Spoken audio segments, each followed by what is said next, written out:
So we went through this again.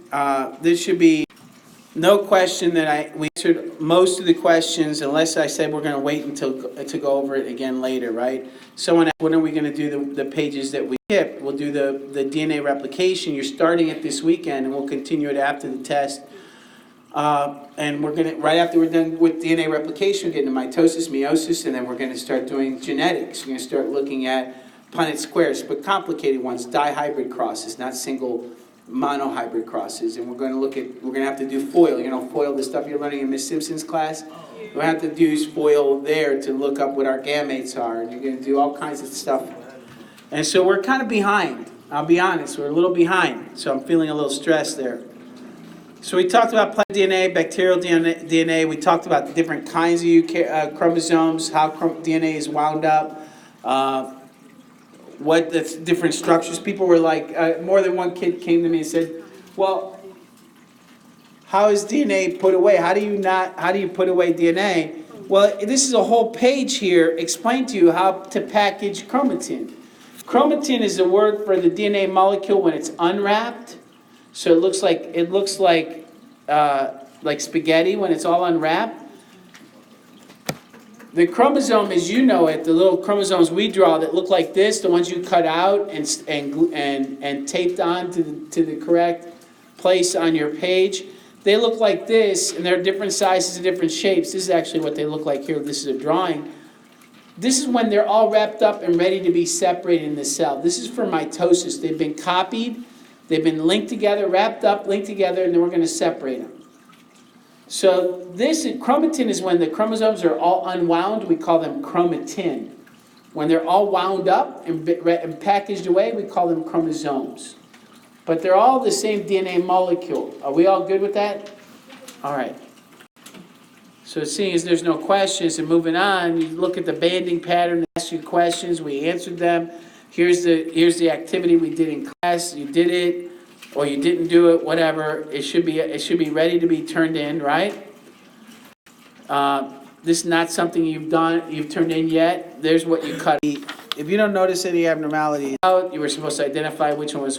All right. So if you don't notice any abnormalities in that was left blank, so that you can cut them out. Here's where you're supposed to pay. All right, just quickly, let me see, because someone asked about 2C. It says, if the arrangement is abnormal, state in what way and name the syndrome is displayed. All right, so in previous pages, there's a series of chromosomal abnormalities, correct? Have you read the rest of the other pages in the study guide? Yeah. So trisomy, we talked about trisomy 21. That means there are trisomy 21 means you have 3 chromosome number 21s. What we call that is Down syndrome. So that's what causes Down syndrome, is you have 3 chromosomes. Instead of 2 here, there's 3 for chromosome 21. If you have 2 X's and a Y, you have another genetic disease. If you have 2 Y's and an X, you have another one. Oh my God! I want to say 2 X's and a Y is something called Klinefelter syndrome. The list is in there, right? Let me look and see. Hold on. So if you don't notice any abnormalities, then you don't have to worry about it. But if you have 3, if you have 3 number 1s, then look it up. Say, what does it mean when you have 3 chromosome number 1s? If you only have 1 chromosome number 2. Then what happens to someone who has only 1 chromosome number 2? You can look it up on Google, type it in, and it'll tell you the answer. In fact, do that right now. What is 3 chromosome number 21? Say 3, type it in Google right now. 3 chromosome number 21s. Wait, 3 chromosomes. 21. 3 chromosome number 21s. What does it say? It should say Down syndrome. Down syndrome, I heard, right? Correct? Oh yeah, it's right here. All right. Now, what does it mean when you have 2 X chromosomes and 1 Y? Go ahead and look it up. Say that one more time. 2 X chromosomes and 1 Y. I think it's Klinefelter syndrome, but we'll see. Type it into your phone. Klinefelter Klinefelter syndrome. There it is. Is it sex syndrome? Okay. So all you gotta do is if there's an odd number, should be 2 in every slot, but if there's a weird number, chromosomes, look it up and see what and just Google it really quickly. It took you how long to do it? Literally, what, 20 seconds? 20 seconds? Yeah. So just write it in to them. So this is kind of the expectation we're at already. We did most of that in class. Can DNA really carry code? This page here, you have an entire case study in front of you. This is that case study. I like that case study. I'd like you to try to do it on your own over the weekend. It's interesting. If you want explanations, because you have questions, like someone just asked about pyrimidines and purines, you have 3 videos already posted on our class YouTube channel that we did in class. You can go over there, and we'll go over it, all right? But you trying to do it is going to make it so much better for you. So you have a 3-day weekend. You can get that done. And all the answers to that case study are already posted for you. 3 different versions of the answers posted for you on the YouTube channel. Is that clear? So there should be no reason why anyone finds this difficult. And obviously I go slow and there's all kinds of explanations. But if you read this,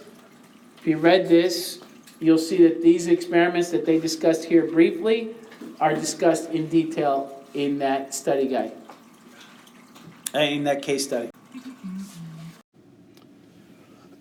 So again, this page is directly out of your case study that we went over in class, and I already posted the notes for that. So you should be able to answer these questions of how did Griffith confirm that bacteria causing pneumonia was not something else, right? So, and that something else was what we talked about in class, which would be a poison or something like, or a toxin produced by the bacteria or what have you. And there again, you have to talk about the control groups. And why were sulfur, phosphorus used by Hershey experiment? Well, in the Hershey experiment we didn't go over, but to be clear, Hershey just took the information that Avery and Griffith put together, and he used a virus. But in the virus, there were, in the viral experiment, the virus had protein and it had DNA. So they needed to try to prove that it was the DNA that was causing the transformation and not the protein. So what they did is they labeled with a radioactive element. They labeled the sulfur with radioactive sulfur, right? And they labeled the DNA with radioactive phosphorus. So by doing that, they knew that if you had they would be able to know once they added the virus, and you can see the virus here attacking the bacterial cell. Once they looked at the DNA of the bacteria, they got rid of the virus. They see what actually got into the bacteria to make the change, right, to transform the bacteria. They knew that if there was radioactive sulfur, it would be protein, and if it was radioactive DNA, if it was radioactive phosphorus, it'd be DNA. Well, how would they know that? Well, that goes back to what I asked you to make sure you knew, that proteins have no phosphorus.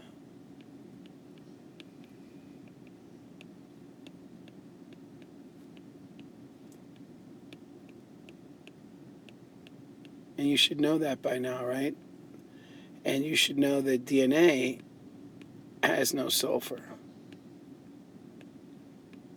Now, that's something you should know, and you should be able to apply to a problem like this. So we're going to look at why it's important to conduct different experiments in Avery's and Hershey's when investigating a hypothesis. Why is it important that we were able to do this same kind of experiments that you and I looked at with Griffith's, and then following up with Avery's experiments with rats and pneumonia, and then looking at what Hershey did with viruses? Why do they have to go ahead and continue on investigating with viruses after Avery and Griffith showed pretty clearly with the pneumonia experiments that we looked at with that classic experiment in biology, pretty much showed that DNA was the inheritable material. Why did Hershey then continue to look at viruses?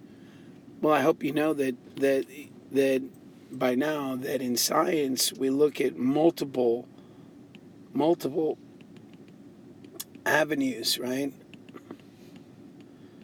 We never say that something is for sure. What we do is we say all the evidence points to this truth, and we're going to go with this until something else shows us that it's wrong, or we have to refine our understanding.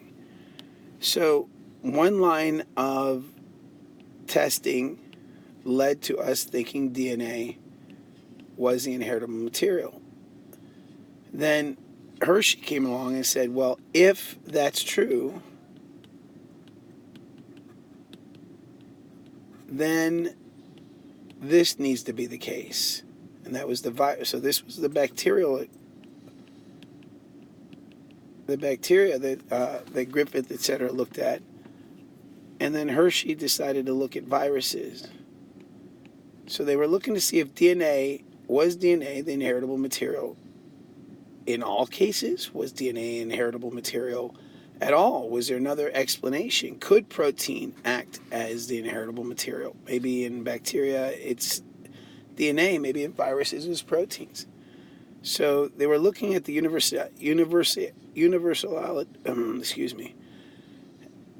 at the comprehensive nature of DNA being the inheritable material.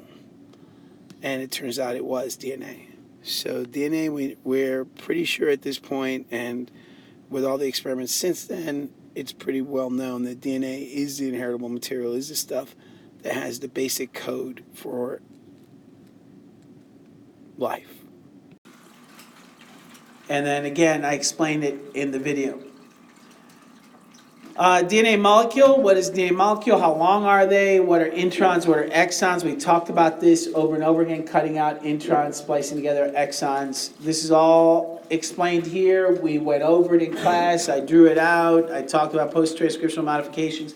I love this because it gives you really nice detailed pictures. These are actual pictures from electron microscope of what DNA looks like when it's wound up like it is. Actually, this is actually chromatin, I believe. Somebody's gonna have to help me out. I can't. My eyes are old. Yeah, these are chromatin. See how it looks like spaghetti or rigatoni or something? It's all kind of unwound.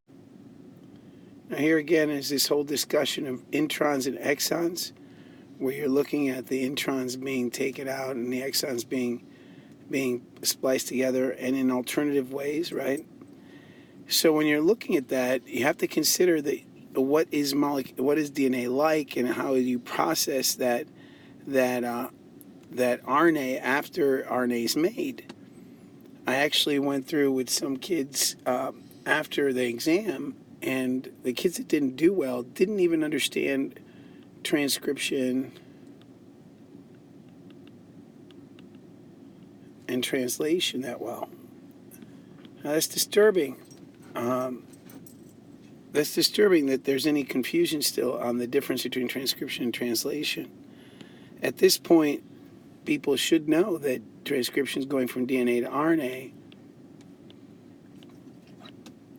and then translation is then taking that mRNA and going to protein. And at this point, everyone should know that in between transcription and translation, there's post-transcriptional modification.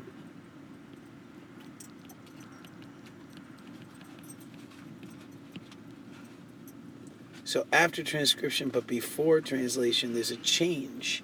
And that changes these sections of introns being taken out and the exons being spliced together. At this point, you should know that the difference between eukaryotes and prokaryotes is that prokaryotes don't do this. They don't do their post-transcriptional modifications because they take their DNA and make it directly into protein. They go from DNA to RNA to protein right at the same site. They don't separate their nucleus from their from their cytoplasm. They don't have membrane bound organelles.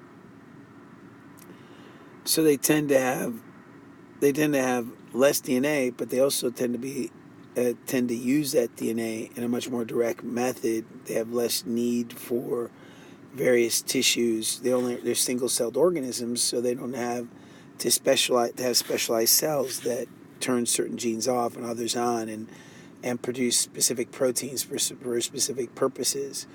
They do all that, but they don't have as much a need as a eukaryotic organism would.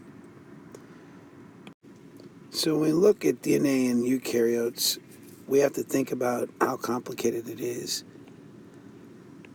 And one of the things to consider is that only 2% of the DNA in human chromosomes is actually used to code for proteins. So therefore that answers this question here, is what proportion of DNA in eukaryotic cells is used to code for proteins or structure RNA. About 2% of it, at least in humans. So when we take a look at what's the rest of it used for in eukaryotes, we have to consider that, again, it's these introns that are taken out of the RNA after RNA is made from the gene. The gene they're not cut out of the gene. The gene is still going to have those sequences, but the RNA is going to have those things taken out of them. These sections of RNA that are removed from the removed after transcription but before translation, they end up helping regulate the production of the protein, or regulating how specific proteins are expressed. So not only, and depending on how they're spliced together, depending on which intron's taken out at any particular time, and that depends on all kinds of factors. These introns can be used to regulate the expression of the gene, or even shut the gene off. So when we're talking about what these introns do, they're not junk. They're not just cut out of the RNA and then left to be broken down. They're actually used to regulate the gene. And depending on how that particular gene is going to be used, it can be used in one way in one tissue and another way in another tissue.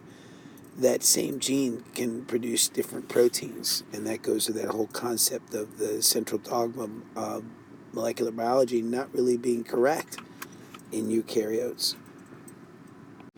Now again, here in question 3, they ask for 2 examples, right? Let's try 2 reasons why geneticists reevaluated the traditional view that one gene codes for one protein, that central dogma of molecular biology. And that's because in eukaryotes, one gene could lead to numerous polypeptides. So it's not true, because it all depends on whether do you cut this intron on and this intron, and perhaps in another tissue you decide to not cut this out, to actually keep that mRNA, that part of the mRNA, and it turns out that this protein then is longer. Perhaps you get rid of all 3 and the next protein is shorter. So you get alternative splicing of RNA. That splicing is that connecting the exons together and cutting out the introns. And that gives you the same gene can give you numerous different proteins. So that one gene, one enzyme is not actually very true. So there's the idea that splicing the RNA in different ways leads you to have different proteins from the same gene. But also there are parts of the DNA, parts of this long molecule of DNA, that don't produce a protein. They don't actually go to translation. They just make RNA. And that RNA ends up acting as an enzyme, or acting as a regulatory agent, a transcription factor, or something else that helps regulate the function of the cell. So you can actually have DNA making just RNA, not making protein at all. So this idea that one gene codes for one protein is not true for both those reasons. One, the RNA can be spliced into different mRNAs and produce different proteins, and two, the part of the DNA that doesn't actually code for a protein but does code for an RNA. So you do go through transcription, but you don't go all the way to protein. You don't do translation. Those RNAs have a function in the cell as well. So this idea that one gene equals one protein is not necessarily the case in more complicated organisms like humans. So this is what I wanted to talk about today, because this is one of those pages that we said we're going to cover today, and I'd like to cover it. It's what are the different kinds of RNA? And what are the three that we've talked about so far you've been asked on in class? tRNA. What's rRNA? Ribosomal RNA, correct. What else? mRNA, which is carrying the message. And the transfer RNA, tRNA, somebody said over here and said, yeah, tRNA is another one. And that's the stuff that carries the amino acid. The transfer RNA is correct. So there are other kinds. It's one of those things like purines and pyrimidines. It's not something you have to memorize. The three that you have to know, we've already talked about. But you might ask yourself, how do we control genes? What do these other RNAs do?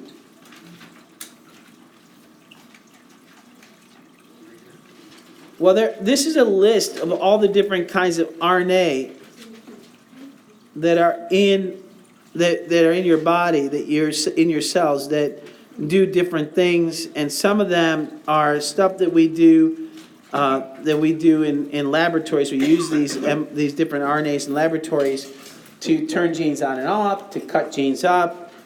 So it turns out RNA has a lot of different functions, and obviously you have the mRNA, right? You have the tRNA and the rRNA. Those are the three we talked about, and the three that you really need to know.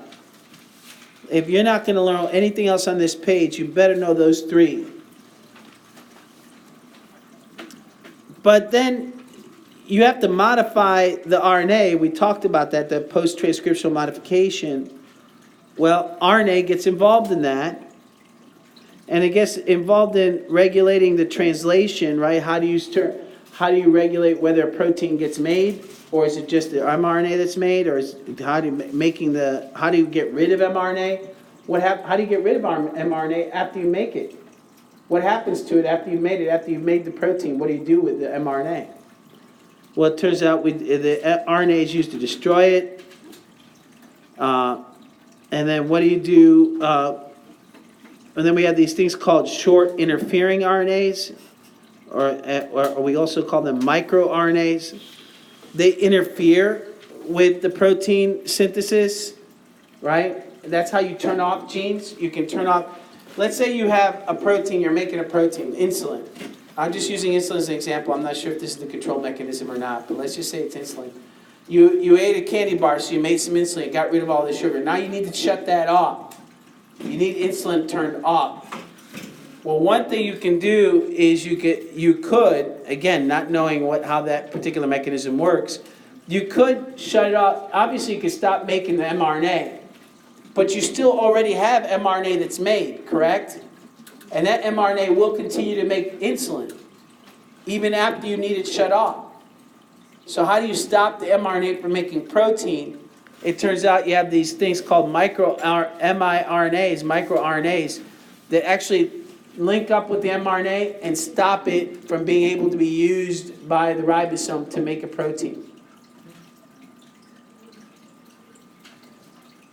We can use this to our benefit. Why? Let me pause this. The point I'm trying to make is that there's two things you can do. You can slow down to a stop, that's turning off the gene, slow it down, and then get rid of the protein, get rid of the mRNAs over time. Or you can start to make these miRNAs, microRNAs that can stop the mRNAs from making a protein.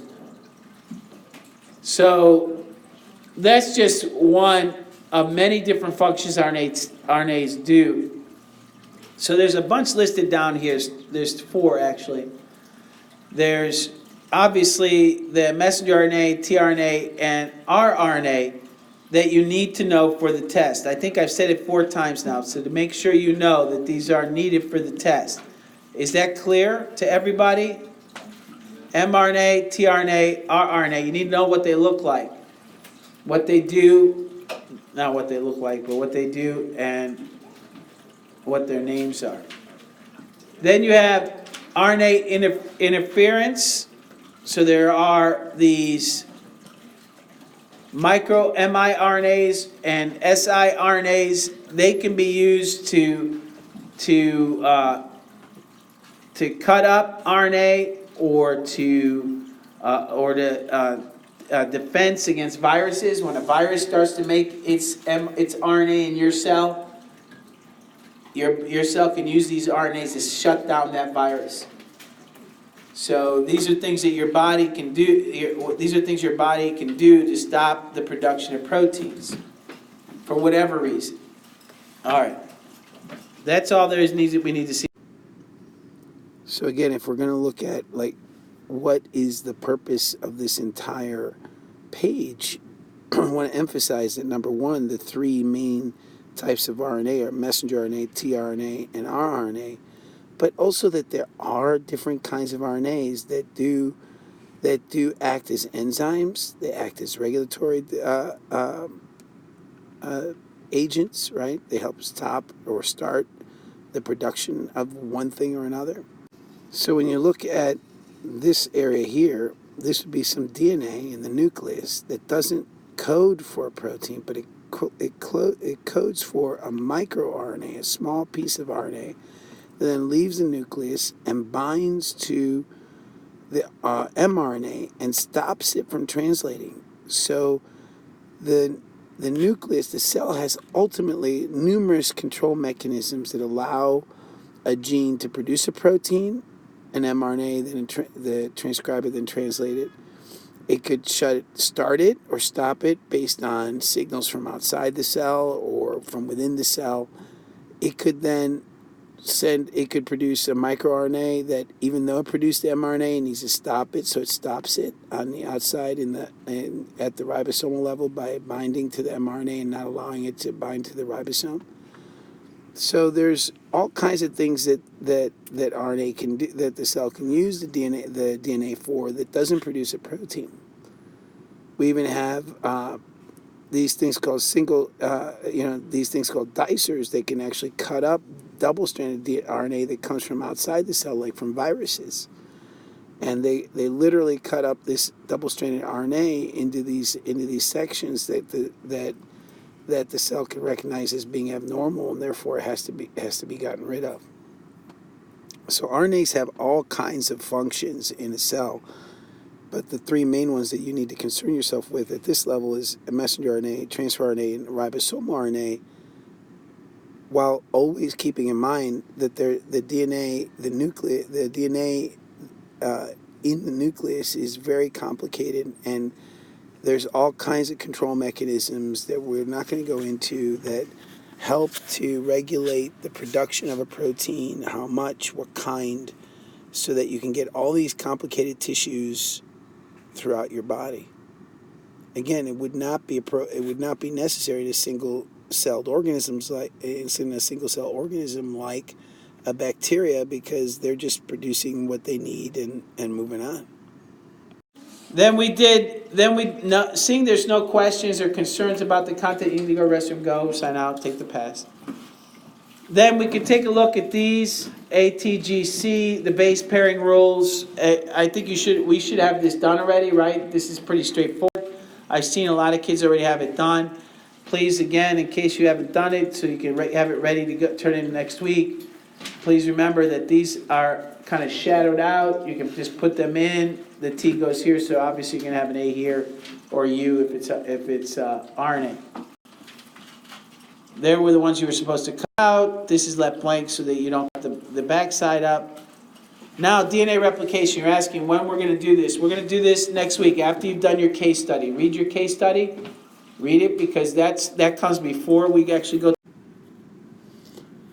Now, DNA replication, what is it that you need to know about DNA replication? The key to what you need to know for making a new copy of DNA is the first thing, of course, is what you should know based on our discussion that we had in class, is that you have a semi-conservative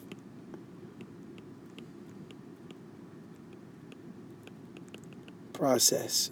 So what that means, again, is if you have some DNA, that when you make a copy of it, you have one old strand that's used as a template, and then the machinery produces a second strand that's based on the first. And of course, the other strand is also used as a template, and then you produce a complementary strand there as well. Ultimately, because you're producing the complementary strands, the two DNA molecules are going to be identical. So that's number one. Number two, what to take out away from this is that when you're dealing with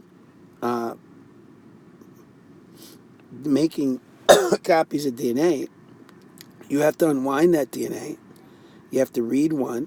You have a lagging strand and a template strand and a strand that lags behind, and it has to do with the chemical nature of DNA. We don't really need to focus on that. What you should focus on, though, is that you're going to have these two copies after replication. This is called replication or copying, right? Replication. And at this point, what you need to focus on as well is that when you're done, when the cell is done making copies of the DNA, they stick together. So you have one set of DNA of a chromosome, right? It's a horrible drawing, but we'll go ahead and say that that's a double helix. And it's all wound up around histones, right? So that what you get is a very compact chromosome. So that's one copy of all the genes on that DNA. And then it has a structure in the center that holds it together, that sticks the two together. And then you have the copy that it was just made for that cell, for that particular chromosome. So you have, when you're making copies of the chromosome, of the DNA, you keep the copies together. Now that makes sense it should make sense by the time we're done with this discussion. But when you see a chromosome, when you look at the chromosomes, the ones that you cut out, and you said this is chromosome 1, this is chromosome 2, what you're actually looking at is two copies of the same chromosome that are bonded together. We call it a chromosome when they're held together, and we call each of these a sister. So these are sister chromatids. So sister chromatids, these are sister chromatids. So there's one. This is a sister chromatids are exact copies of one another. Is that clear? That's going to be very important very soon. In fact, today it's going to become very important. You will not understand what we're talking about today if you don't understand that. These are exact copies of one another. Chromatin is unwrapped DNA. Chromosomes, these together form a chromosome. So that's what you cut out, right? You cut it out. You put them, you know that there's 23 pairs of chromosomes, right? One of these came from dad and one from mom, right? That's going to be very important for you to understand mitosis and meiosis and etc. Any questions so far?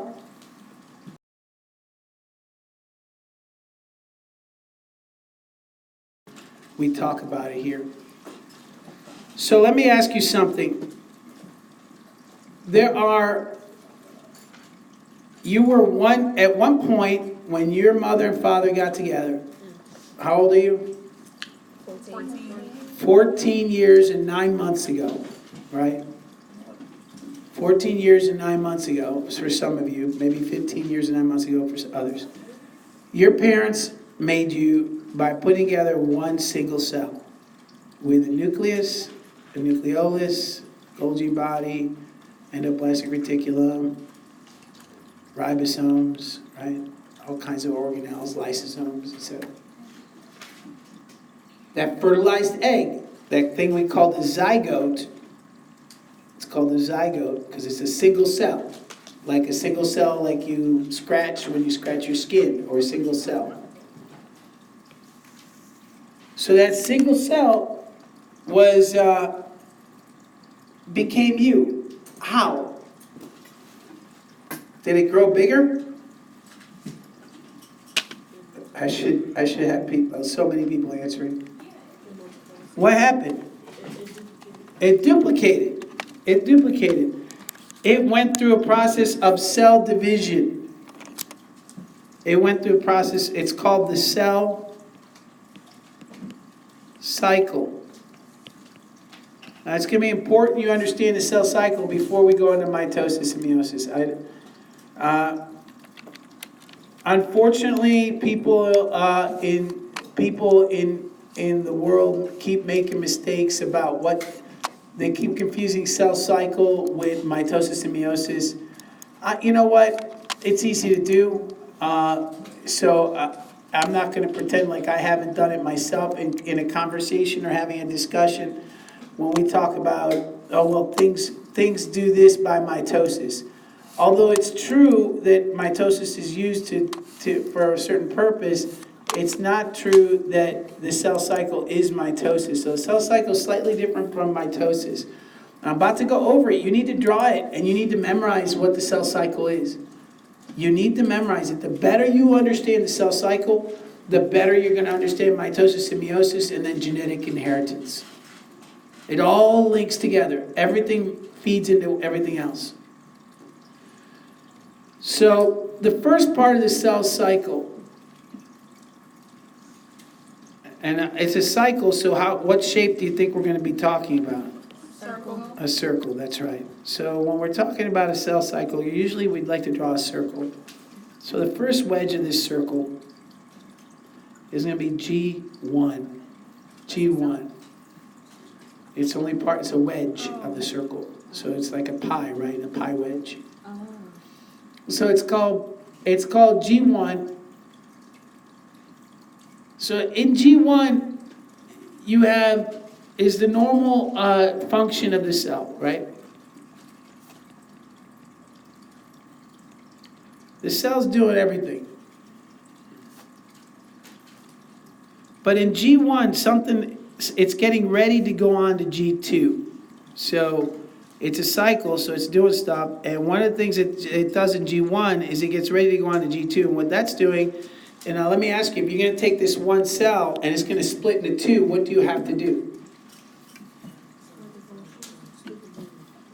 Right, you'll have to split the DNA, make a list.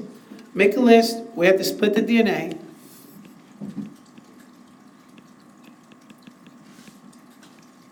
All right, so we have to do that. Probably that, but what do you want? Half the DNA in each of the new cells? No, you have to do DNA replication first, so that's good. So really, so you see how we're getting this? We're using our logic, right? We're using our minds, and what has to happen if you're going to do it, you have to copy, you have to duplicate the DNA, right? And then you have to split the DNA. So you do have to do that with DNA, correct, good. What else do you have to do if you're going to make two new cells? Right, and yeah, you'll have to split the DNA. Splitting the DNA means splitting the chromosome, so good. So good, yeah. But what else? What do you have to do?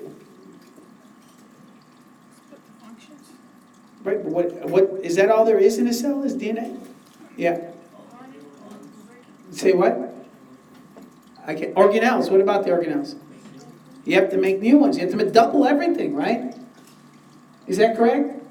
If you're gonna make two of these, you have to make two of all the stuff inside first, correct?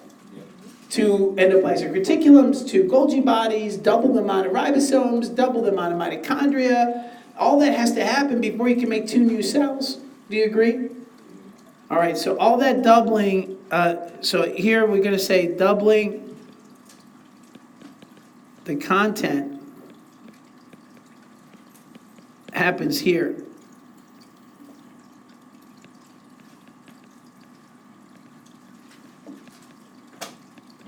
So you have to double all the stuff that's in there.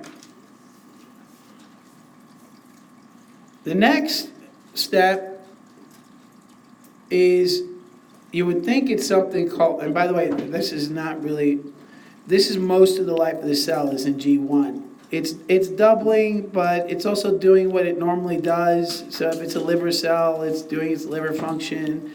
If it's a pancreas cell, it's making insulin.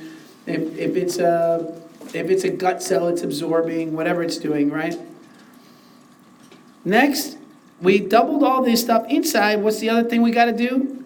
Tariq, what is the other thing we have to do?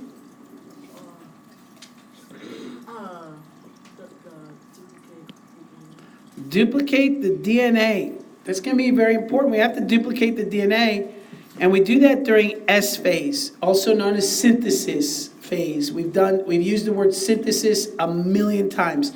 Protein synthesis, right? What else have we talked about with synthesis?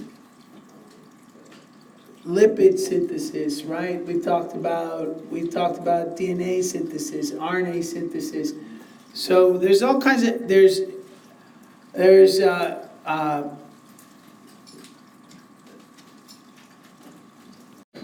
polymerase is the stuff that synthesizes RNA. DNA polymerase is the stuff that synthesizes DNA, right? Synthesize, make new from components. So S is the synthesis phase. And so what are we going to do in S? We're going to double what? Double DNA. We've doubled everything else. Now in S phase, we're going to double the DNA. Then we have G2. Now here's where we're double checking. What are we double checking?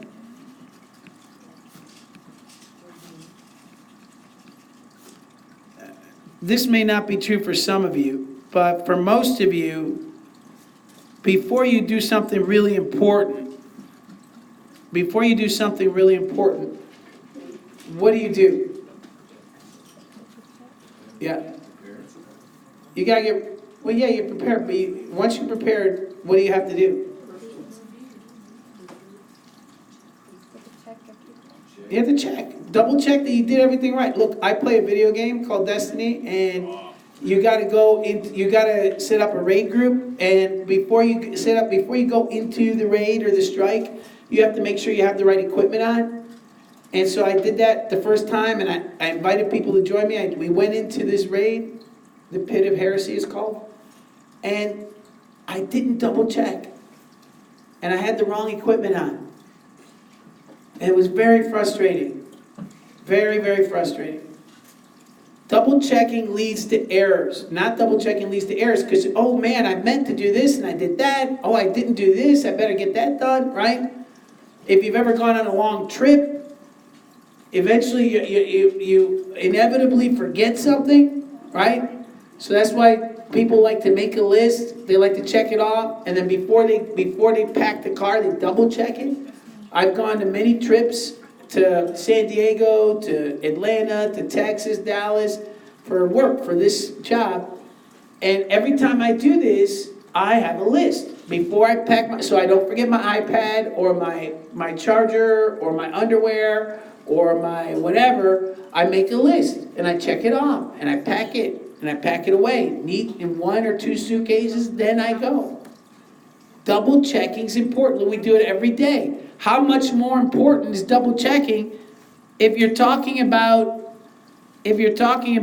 a cell, about copying life? Don't you think it's that much more important?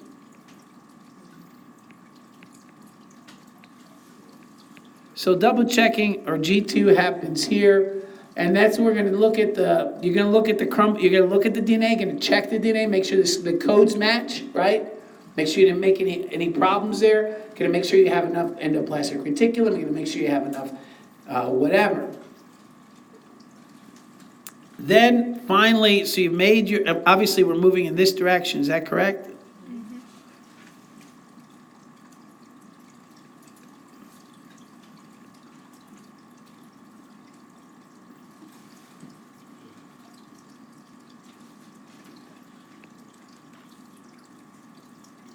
We're moving in this direction. So now what?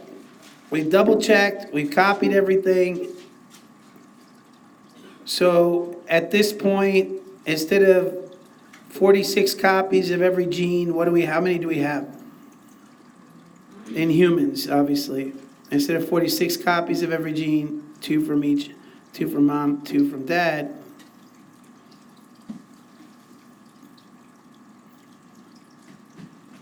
Do I really have to ask this question again? Instead of 46, if we doubled it, what do we have?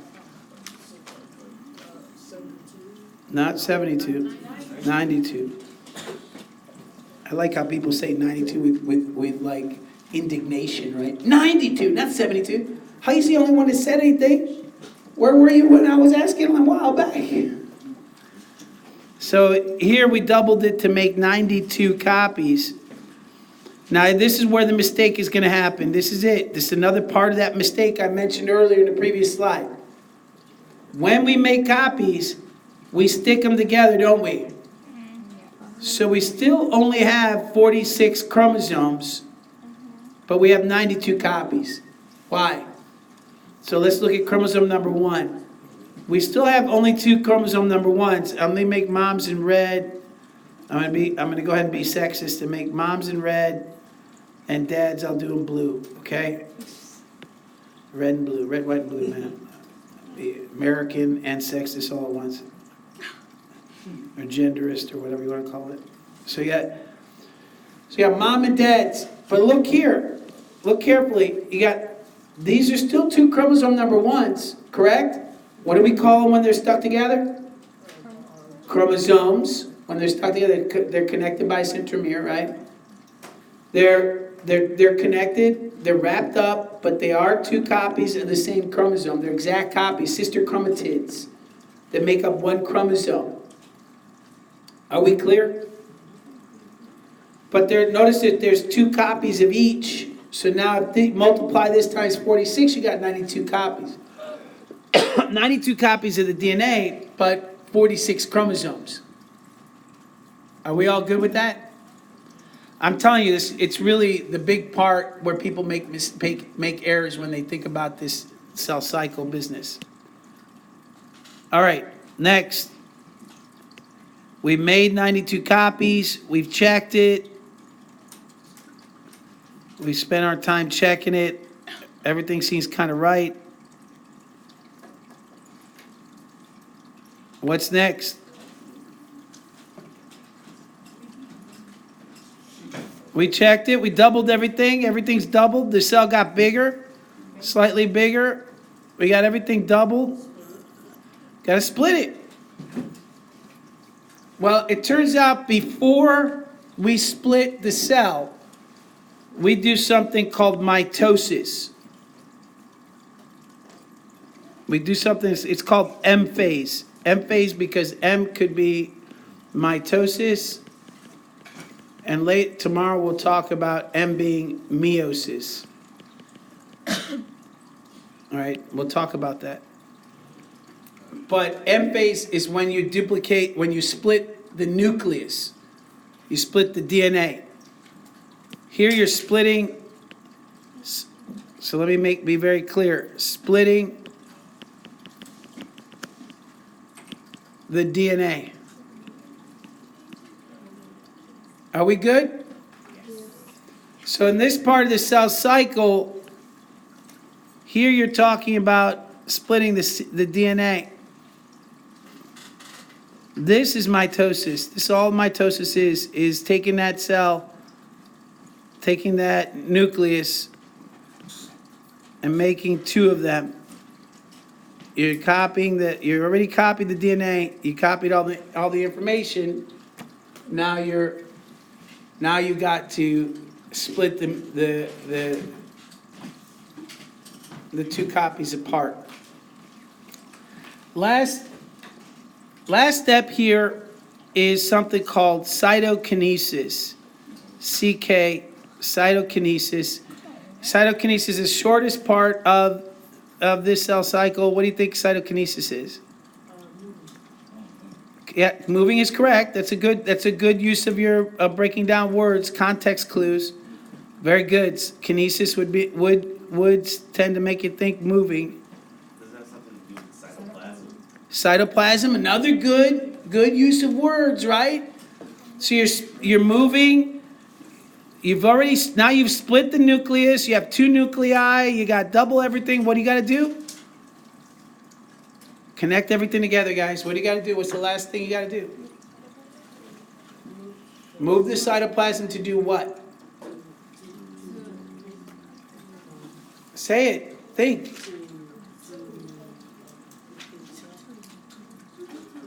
I don't know why you keep saying to making fun of people when you're not saying anything to help answer the question. Cytokinesis, cyto, cell, cytoplasm, excellent connections, by the way. I want to say that again. Excellent reaching out with your brain, wonderful work. Kinesis, movement, yes, good, exciting. Movement of cytoplasm to do what? What's the purpose here of the cell? Split the cell. Split. Excellent.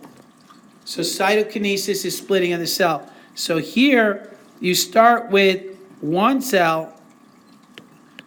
Here you started with one cell with nucleus, Golgi body, and a endoplasmic reticulum. Here you end up with how many? Two cells. Slightly smaller, but does that make sense? That's cytokinesis. That's when the cell finally splits.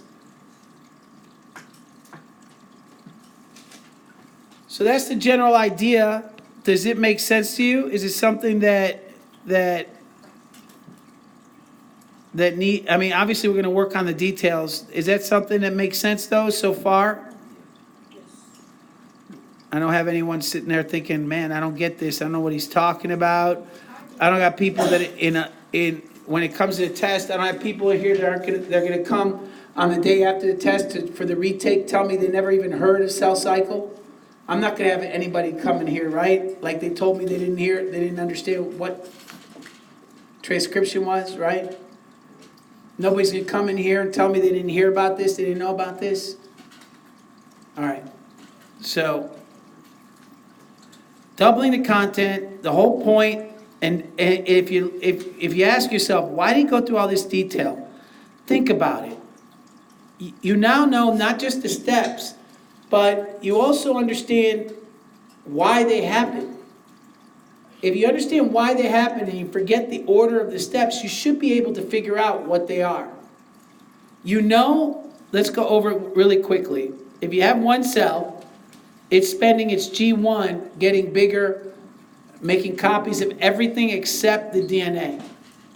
Then it's going to go into the DNA. It's going to copy the DNA. Is that, everybody understands that? All right.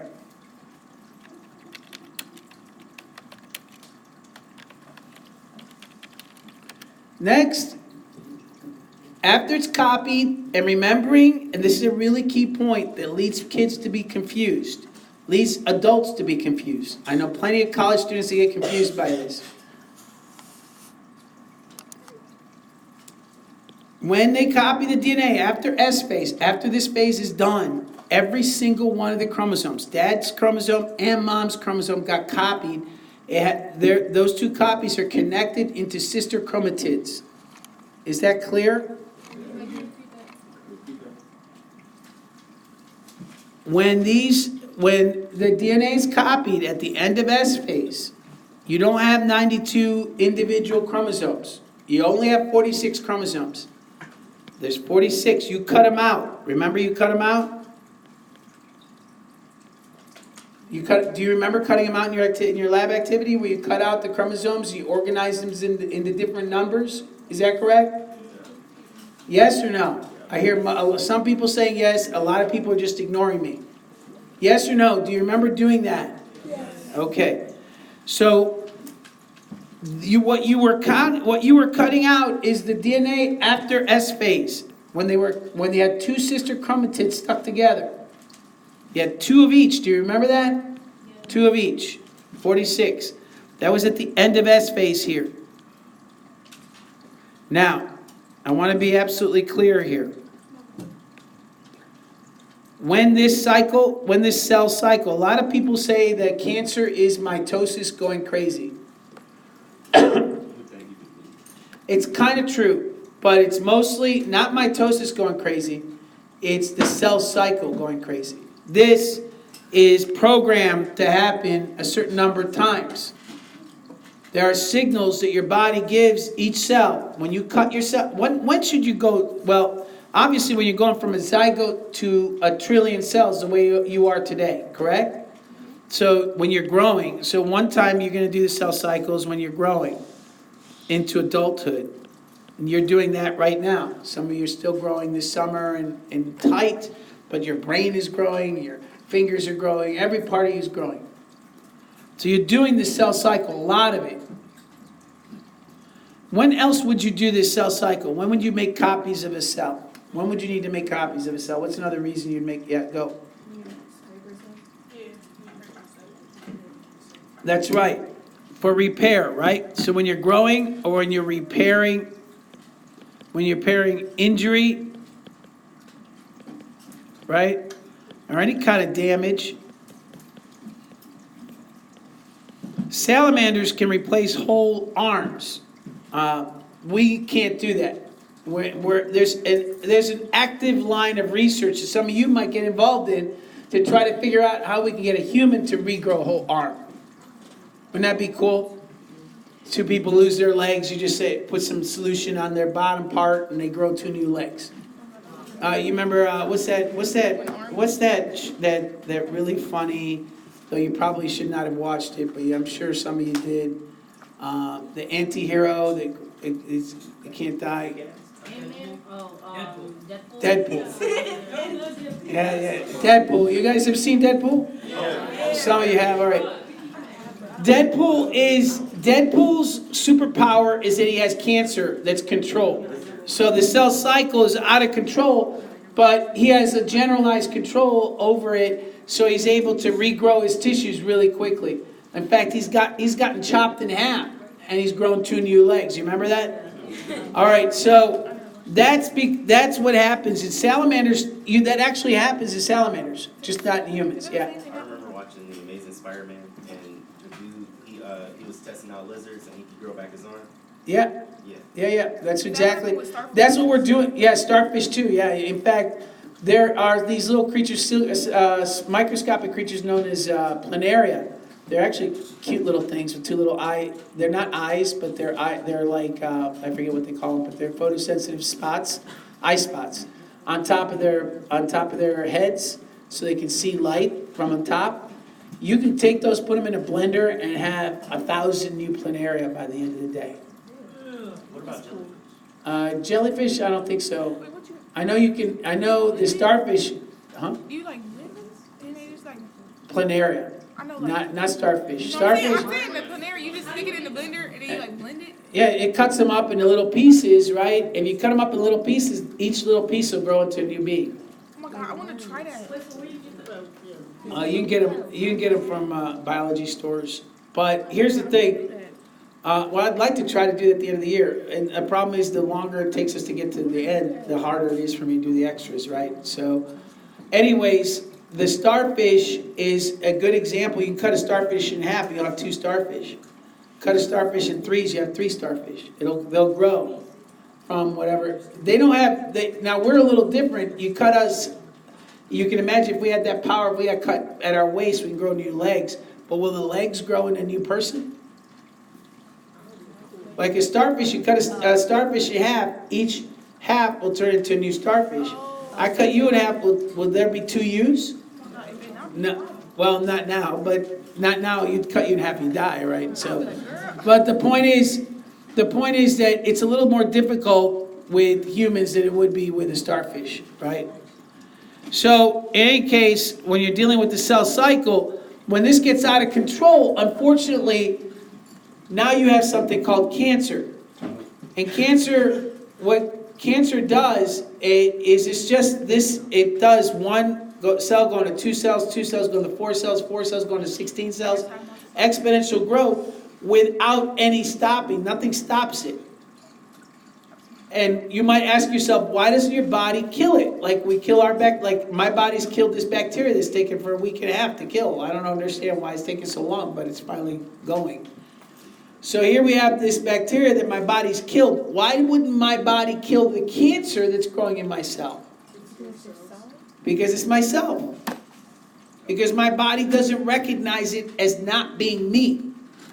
As far as my body knows, it's me. So what? It's more heart, more lung, more brain. Okay, I'm not going to kill it. It's me. Now we are working on cancer techniques to try to help our bodies identify that there is something wrong.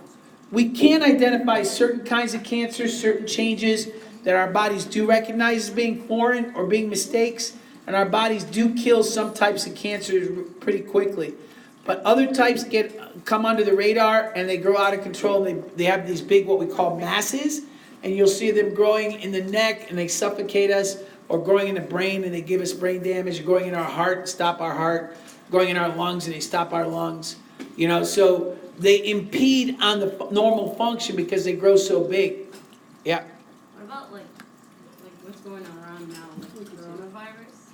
How does that like? It's just a virus. There's no reason to panic. Right now, it hasn't reached here in Cleveland. I believe there have been some cases in Los Angeles. It started in the middle of China. It's a really contagious virus. I think it's gotten over 1,000 people sick really quickly. It spreads really quickly. I'm sorry. About 40 or 50 people have died because of the virus. Probably more people have died from the flu. So really, it's something that people like to panic, and you're right to take precautions. Masks won't really help you. They'll help some, but they won't really help you that well. In order to get a good mask, you have to get a full face mask with air filters, and you'd have to walk around with that all day long. I guess if that works for you, you can do that. But the face mask, the surgical masks help a little bit, but the virus can still get in from the sides and in your eyes, right? So it's not a perfect seal, especially if you're someone like me with a beard, right? Honestly, the best thing you can do is keep good hygiene. You're most contagious when you're asymptomatic, when you don't have symptoms. So it turns out that you're walking around, you don't have, hey, how's it going? Hey, how's it going? La, la. Here's some gum. Here's some gum. Oh, here's some lip gloss. So you're sharing all these things. You're not keeping hygienic distance, right? Where people share pencils, for instance, if someone chews on their pencil or someone snots and rubs their hands on the snot and then holds their pencil and they're doing their thing, and then you borrow their pencil, you've just got in contact with that virus. So there's hand sanitizer helps. I'm not sure if it kills the coronavirus, but overuse of hand sanitizer can cause cancer. So you really should, alcohol is one of the main components in a lot of these things. Alcohol dries out your hands, and mucus and moist hands and moist tissues is part of how we defend ourselves and keep our tissues healthy. So drinking alcohol can actually cause you to have mouth cancer, throat cancer, stomach cancer. I'm putting on my Liquor, yeah. I've known at least one friend of mine who would have a glass of wine every night because she liked wine, and she ended up with mouth cancer. Yeah. So people who are hyperhidrosis and more immune to that type of stuff? What a great term. Someday you'll have to explain to me how you know that term. Yeah, they're probably better protected, yes. People that produce a lot of saliva. Oh. Saliva is a natural immune, and sweat a lot, right? So a lot of saliva is your natural part of your natural immune system. So it not only does it trap bacteria, that's why you get, you cough up those honkers. It's full of dirt and bacteria. That's your body capturing that stuff and protecting itself. Like when you sneeze, you got snot coming out, it's all green and ooky. That's all the stuff that your body's captured, stop from going into your body. Remember we talked about all this stuff being outside? And we're trying to protect our body that's inside from the outside. That's what this mucus does. So next time you're like, ew, it's spit. You should be going, oh, thank God I have spit. Thank God I have snot. Because without the snot and the spit, the bacteria and the viruses would have an upper hand. Your digestive juices pretty much get rid of it. You have a lot of acid in your stomach. Very few things can survive that acid. All right. So there are places that your cells, pay attention because I'm about to give you checkpoints you're going to need to know for the test. So there are places in your cell cycle where your cells check to make sure there's no mistakes, because your cells don't want cancer. They don't want you to die. So what they do is we have checkpoints. So we have a checkpoint in G2 right here. Checkpoint, CP. We have a checkpoint here in mitosis. And then we have a checkpoint right before we go into S phase. So we have 3 checkpoints. And at each checkpoint, the cell's checking to make sure that there's no errors. If there's an error, the cell will go through apoptosis. It will kill itself. So it does, your cell, when it's doing these cell cycles checking, it doesn't have enough endoplasm. It might pause the cell cycle and make more. But if the error is too big, if it's too much for it to fix, it'll kill itself, and then all its components will be absorbed by the surrounding cells. That's what should happen. But what happens is that radiation, right? Chemicals like alcohol, cigarette smoke, pollutants, mercury, all different kinds of carcinogens. These chemicals impact this checkpoint, so obviously the DNA gets messed with, and your checkpoint is bypassed. So now the cell just keeps doing this. It doesn't stop.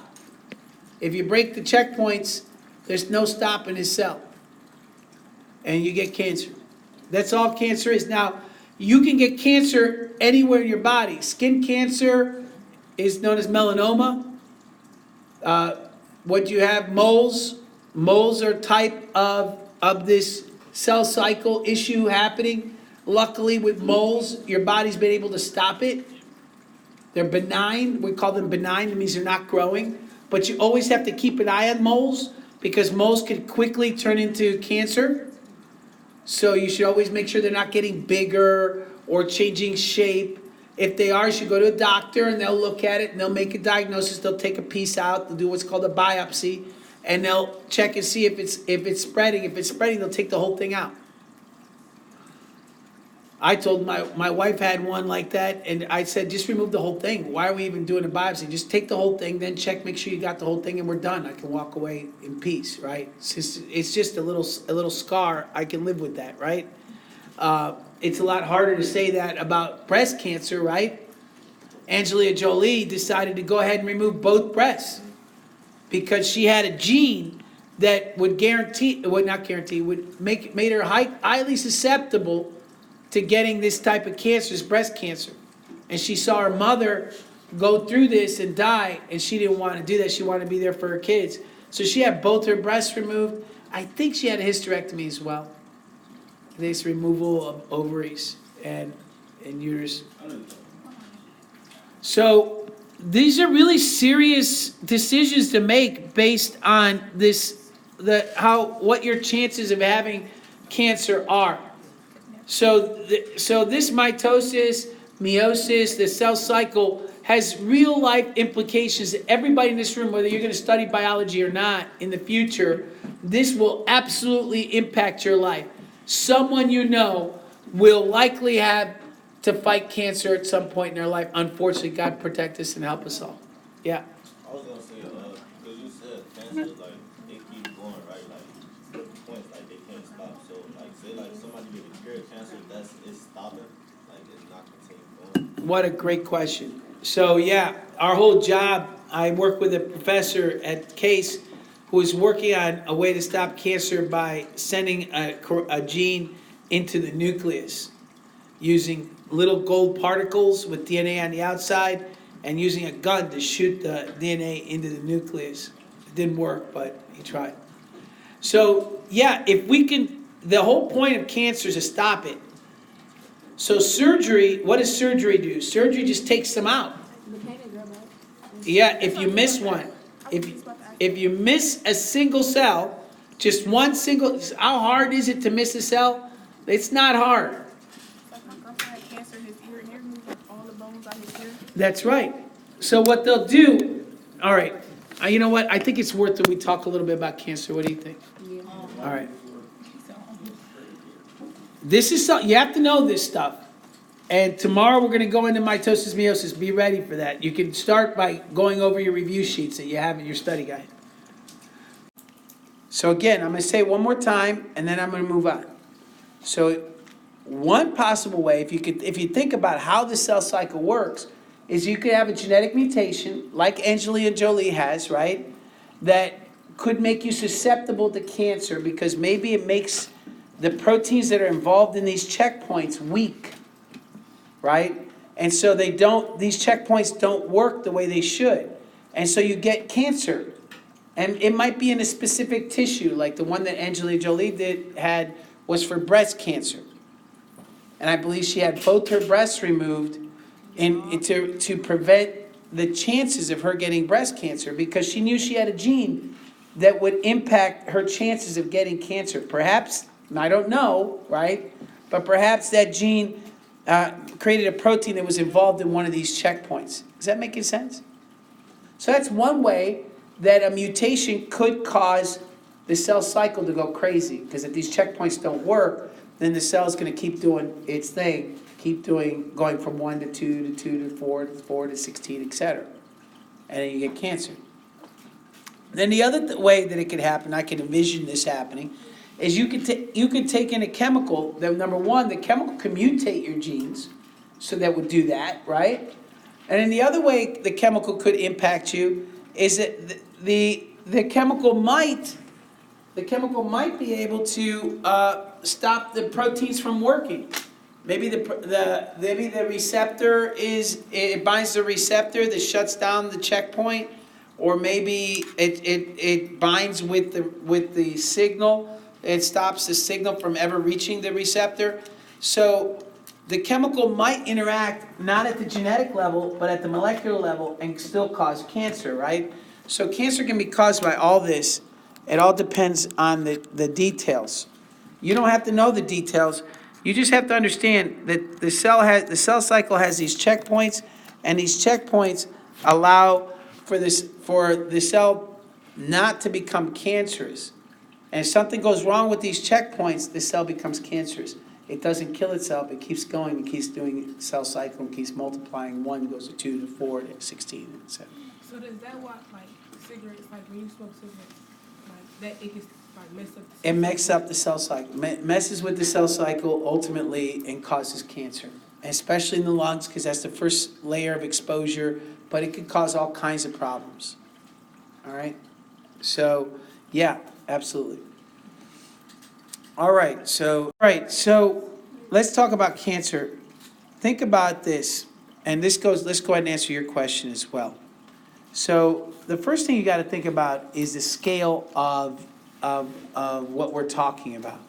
So we've talked forever about atoms, and then more than one atom can come together and form a molecule like water.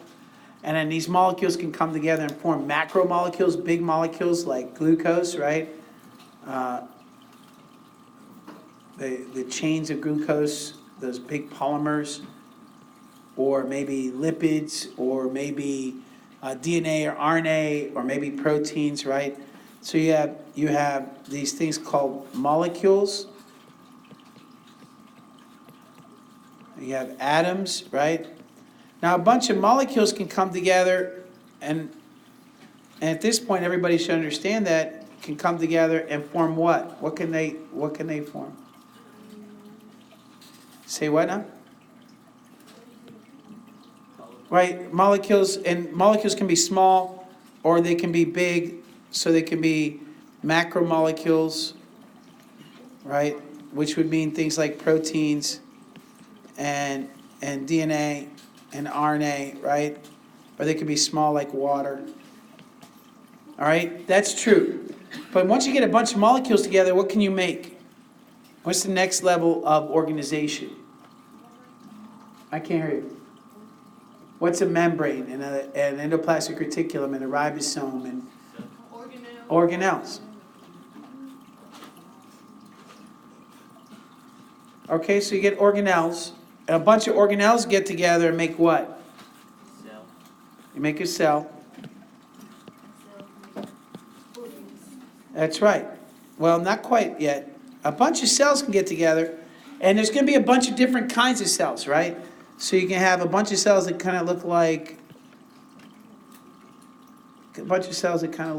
this.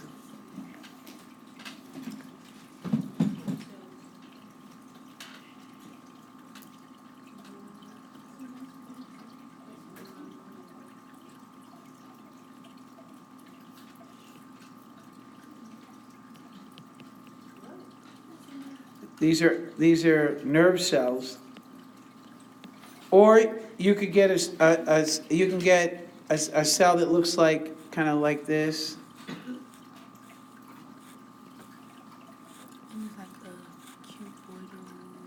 Or cuboidal cells, but actually, I shouldn't draw them like that. I should draw them like this, right? You've seen these before. We've looked at them in previous.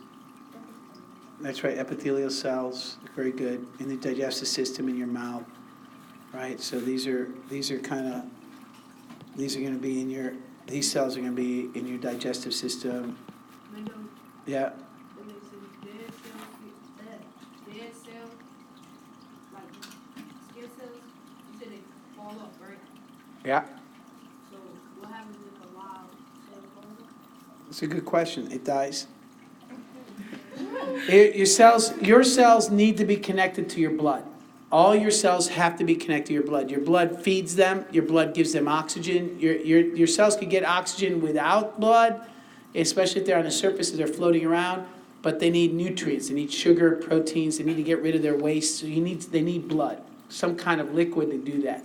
So we could keep them alive in a petri dish as long as we have nutrients in there for them. In fact, we do that. We can, for burn patients, we can do that with burn patients.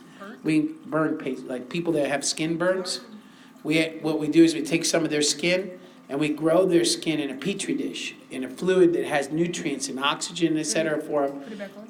And then we put it back on them. So we can grow skin, and we'll talk about why that is in a minute. So that's in the digestive system, and then you got maybe you have a rod, kind of a rod cell. This part of the nervous system, kind of a certain kind of. So this is a rod, cone. These are in the eye, right? Eye cells. There are cells that in your pancreas. I don't know what they look like, but I'm going to go ahead and draw it. They kind of let little bits of stuff come out, like insulin, right? So they're glandular cells, hormones. They release hormones. These are in your eye, in the retina of your eye. Your skin cells look like this. They're flat.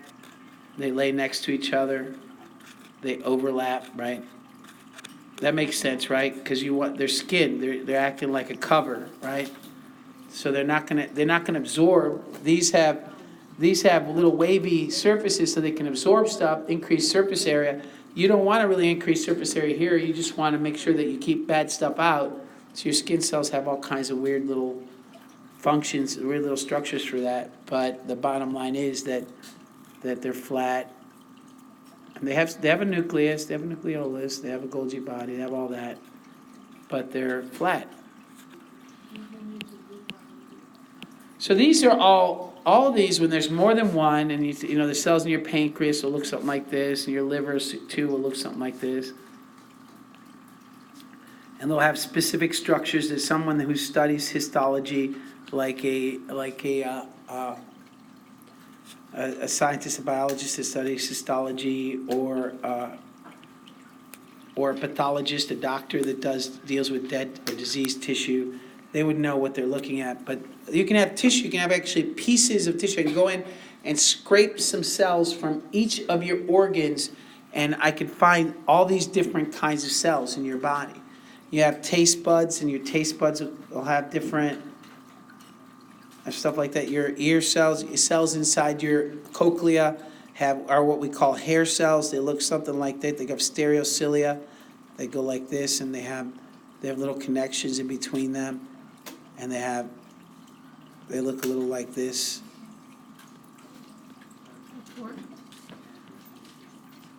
So it's a specialized sensory cell. So each cell is going to look a little different, but in your cochlea, in the inner ear, you're going to have all these kinds of cells. In your brain, you're going to have all these kinds of cells. In your digestive system, you're going to have all these kinds of cells. In your pancreas, it's all these kinds of cells. In your skin, it's going to be all these kinds of cells.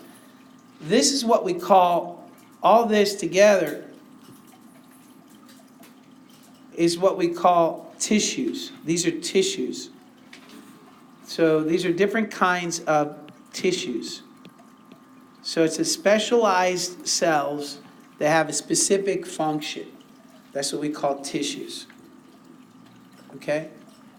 Everybody okay with that? So tissues, it's on the board. They're specialized cells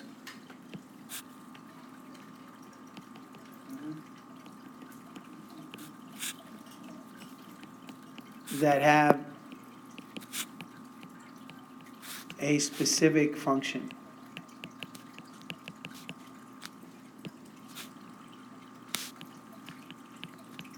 And then with like multiple tissues have the same function, then it make organ. You got it.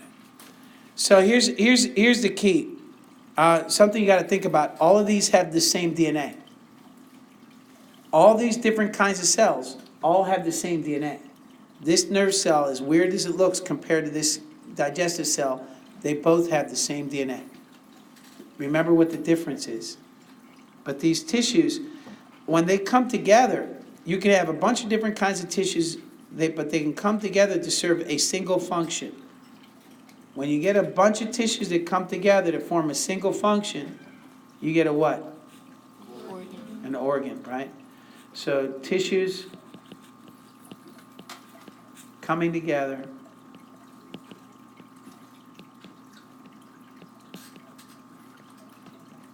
to serve a single function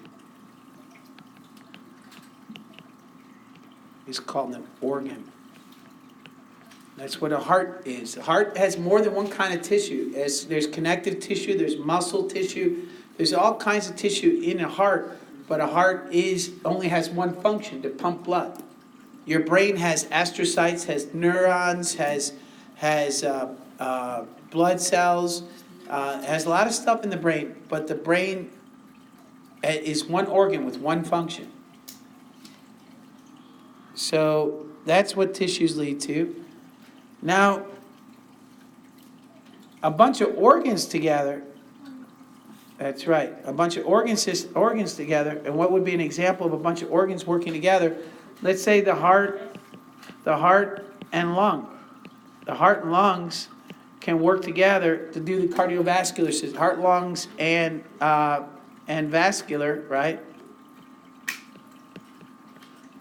Heart and lung and veins and arteries all come together as your circulatory system, right? The heart and the vascular system come together as circulatory system, but you need the lungs, the heart, and the blood vessels to all work together to circulate the oxygen and the carbon dioxide. So we call this the organ system. And you have many different systems. You have the nervous system, right? The nervous system includes the brain, your peripheral nerves, your central nerves, your spine, right? There's a lot of different parts of the organ system that we call the nervous system. A lot of different organs involved, a lot of different tissues. But a bunch of organ systems come together. That's cardiovascular, that's nervous, there's digestive, there's endocrine. So all these different systems come together to make an organism.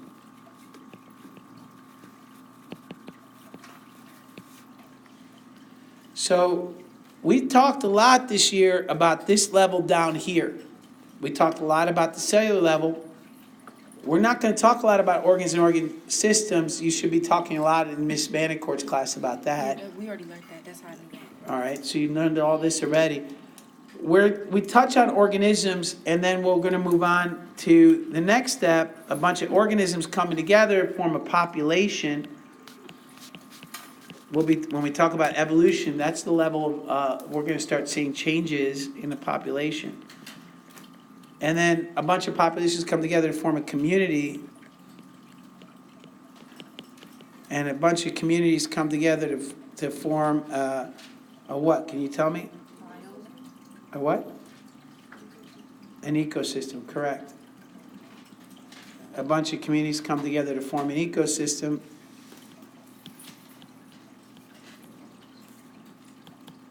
A bunch of ecosystems come together to form somebody said it already, a biome. And a bunch of biomes come together to form what's called the biosphere. And that's all the Earth has, as far as considering everything else kind of feeds into this long chain of organization. This is how life is organized, from the very tiny, which we've spent a lot of time thinking about, talking about, all the way up to the Earth itself. Everything flows and is interconnected. I draw it as a long chain, but really I should be drawing a web, like a spider web, because everything is connected with everything else. Yeah. Say what? Yeah. So that was why your question was so great, right? Is that this is really what I really wanted to get down and thinking about this, and you need to really think about that. In fact, I'm going to add that this organization of life question will be on the test. So if you didn't get it all down, make sure you go back and watch the video, right? So now, going back to discussing cancer, cancer is this uncontrolled, is at the cellular level, it's uncontrolled growth, right? Uncontrolled. We talked about 2 reasons. What are the 2 reasons we said cancer might happen? Mutation might cause you to be more likely to get cancer. It might actually cause cancer. Oh, she's left, so I'll answer her question. Would she please remind me to answer her question? This is the appropriate time to answer her question. I'll wait till she comes back then. So when we think about how tissues work, you have a bunch of cells that sit together and they do a function, right? Whatever they look like, whatever one of those cells they are. They could be nerves. It can happen in the brain. It can happen in the liver. It can happen in the heart. It can happen in your skin. It can happen in your blood. It can happen anywhere. But these cells, I'm going to draw them round because they're going to be just these generalized cells. All you need is one to turn cancerous. All you need is one cell to lose that control of the cell cycle. What happens then? What does it do? It starts to make copies, right? Much faster than it should. See, all the rest of them, they stop making copies. You don't want to have them continuously make copies. That wouldn't make sense, right? Once your liver is a certain size, you don't want it to get any bigger. You don't want your heart to get any bigger after it's a certain size. The only time you want it to go through the cell cycle is when you need to repair damage, right? Everything else, you don't want to keep if your head keeps getting bigger, it's going to fall off your shoulders. It's going to be too big. Is that really possible? No, it shouldn't be possible. I don't want to talk about impossibilities, but the bottom line is your cells would stop growing. If And they're supposed to stop growing. They're supposed to pause. The cell cycle needs to be paused, right? So that it does its function. Your cell lives, but you only do the cell cycle to replace any lost cells, right? If the thing keeps growing out of control, we call that cancer. So that's all cancer is. So it's growing out of control. Now, what was your question? Remind me, because it was an appropriate time to answer it, but you weren't here. I said, is anybody born with cancer, and if they are, do they just live with the rest of their life? So that's the question. Can you be born with cancer? Yes, you can be born with cancer. Your cancer can start soon after you're conceived. Some people have cancer almost right after they're conceived. They don't control their cancer. They don't control cell growth. If you don't have controlled cell growth, you don't have anything that you would call a human being, really, if it starts early enough, because that zygote just turns to a big ball of cancer cells. And so that's never really a successful birth at that point. So then would the mother get cancer? The mother would have cancer, yeah. You'd have to surgically remove it and do all the things that you have to do to treat cancer. They have a miscarriage thing? It could have a miscarriage, but it could also spread. We're going to talk about that in a minute. So, but a baby can be born with cancer, unfortunately, or a young person can get cancer. It's rarer that happens for exactly the same reasons an adult can. The reason, though, that it's rarer is because it turns out that cancer happens more often in cells that are doing the cell cycle. So if you're not doing the cell cycle, it's less likely that they're going to get out of control. Does that make sense? It's like eating. People that eat a lot can eat more easily, lose control and eat more, right? If you don't have a lot of food, if you're not doing a lot of eating, then it's unlikely you're going to get out of control, right? So if you're not doing a lot of cell division, you're not doing a lot of cell cycling, then you're likely not going to get out of control, right? So it turns out that as an adult, it takes a long time for these cancers to develop. So we usually don't see cancer popping up in people until they're in their 40s. But when it hits young, it's either really bad environmental exposure, or you had a gene that was really, or you just had bad luck. So young people getting cancer does happen. That brings me to another consideration. The cell cycle is not consistent. It doesn't happen at the same pace. So the cell cycle in normal tissue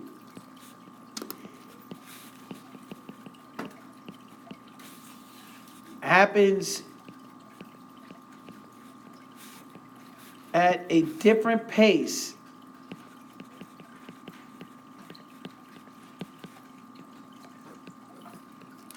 in different tissues.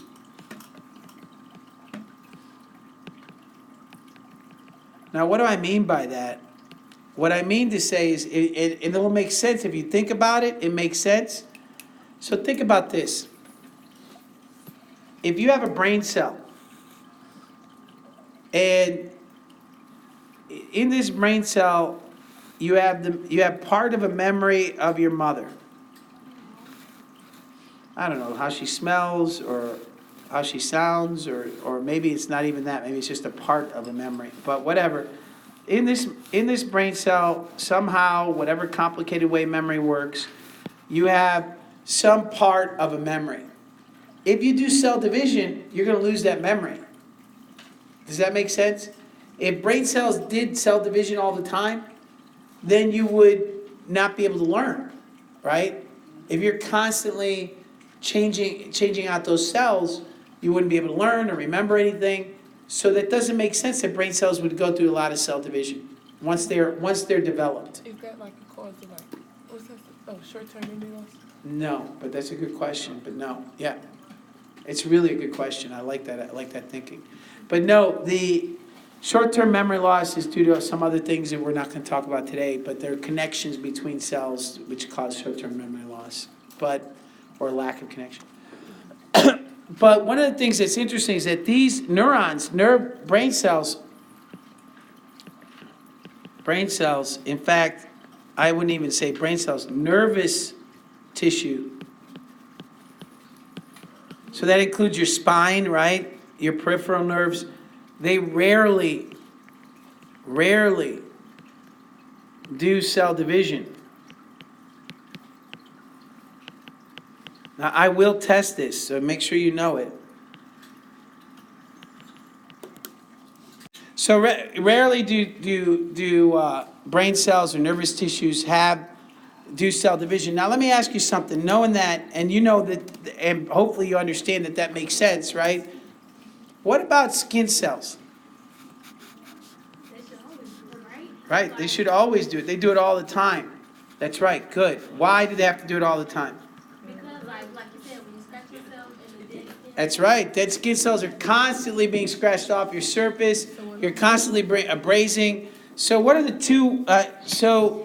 So yeah, the skin cells, they do cell division literally all the time.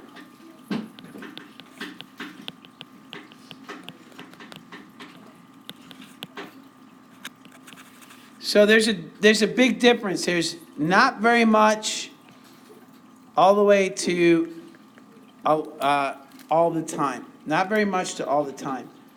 So consider that moving forward, that not every cell divides at the same rate. And there's good reason for that. So what, and by the way, before we go on, what are the two main reasons you do the cell division? One is what? Repair. And two is to grow. In prokaryotic cells, you do cell division, you do the cell cycle to reproduce. So that's what we call binary fission. Eukaryotes do meiosis to reproduce, and we do recombination. So we have to talk about that. That's why girls create eggs and men create sperm, and we combine them because we're recombining that DNA. All right, so we do things differently. Huh? I said, how do you make a whole human? Yeah, it's because of this. Once you start adding up all this cell division, it adds up to a human. You still ain't telling me what happens to people that come out connected. That's because has nothing to do with this. So You said that. So who really, I said we'll get to it at some point at development, when we're in development. But who really like carries the baby? The male or the female?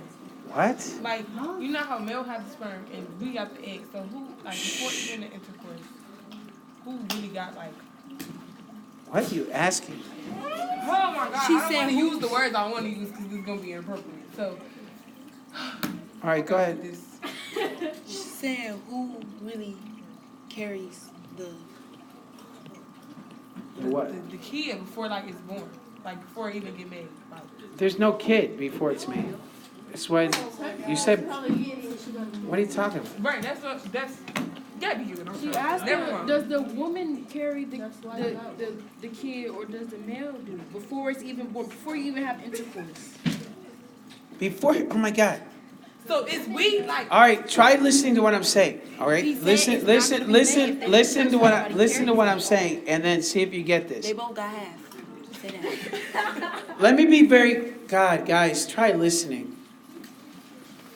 Before intercourse, before the two cells combine, there is no human being. It's a gamete, a cell in one person and a cell in the other person. These cells have half the DNA necessary to make a human being. There is no human being before that. Once they combine and recombine their DNA, then you get a human being, and the woman carries it. So like I said, Is it time to go? Is that why people are packing up? Yeah. All right, so we got work to do tomorrow. Please come in ready to work. Let's take a look at how mitosis happens. Friday, we're going to look at these cells. And do you all notice that these cells have they look different, don't they? Those of you that are listening, that's great. If you're not listening, that's fine. Just stop talking while I'm trying to describe something. I don't have time to argue anymore about you not listening. It's okay you don't want to listen, but I can't. I got 27 kids in this room, and 25 of them want to know. So let's be quiet. So when we're looking at these cells, they're very different. Please take a look at this.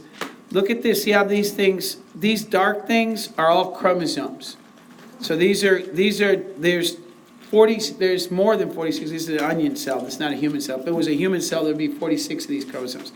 You can't tell individual chromosomes. Sometimes you can tell one. But remember how a microscope works. You're only looking at one layer of the three-dimensional cell. So there could be some chromosomes underneath this. There could be some chromosomes above this. You're focused on this layer, and that's all you can see. So you might say, well, there's only a few chromosomes here. That's only in this layer. If you focus down deeper into the cell, you might find some more. If you focus up in a layer above it, you might find some more. So the same number of chromosomes are going to be in each cell at any particular time. But you agree that the chromosomes are doing different stuff, right? At different times during mitosis. This is an onion root tip cell. Onion root tip cell. And why do you think we use onion root tips? What do you think's happening at the tip of this cell? Multiplying. Why? Why is it going through the cell cycle? Because it's growing. That's right. Because of growth. Onion roots grow. I mean, I think that's fair to say. That's what onion roots do. They grow. And so if you go to the tip of the onion root, you'll see the growth. You're going to have mitosis going on. Specifically, cell cycle. And then more specifically, we're looking here at mitosis because what is this thing that we're looking at? What is this? Say it. Nucleus. And what is the division of this nucleus? What do we call that? What do we call the division of the nucleus? Mitosis is correct. All right. It's mitosis. The division of the nucleus is called mitosis. At this point, everyone should know that. If you don't know it, it's something that you have to learn before the next test, which is going to be next week, Monday or Tuesday. So I don't know what else to say. I can't be any clearer than that.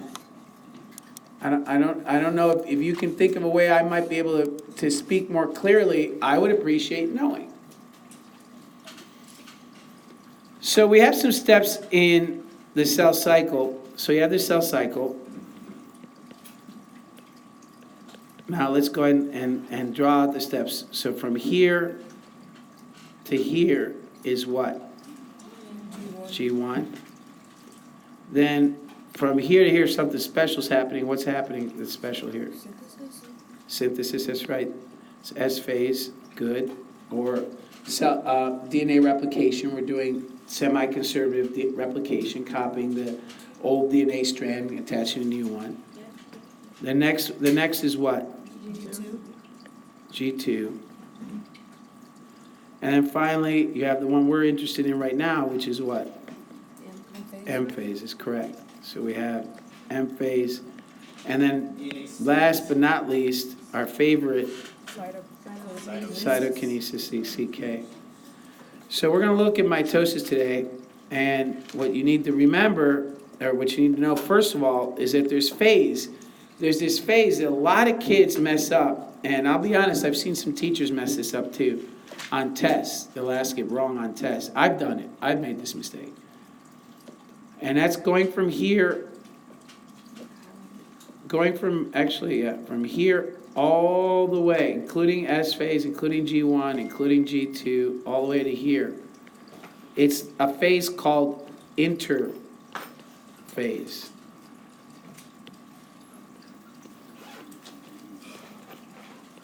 All right, interphase.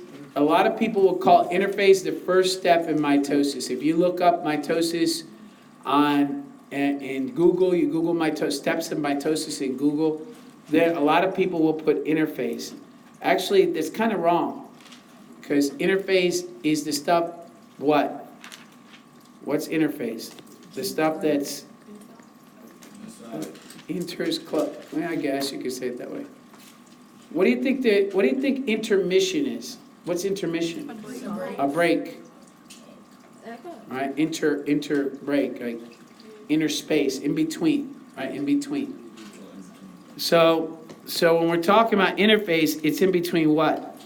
In between mitoses, so in between nuclear divisions. So interphase is all the stuff that happens that's not mitosis or meiosis, okay?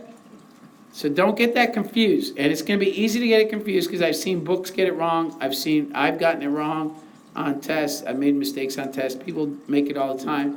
Because in the book, they'll usually list interphase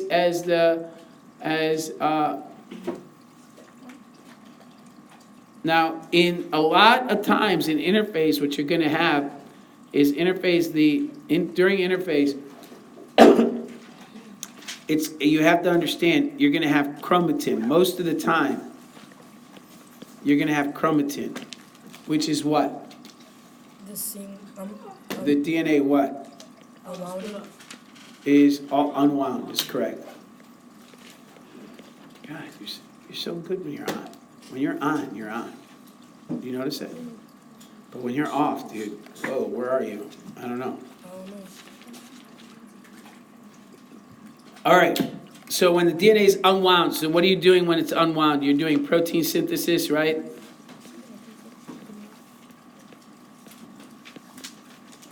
Or you're doing DNA replication.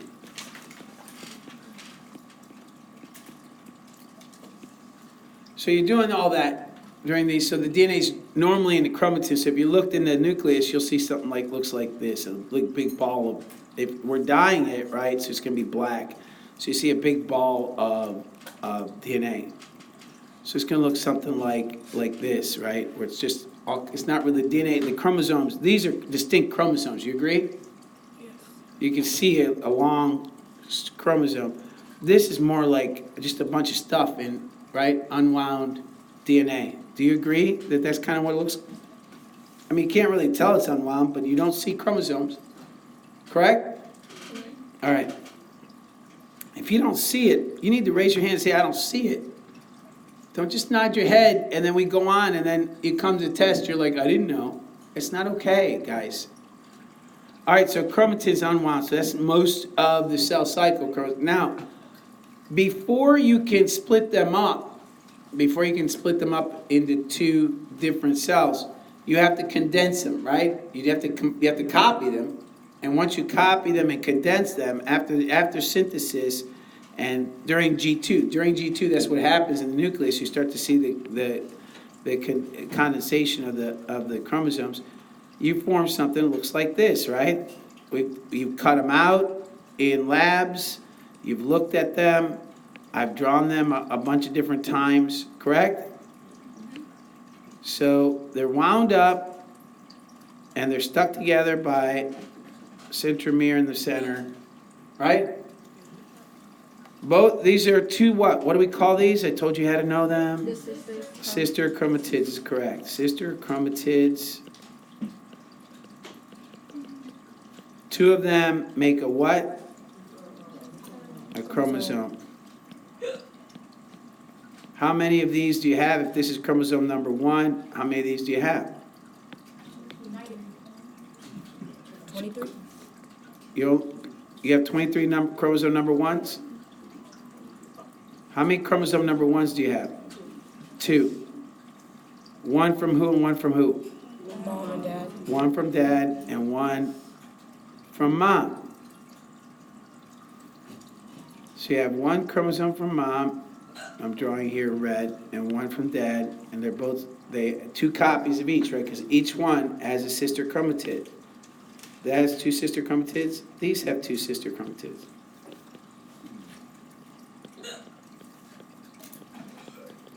Now, you start to see the chromosomes, these condensed forms of DNA. You start to see them in early what we call prophase. Prophase, all right? So that's the first step. In the first step of mitosis is prophase.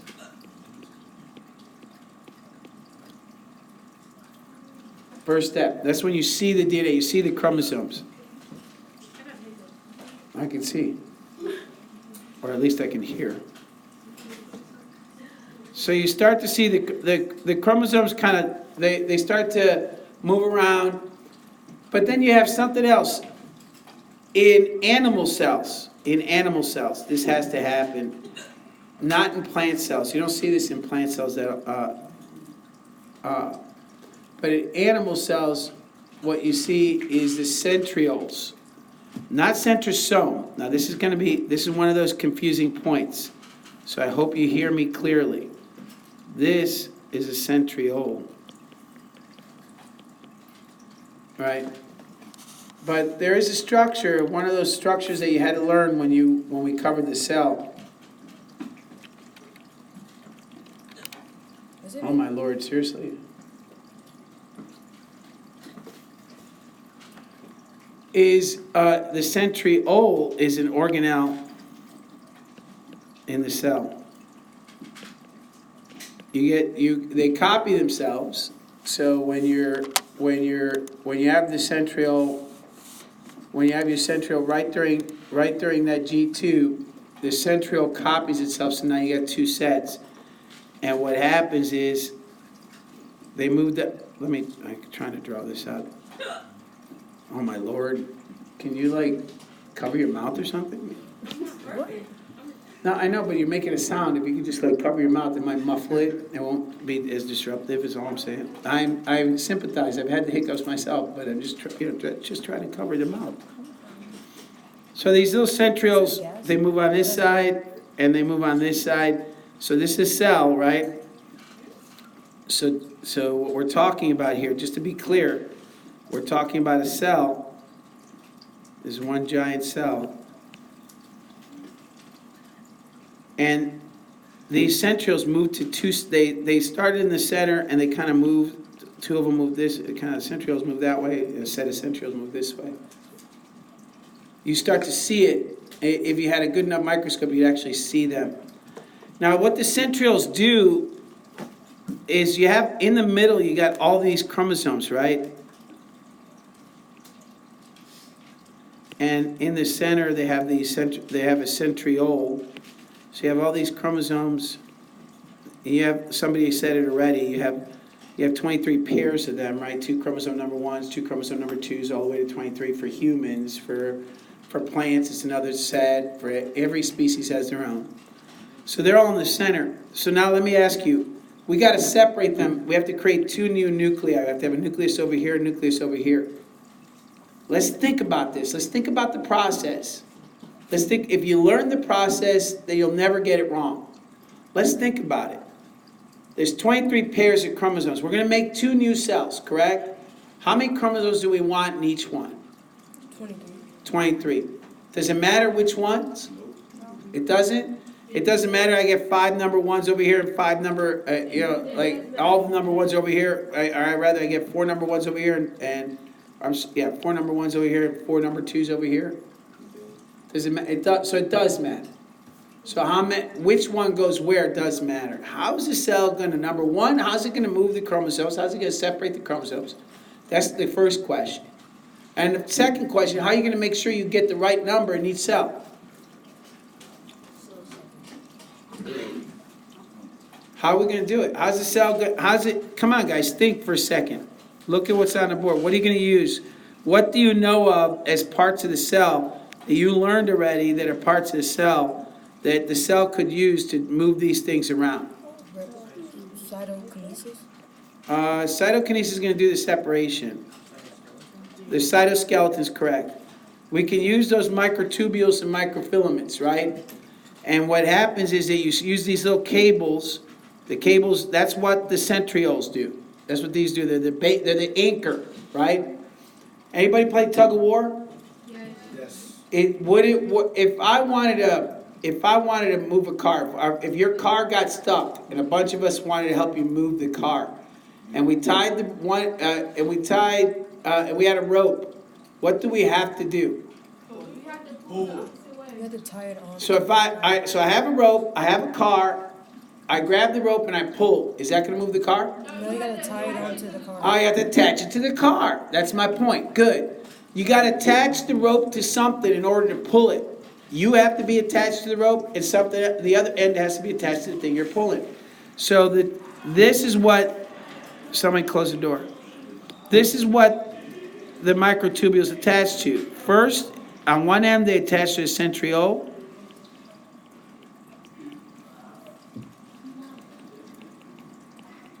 And on the other end, they attach to the center of the chromosome, called the centrosome. So the cables get attached, you see that? To each one, to each of the chromosomes. One, and then on the other side, these get attached like so.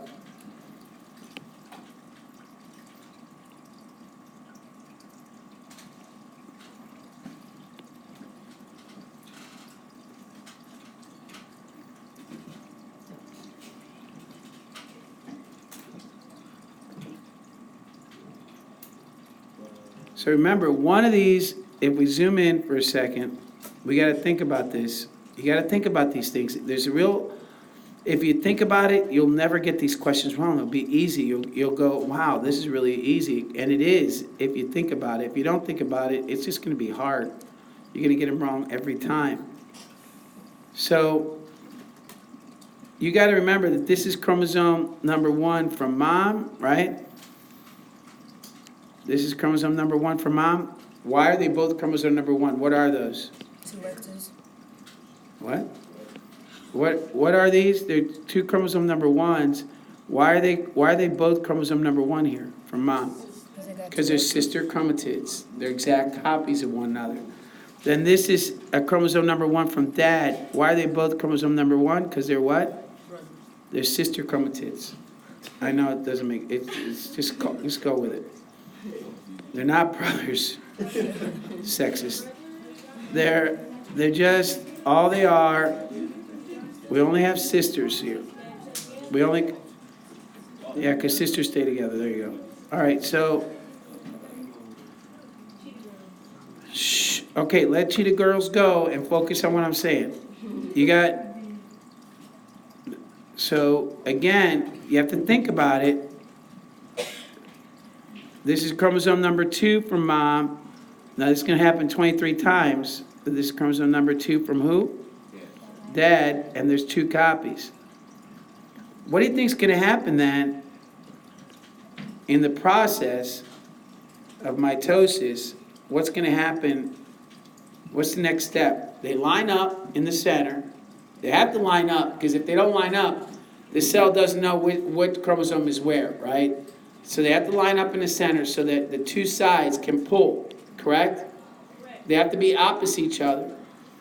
So they're on 2 sides, and there has to be a microfilament attached from the centriole to the centrosome from both ends.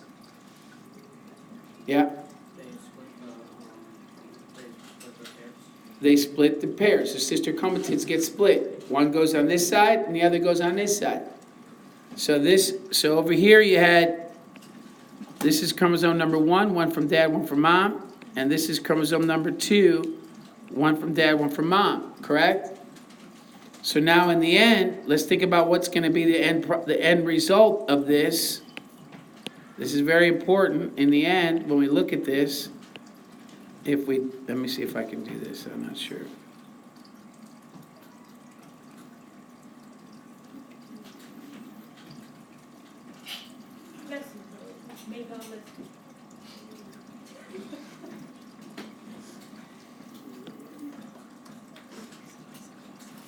In the end, what's going to happen is as they get pulled apart,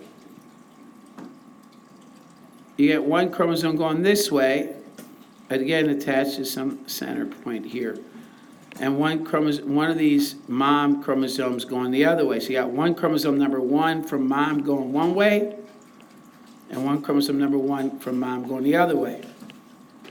Do you see that? Does everybody see that? Because if you don't see it, you're going to run into problems. And then with dad's chromosome number 1, you get one chromosome number 1 from dad going this way, and one chromosome number 1 from dad going the other way, again being pulled by the centriole attached to the centromere. And then the same thing happens for chromosome number 2. Chromosome number 2 has one from mom getting pulled in this direction, one from mom getting pulled in that direction, one from dad getting pulled in this direction, one from dad being pulled in that direction. So what you get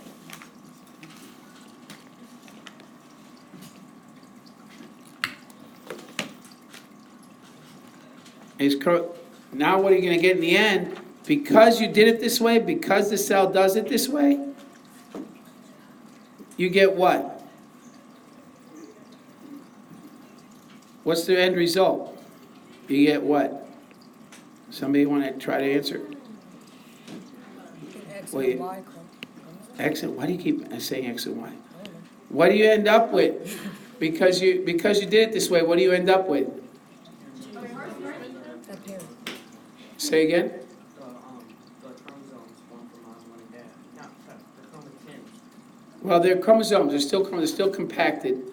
So you have chromosome number 1 from mom and 1 from dad, and then you have one of each, right? 1 from mom, 1 from dad, for both chromosome number 1 and chromosome number 2, and you have them on both sides, don't you? You have 1 from mom and 1 from dad for both chromosomes. Does that make sense? So chromosome 1 and chromosome 2, you have one of each, which is what you want. If you're going to make exact copies, every cell of your body has to have a chromosome from mom and a chromosome from dad. If you put stuff away, you're wrong. What time are we leaving? So you shouldn't have anything put away. You should be looking at the board and paying attention to this really important point I'm trying to make that you're going to be lost on. You're going to get it wrong on a test because you're not paying attention. So they're still connected at this point. But notice that they're on two different sides of... Wow. It's funny, yeah. It's real funny until you fail the test. Then everybody wants a retake and oh yeah, it's all funny until you can't answer questions on tests. Then it's everybody's fault but yours. You have this, now you've divided the DNA in half. Half the DNA over here, half the DNA over here. Now you have now the next thing that you're going to need to do is have a nucleus, the nuclear envelope be made again. So now you have 2 nuclei, right? Everything's doubled. Now you have 2 nuclei. And remember there would be 46, two pairs of 23, right? One mom, one dad for all 23, so that's 46, including the X and the Y. Thank you. So the next thing that happens is cytokinesis, you split the cell. All right, so that's the general process. Does the general process make sense to you? And so we can identify different phases. We've identified different steps. And the steps make sense. So the first step is prophase. And prophase is just when the centrioles separate and the chromosomes are visible.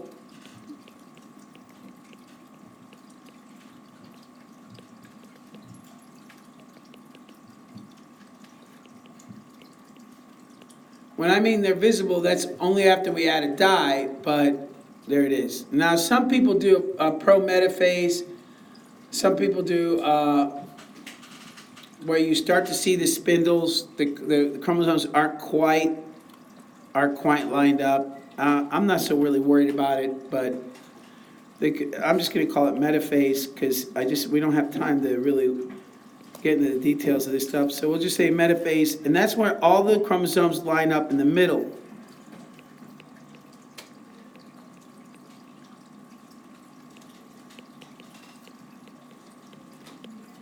The centrioles separate. Oh, I should mention here the nucleus, the nuclear envelope disappears. Why does the nuclear envelope have to disappear? Think about it. Why do you have to get rid of the nuclear envelope in prophase if this is going to work?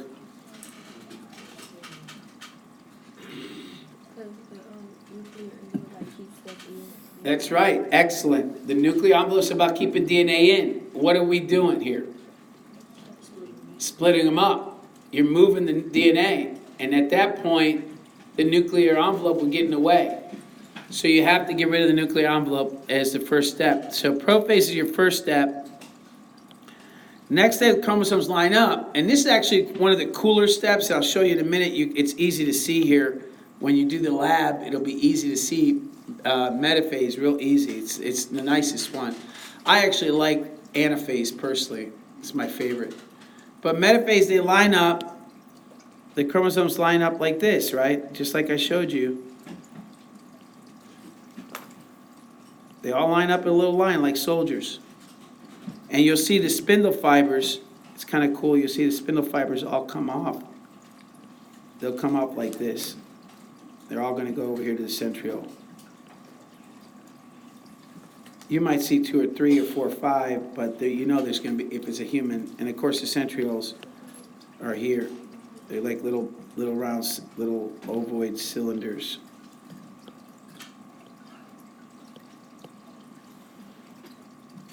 Good. So that's metaphase. And then some people like to call it prometaphase, you might see that somewhere along the line where right before metaphase the chromosomes are moving. You see the spindle fibers, but they're not quite lined up. All right, so that's kind of important, I guess. It's important, but we just don't. I mean, I wish we had more time. We just don't. Anaphase, which is my favorite, because I love dreadlocks, and every time I see anaphase, I see tiny little shrunken heads with dreadlocks being dragged to each side of the cell.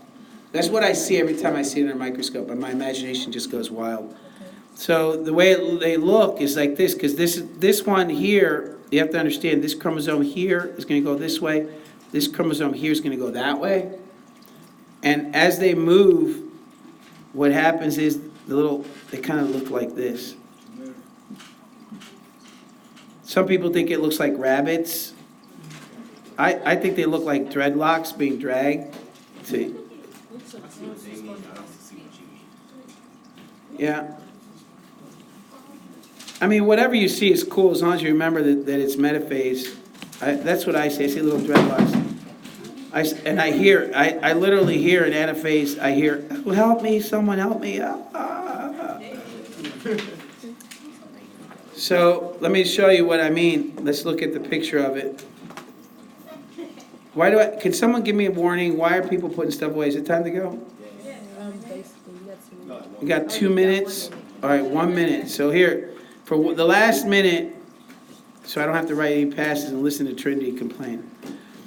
Do you see? Look at anaphase. Don't they look like little dreadlocks being dragged to one side?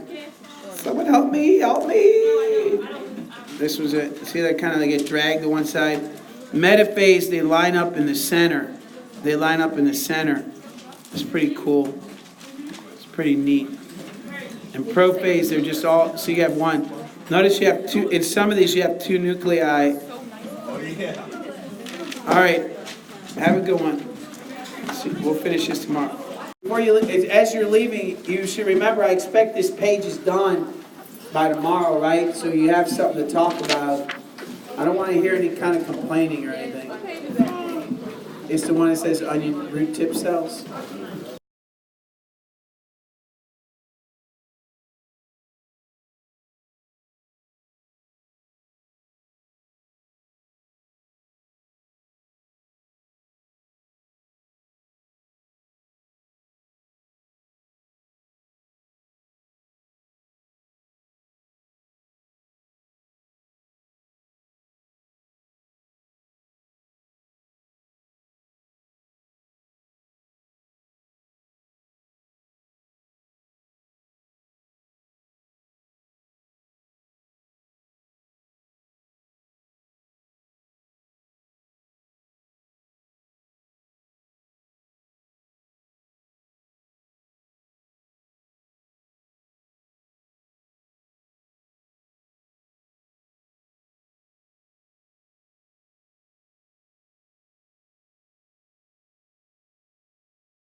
This process I just described, right, these steps, no matter how many, whether you call it whether you say it's prophase, metaphase, anaphase, and telophase, or you say it's prophase, prometaphase, metaphase, anaphase, and telophase, because you can divide it.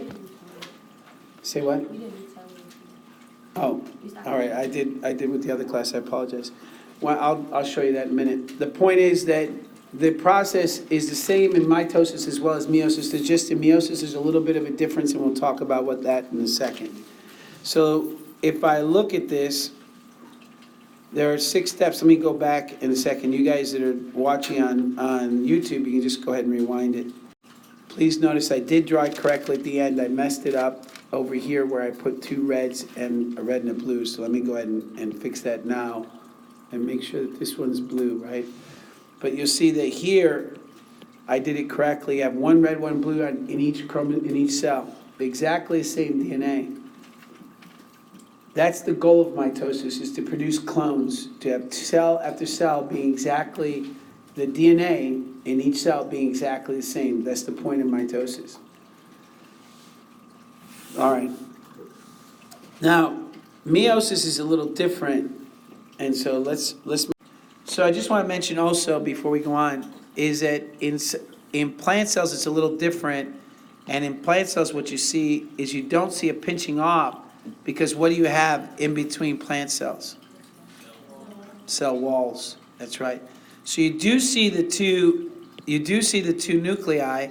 You do have the double copies, the one from mom and one from dad, for implants as well.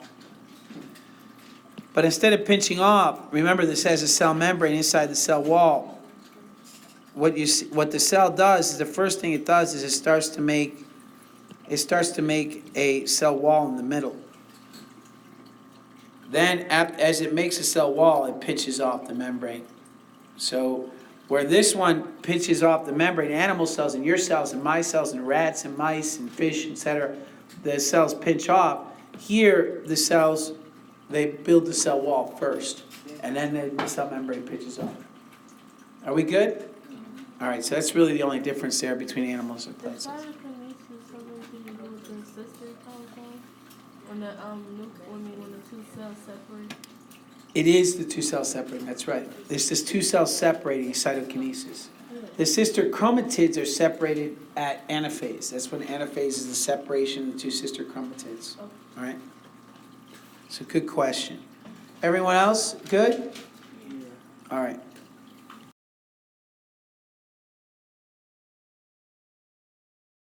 Go through that. When we're going over meiosis, let's take a look at what happens. Prophase. What happens in prophase? Who knows what happens in prophase? Of mitosis. Centrioles separate. All right, centrioles separate. What happened before meiosis? Before mitosis? What happened right before mitosis happened? What occurred?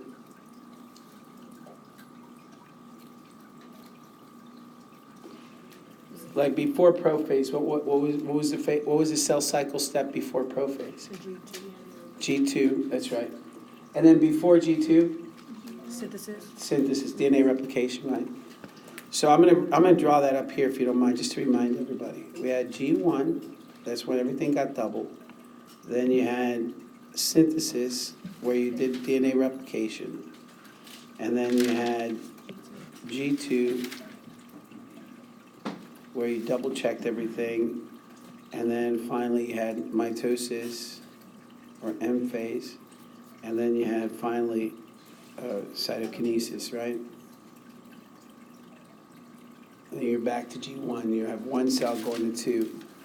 Now remembering that synthesis is that semi-conservative DNA replication, correct? You start off with 46 chromosomes, like we just looked at, right? 46 single copies. After synthesis, what are you before synthesis, as you saw in the previous study guide sheet, if you go back and look at DNA replication in your study guide, you'll see that you have one chromosome that looks like that. After synthesis, your chromosome looks like what?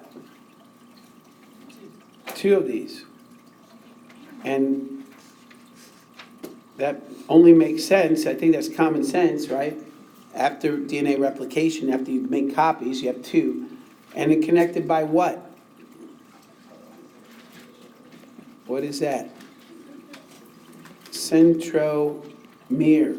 These are things you need to know. You need to know what they are. You need to know, make sure you know what they look like. You need to know that word because centromere is very close to centriole, isn't it? And centriole and centromere, you don't want to get them confused. Later, you'll see a kinetic core in the center, but that's irrelevant. This is centromere is holding these two together. So when you're starting prophase, your chromosomes already have what? Two sister what?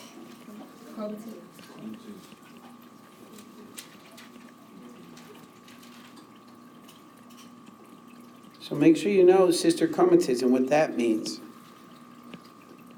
And of course, at the end of M phase and the end of mitosis, you'll only have one again.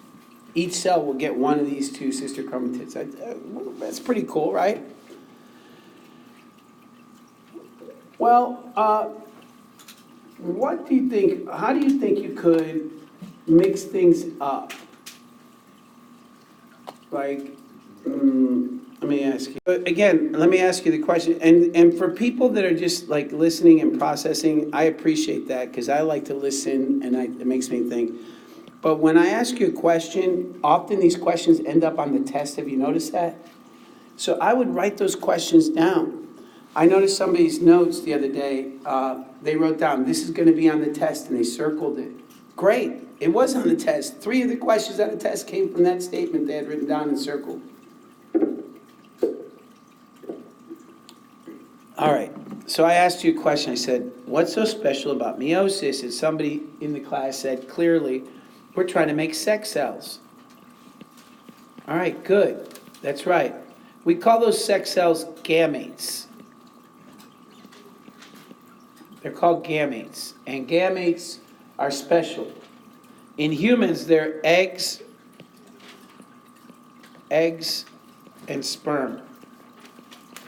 In plants, for instance, the gametes are called other things. For instance, a word called pollen.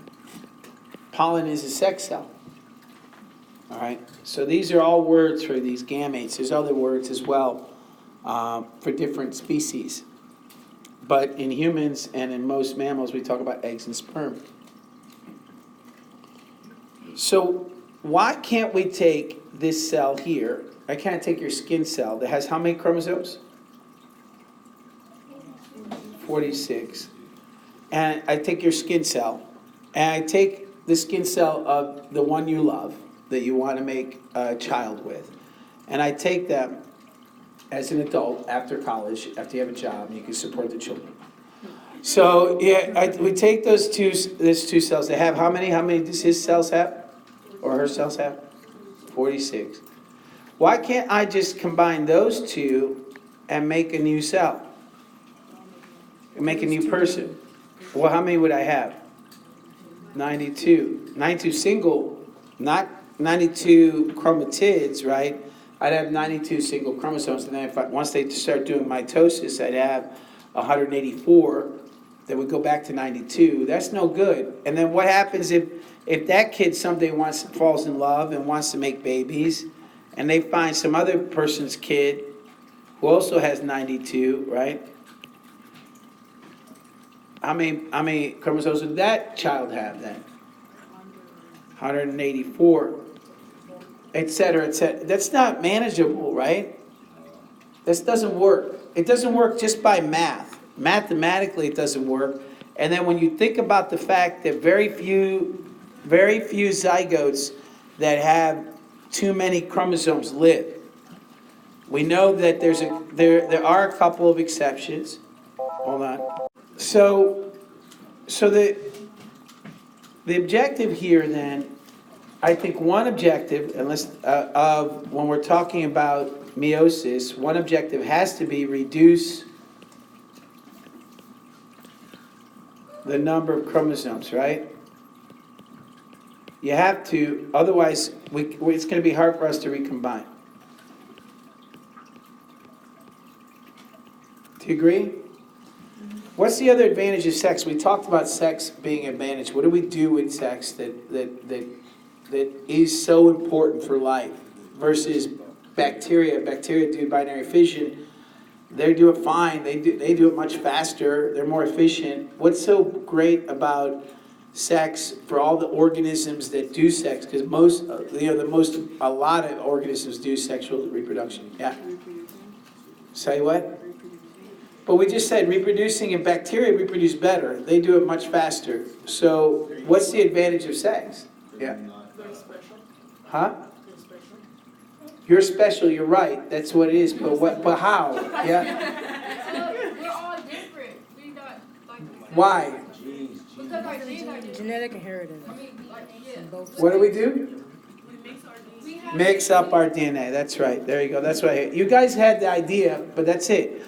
You mix up the DNA. And he's right, though. He said it interesting, but in an interesting way. But yeah, it makes everyone special, right? Stop. And I mean that. It makes everybody very unique. Right? Genetically unique. We call it genetic. It increases. This is going to be an important idea. It's going to continue for about a month and beyond. It increases genetic variation. This is very important. That improves our chances of survival as a population. So that's the advantage of sex. That's the big advantage. So we want sex that if we were designers and we were going to design life, we definitely would want, if we're going to have a sexual organism, we want it to make sure it does those two things. Reduce the DNA and to have, right? Exactly have. Can you like zoom in Hey. to make it bigger? Why did you? I'm writing it with you. Why can't you write as fast as I write? I'm not super fast. Yeah? Yeah. So you reduce the number of chromosomes and mix up the DNA so that you increase genetic variation. Those are the two key points here. So right away, right, the first step of meiosis does that. Let's see how they do it. In mitosis during prophase, the chromosomes, the sister chromosomes, all the DNA condensed into chromosomes, so you can see them. And they look like this. That's what it looked like in mitosis. But they didn't organize themselves in any special way.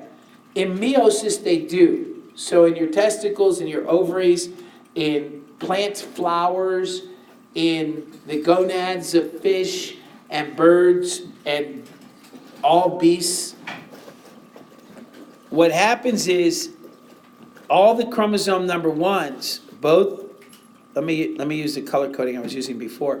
Both the mom chromosome, which has been doubled, do you agree? It has been doubled, and chromosome number 1 from dad. Let me redraw this.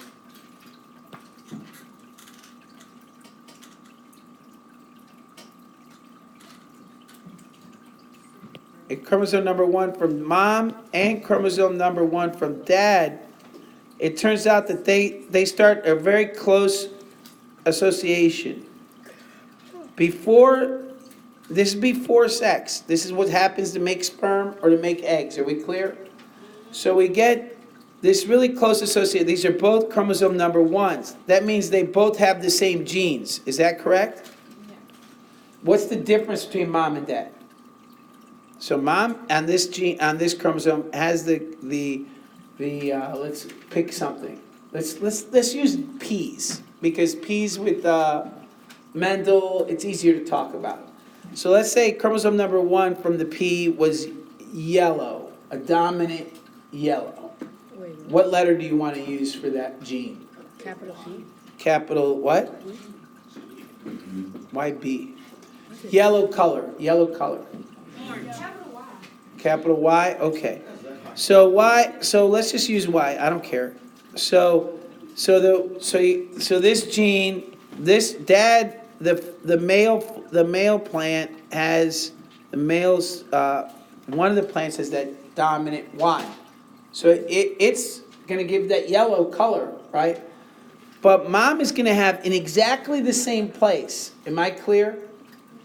In exactly the same place, they're gonna have a Y gene, is a gene that controls color for the plant, but maybe it's not yellow. Maybe this is a green pea. So maybe it's little y. So where this plant gives you the gene for yellow color, this one would give you the little y. And maybe later down the road, because there's many genes on this, you learn that, maybe this plant is tall. So let's call it dominant, okay? Maybe it's tall. So what would this plant, Capital T. T, capital T, okay. But maybe this other plant over here is short, little t. Okay? Is that okay with everybody so far? So this plant here is yellow and tall. This plant here is yellow and tall because it has a dominant yellow and a recessive that it got from its dad, right? And from its mom, it got the tall one, right? And from its dad, it got the short gene. But the plant is yellow and tall because it has those dominant genes. Are we okay with that? Everybody all right with that so far? Any questions or concerns? Okay. So what this close association, we call this structure a tetrad. And this tetrad, it means there's 4 sister chromatids coming together. Tetra means what? 4. So there's 4 chromatids coming together. And that's what happens in prophase. But during prophase, something really special happens. A really important event. We call this event, I'm going to put it in yellow because it's really important, crossing over. Crossing over. So 2 of the sisters, now initially the 2 reds were identical and the 2 blues were identical, is that correct? Everybody okay with that? They're sister chromatids, so they're identical, yes? I hear a lot of grumbling, but I don't hear everyone agreeing. If someone doesn't agree, please say so. Do you all agree that all sister chromatids initially were identical? Yes. Okay. So when they got separated in mitosis, this chromosome went one way, this the other way. So each new cell had 1 red, 1 blue. Oh, Lord. Please excuse the interruption. At this time, we have 2 vehicles in the visitor lot that You need to said be moved. Tetra was 4. Both are Hondas. One, the license plate is HUD 9898.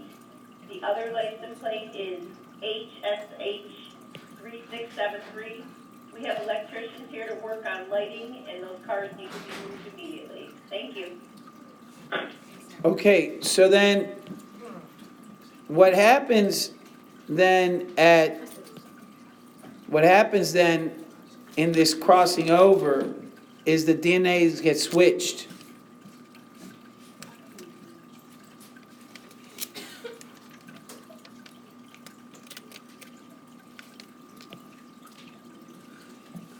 The DNAs get switched. So now let's go down the list. Can we do this real quick? Before I get in, and we'll go back and I'll let you ask questions. Write down your questions and we'll go back in a minute and make sure you understand what a tetrad is and all the questions that you might have. So we said that the red had big Y, big T, and the blue had little y, little t, right? So the red had big Y, and then it had big T, right? And we said that the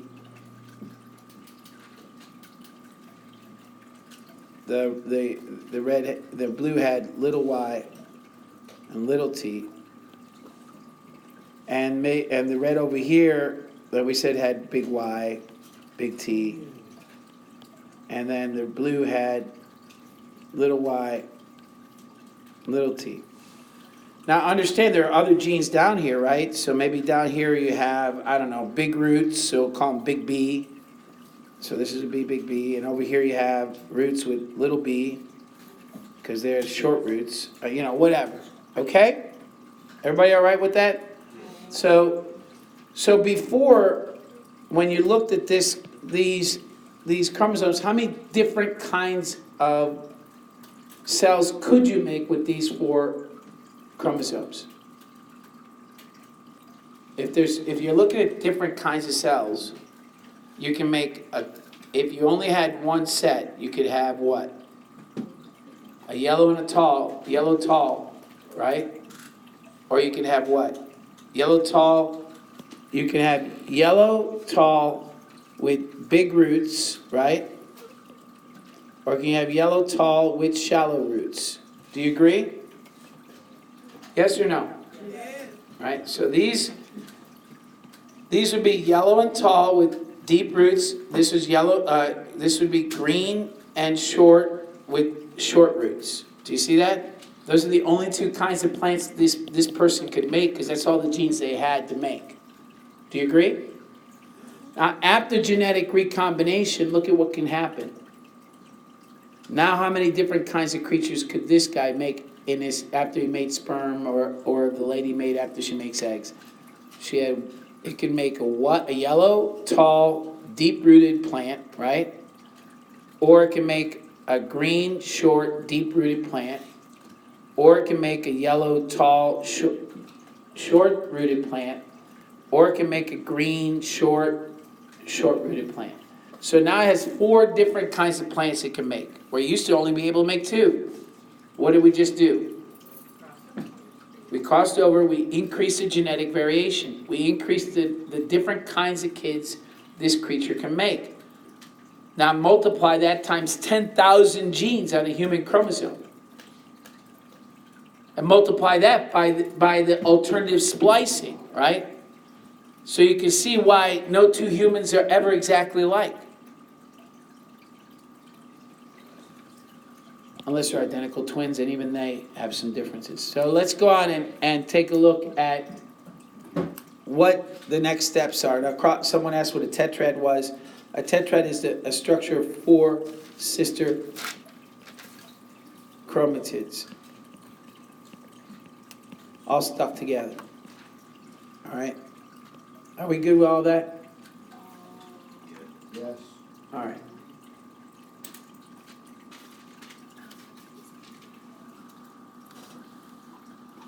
All right, so let's go ahead through the steps of meiosis. So meiosis has prophase, and we call that prophase 1. It's going to be prophase 1. Let me use Roman numerals. Prophase 1. And what happens at prophase 1? You form a tetrad. You form a tetrad between what we call, these are called homologous chromosomes.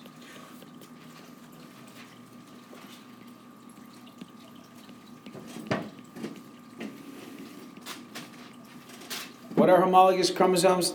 Chromosome number 1. What's another homologous pair of chromosomes? 2 and 2. 2.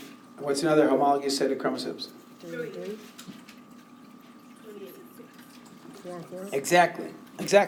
So every pair of chromosomes is a homologous pair. What is homologous pairs? Homologous pairs are same genes, but they're not necessarily identical, right? Because they got big A, little t, big T, but they have this. They control the same genes. They might have different genetic variation.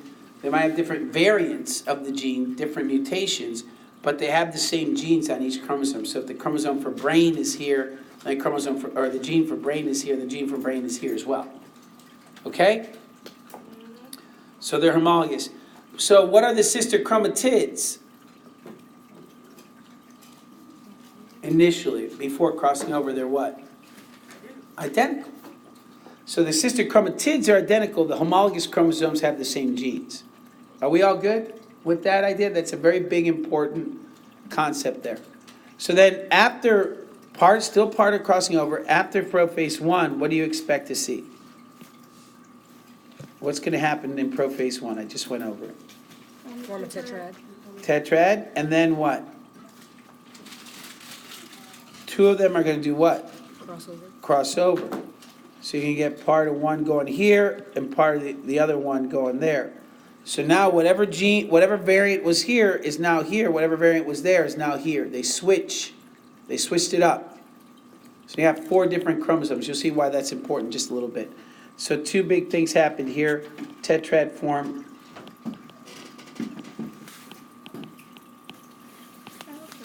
Yeah, and crossing over.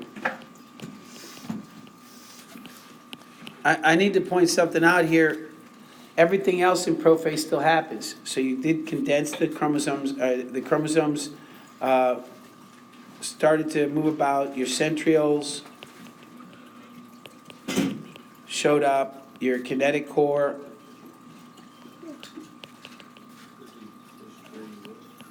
Your kinetic core did show up in the middle of the centromere. So you got all that happening as well. It's not like there's something humongously different. And of course, the nuclear envelope disappears.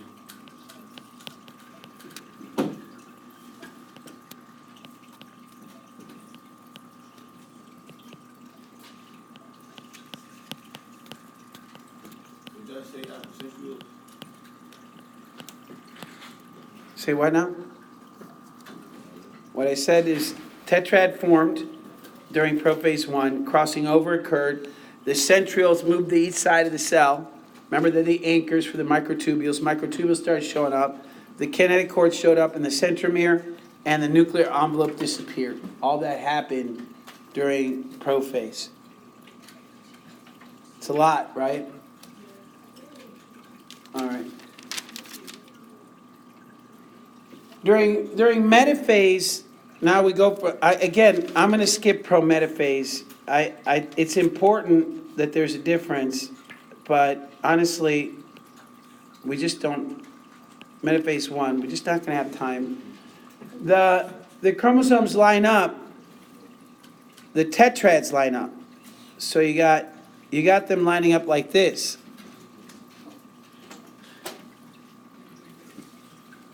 This is very important now, because they're going to line up like this. The tetrads are going to line up next to each other.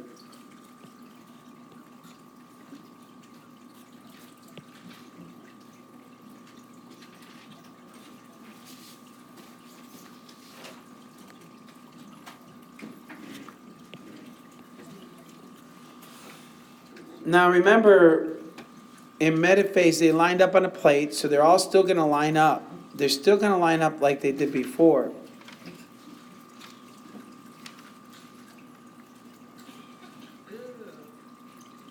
What was that about? Something went in your mouth? That is gross. So they're going to line up like this, you see, after crossing over. Now these look identical, so don't get confused. I don't mean to make them look identical. So they're going to line up. You have your, what do you have on each side? You have your kinetic cores over here. Not kinetic cores, I'm sorry, the centrioles over here. And what's going to connect? What's connecting? The snake? What's connecting all the, what are the two, what's the kinetic cord anchor? It's using what? What's going to connect? This goes back to those 6 R's, that reciting, reviewing every night. Huh? Spindles? That's right. The fibers. The fibers are going to go across. This fibers are going to come across and connect. This is still metaphase? Yeah, this is metaphase, right? This is what happens in metaphase. They're all lining up.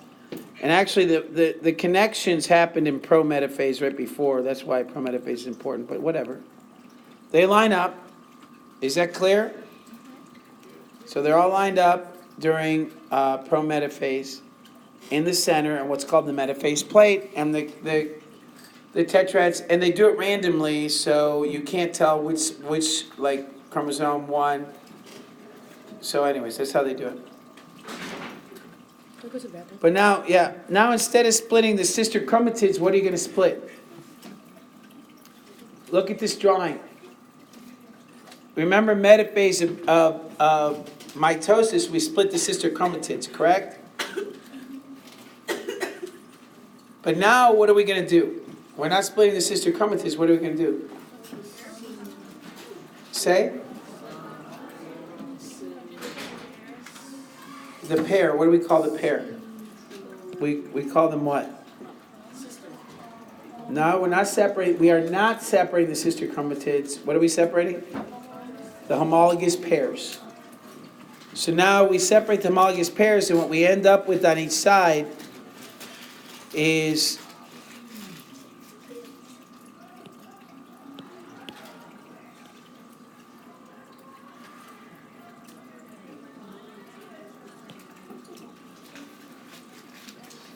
one of each.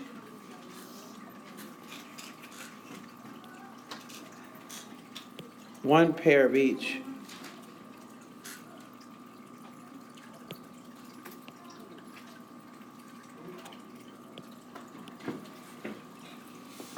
So those are the two differences between mitosis and meiosis. That's it.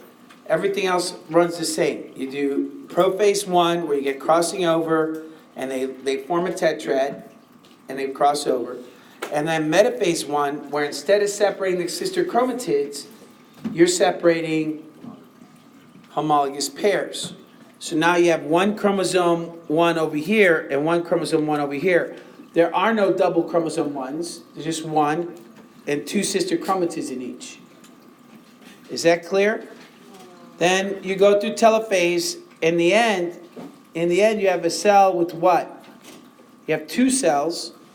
After cytokinesis, you have two cells, and in each one, you have two sister chromatids that are indeed. You have two sister chromatids.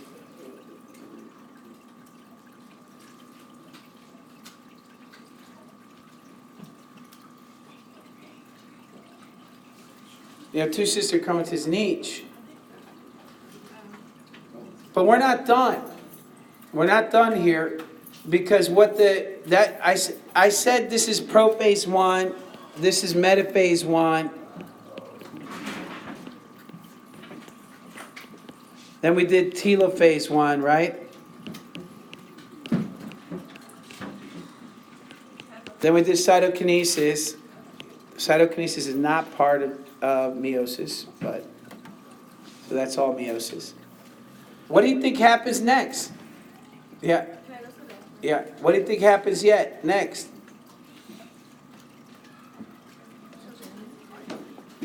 If I did prophase 1, metaphase 1, telophase 1, prophase 2. That's right. We do this twice. That's the other big difference between meiosis and mitosis. You do this process twice. The trick is you don't do the whole cell cycle. That's the trick. Why would doing the S phase be a problem here? Look at what we're trying to do here. What are we trying to do? We're trying to do two things. What were they? What were the two things we were trying to do? Reduce the number of chromosomes and mix up the DNA. Mixing up the DNA, we did it. There it is. Now we got to reduce the number of chromosomes. If we did S phase, we would double. Right now we have 46 copies of the 46 chromosomes. And we'd be doubled again, and it would be back to where we started. So we don't do S phase. Don't do S phase. Skip S phase. Double everything again with all the other stuff. Go through G1, skip S phase. Do G2, and then what's going to happen? Each of these is going to split, isn't it? But now it's going to do prophase 2.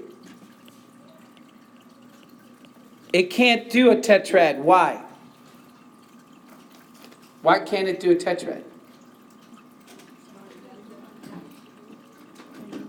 Because there's only two. That's right. Well, I know what you mean. But there's only one. There's only one chromosome of each. Only one of each chromosome now. We already separated them. You see that? Up here we can form a tetrad because there are two number 1s with two sister chromatids each. Here, we only have one number 1 in each cell. So we can't form a tetrad. So there's no tetrad, no more crossing over. What happens in metaphase? In metaphase now.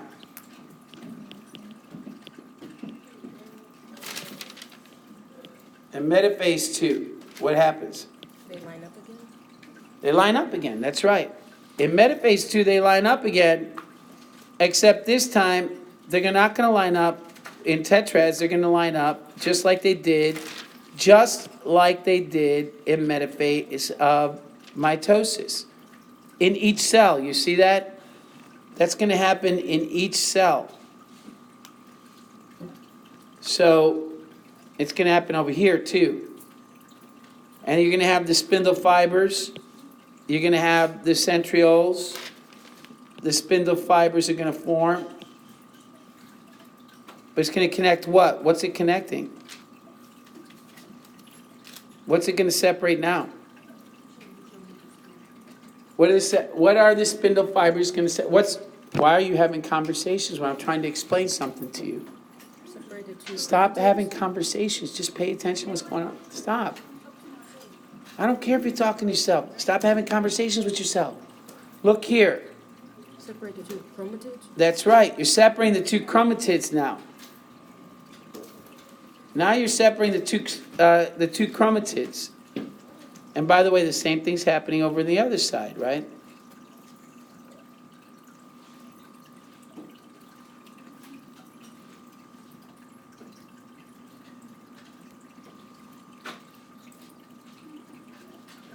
The same thing's happening on the other side.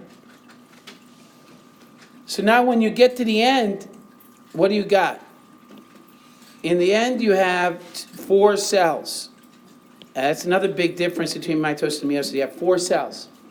You have one, not 2 copies of each chromosome, only 1.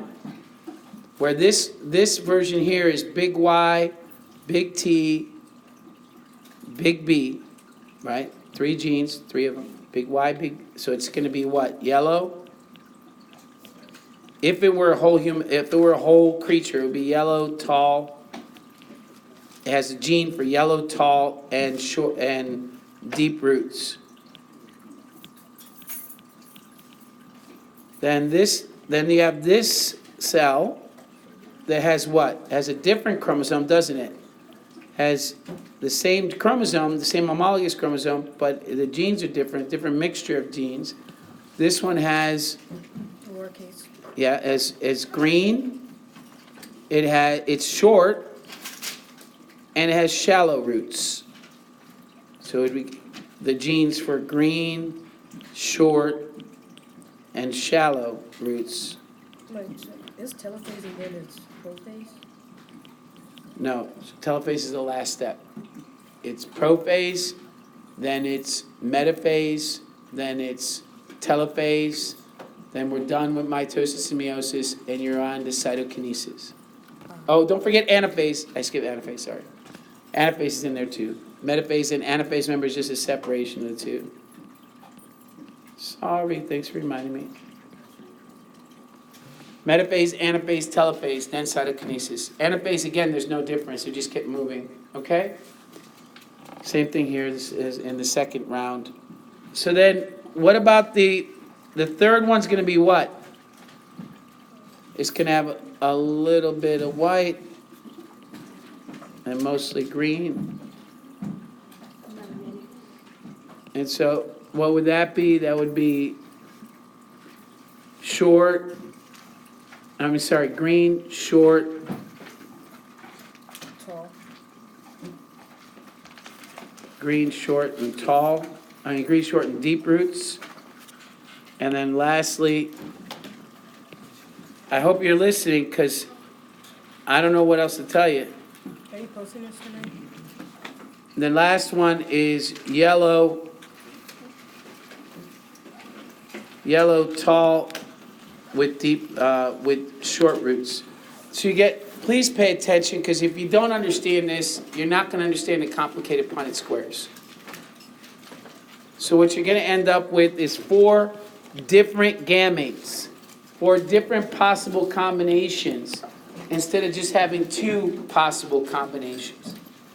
If we didn't do that crossing over, then we'd only be able to form two different gametes. But instead we form 4 different sperm, 4 different eggs. And that's just 3 genes. Imagine again, 10,000 genes and different combinations you'd get. Are you posting this? All right, yes, I'll post it. Have a good one. So what happens with identical twins, right? That's not a bad question. Notice I added anaphase. Please don't forget that there is anaphase 1 and anaphase 2 as well. So what happens with twins is you go through all that genetic variation, and there's mom's egg, right, with the 1 copy of the gene, of the chromosome, number 1. Are you paying attention? And so that's mom's. I'm not going to draw 23, right? I'm not. But there's 23 here. And then here's dad's sperm coming at mom's egg with 23 chromosomes. They come together. They form a zygote. Now they have what? 23 and 23 is what? 46. 1 from mom, 1 from dad. Now we're back to a human, right? Before they were gametes, human gametes, now they're human. Now this is a complete genetic human, right? 46. Now we have 46. What is this? We call it a zygote, correct?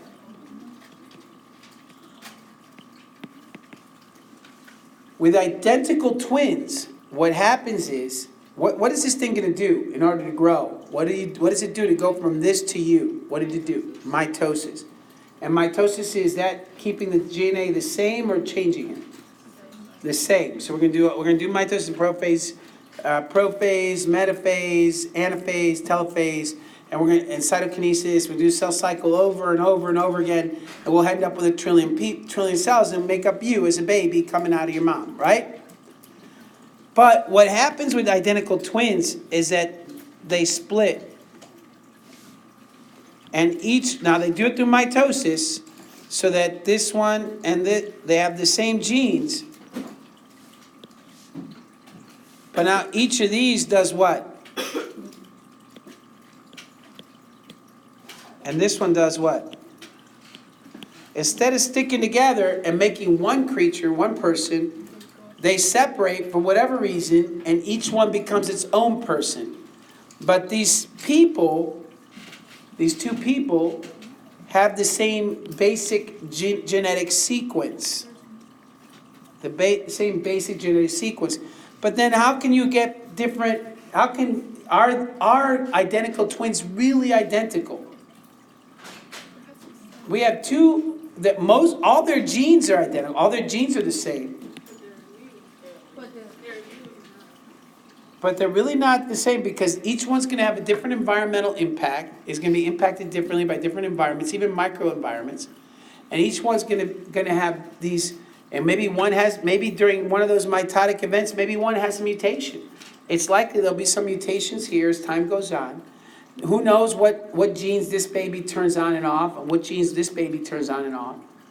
In fact, we have a pair of twins in this school that look very different. One has no hair, right? And the other one has hair. Very different, but they're identical twins. So even identical twins end up being slightly different. Yeah. So why sometimes when they grow, like one baby eats the other one? I don't like that word eats. That's not what happens. These, we call it absorbed, and the reason it's not eats is because they don't use teeth and they don't tear into the other one. There's no violence occurring. This is an environment where the mother's womb is a secure, safe space, and these cells are dividing. They're constant, and you can imagine how quickly they have to divide. If in 9 months you go from 1 cell to a trillion cells, and you don't just go to a trillion cells, you have to make all the different tissues, right? So then each cell has to specialize. You have to say, this is gonna be an eye, this is gonna be a spine, this is gonna be a... So there's a lot of chemical signals going on, correct? If something happens and these two babies, while they're developing, get too close to one another, one twin can absorb the other. The signals can get confused. And this baby maybe thinks that this is part of them, and so they start absorbing it. There are people that are walking around today that they were two separate events where you had a sperm and an egg come together to make a person, right? And then you had another sperm from the same father, but a different sperm, and the mother released two eggs. So these are paternal twins. No, same father. These, I don't know why that's ill. So these are two different, they're different. They're called paternal twins, right? Their DNA's, they're no more closely related than you and your brother, you and your sister. One could be male, one could be female. They have different DNA. This is a whole different combination of DNA, and this is a whole different than this set. Is that clear? There's one more thing that could happen. So this is called what? A paternal twin. This is a fraternal twin, right? I'm sorry, one's I think it's fraternal. I'm sorry, I'm messing that up.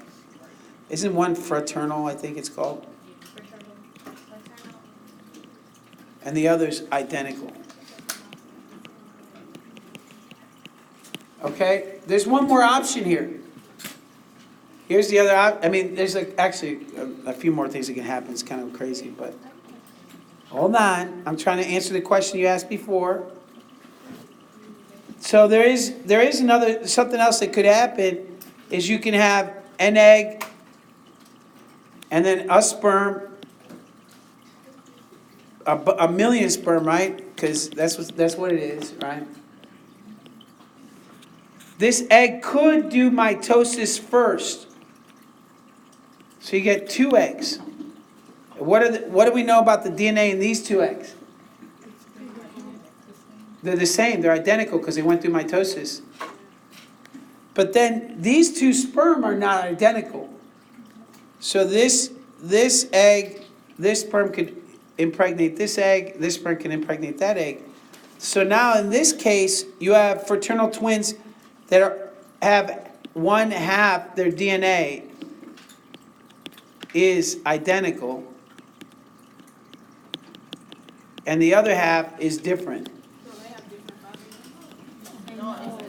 What is wrong? Why do people keep saying that? The same father. There's each event with humans releases a million sperm on average. Only the fastest and strongest sperm get to the egg. What? Is this situation possible? Yes, it happens. Oh my God, that is so. I'm not sure how appropriate it is to discuss that, but I'll say this. I'm just going to say this. First of all, they wouldn't be twins, but secondly, yes, it would take special circumstances for that to happen. First, it would be strange, but it is possible. I'll leave it at that. Yeah. Wait, how are the violations like one is like pretty black and the other one is white? Okay, I've said this before, I'll say this again. Biologically speaking, there is no such thing as black and white. So it doesn't exist.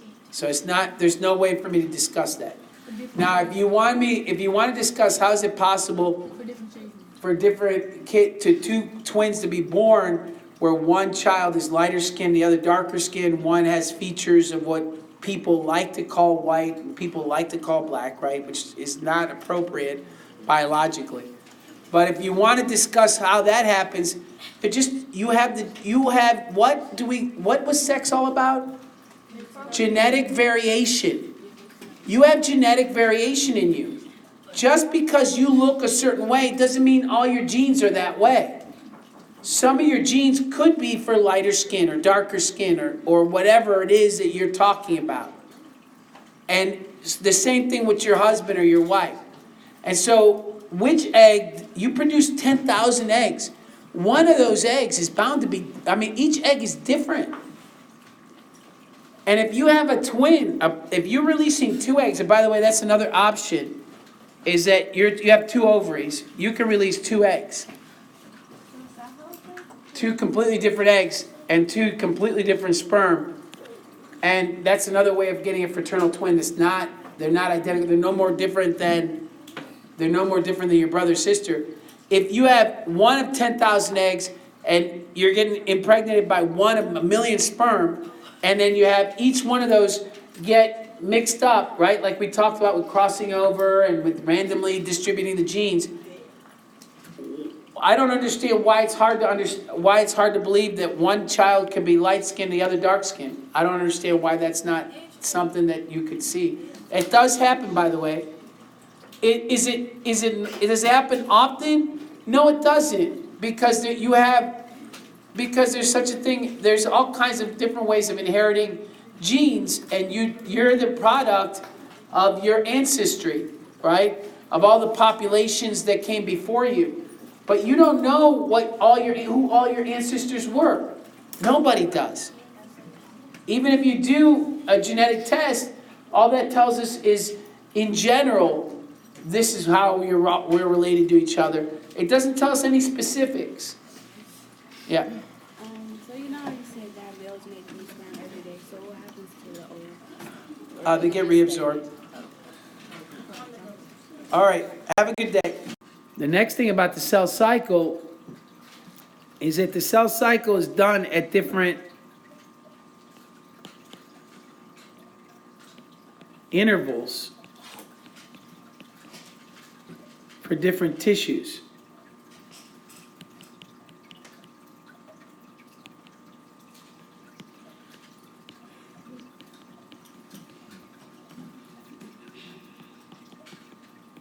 So once your cells have become differentiated, once you have different tissues, once you've left the zygote phase and you have an embryo and you have different tissues, your brain cells, for instance, your brain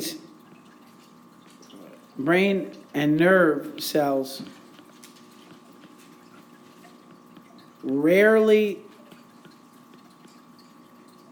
complete the cell cycle.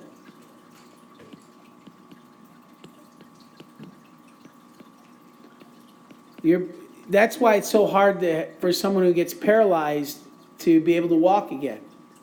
Because you don't regenerate the cells. They don't do the cell cycle. You can't repair damage. If you get brain damage, that's why it's so bad. If you get muscle damage, that's not as big a deal. You get cut, you'll survive, unless it's a deep cut and you bleed out. But if you get brain damage, you get a concussion, that doesn't repair itself. Brain cells don't do well repairing themselves because they don't do the cell cycle. We used to think they don't do it at all. So by the time you're 18, you're done with your brain cells doing the cell cycle. We know today that they do the cell cycle to some extent, but not a lot. So brain damage is pretty permanent. It's pretty scary. You can recover from a lot of injuries, but injury to your nerves and to your brain is very hard to recover from. That's why people that play football, those of you that are football players, those of us, if you ever watched that movie Concussion, that's why so many doctors are worried about it. I personally don't want any of my nephews to play football, and I loved watching football when I was a kid, but I just don't. And I love hitting, and I love boxing, and I love playing. I'm a guy, love roughhousing, but no, not if you're going to have permanent damage to your brain. That's no good. Yeah. Could I get my call? I remember my doctor, I got a concussion. I got sacked too hard. I got a concussion. My doctor, she didn't really want me to play ever again. I got a concussion, but it was a serious one. Yeah. She said it's not most. Here's the thing about concussions as far as I know. Now remember, I'm not a doctor, right? But as far as I know with concussions, here's the problem. once you get it, well, it's many problems, but once you get one concussion, just a single one, and it can happen any time, it's not just football. You can bump your head, right, from a bicycle accident, or my brother fell when he was young and broke his clavicle. Also got a concussion. You get a concussion, somebody punches you in the face, right, in a fight. So any of this stuff can cause to have, and you wouldn't even know. You just get a little dizzy, it hurts a little bit, you know, you're a little out of it. Maybe you pass out, maybe you don't. A lot of people think you have to pass out to have a concussion. No. A concussion is when your brain hits your skull. And that can happen anytime you move your head quick. Shaking baby syndrome, right? That's brain damage to the baby because you shook the baby so hard the brain hit the side of the. It happens. It's sad, but it happens. So like when I got a concussion, they told me they told my mom like if I go to sleep, she gotta wake me up every 15 minutes. Is that so? Because you like. There's two schools of thought on that. Some doctors and nurses still follow that. Others tell me that they follow a different policy. If if they think you have a concussion, they want you to stay awake so you don't go to sleep and have. Oh, yeah. But I would, my training and my training's old, right? Was that stay awake if you think you have a concussion. Some people say you need rest. Your brain needs the rest to repair itself. What you want to do, and probably rest is a good idea. You want to have a medical professional evaluate you, Yeah, that's what and then follow the medical professional's advice. Yeah, the doctor said I can go to sleep, just wake me up every 15 minutes. Yeah, there you go. Go to sleep and wake up every 15 minutes. Now, here's the thing. Why do that? For a couple, maybe, I don't know, you have to talk to the doctor, but maybe they want to make sure you're not in a coma, right? Or they want to make sure that if you do go into a coma, they might be able to do something about it. If your brain swells too much, your brain can swell. Your brain can swell so much. You know, you swell up when someone punches you, you get a fat lip, right? The brain can do the same thing. You hit your brain will start swelling up too. That brain swelling, what they'll do is it can get so bad they'll have to cut your skull open, cut a hole in your skull, and let the brain swell out of the skull, and let it sit there until the swelling goes down.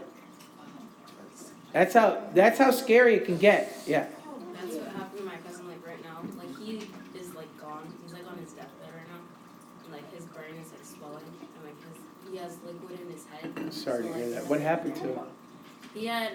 It's like complicated because he had diabetes and he has he had an infection in his back or like something, and then it spread like throughout all his back, so like he's paralyzed, and then the diabetes is complicating it. Then he has a staph infection, and then he's been like sitting in the hospital for like 2 months, and then because of that, like he has like big bumps on his back, and then like in his brain, like the infection spread so bad, like it made his brain swell, and like he had liquid in his head, and then he has starts with the M. Meningitis, and then he got the disease that you get when you drink a lot of alcohol, but he didn't drink a lot of Cirrhosis, yeah. Yeah, he got cirrhosis and meningitis, and then his diabetes is Well, here's the problem, guys. Is you see how your brain can swell for a lot of reasons. What happened to her cousin is a complication of diabetes. And this is what, by the way, African Americans, Hispanics in the room especially, but Caucasians as well. Diabetes is an epidemic in this country. So you need to watch what you eat. You need to exercise. You need to monitor your blood sugar. I didn't know I was diabetic until I randomly, for fun, used my father's glucose monitor to test my blood. That's when I was first diagnosed as type 2 diabetes. I blew it off like you guys. Hot chips, relaxing, right? I was like, whatever, man. I'm gonna live I can't worry about all this stuff, blah, blah, blah. Come 45 years old, no, 50 years old, somewhere around 49. I don't know how old I was when I was diagnosed. I got diagnosed. I don't know how long I had type 2 diabetes. How much damage did I do to my body living like that? I don't know. So, this young man, type 2 diabetes in general makes you susceptible to disease. It's not just your blood sugar. High blood sugar makes it so you can't fight disease easily enough.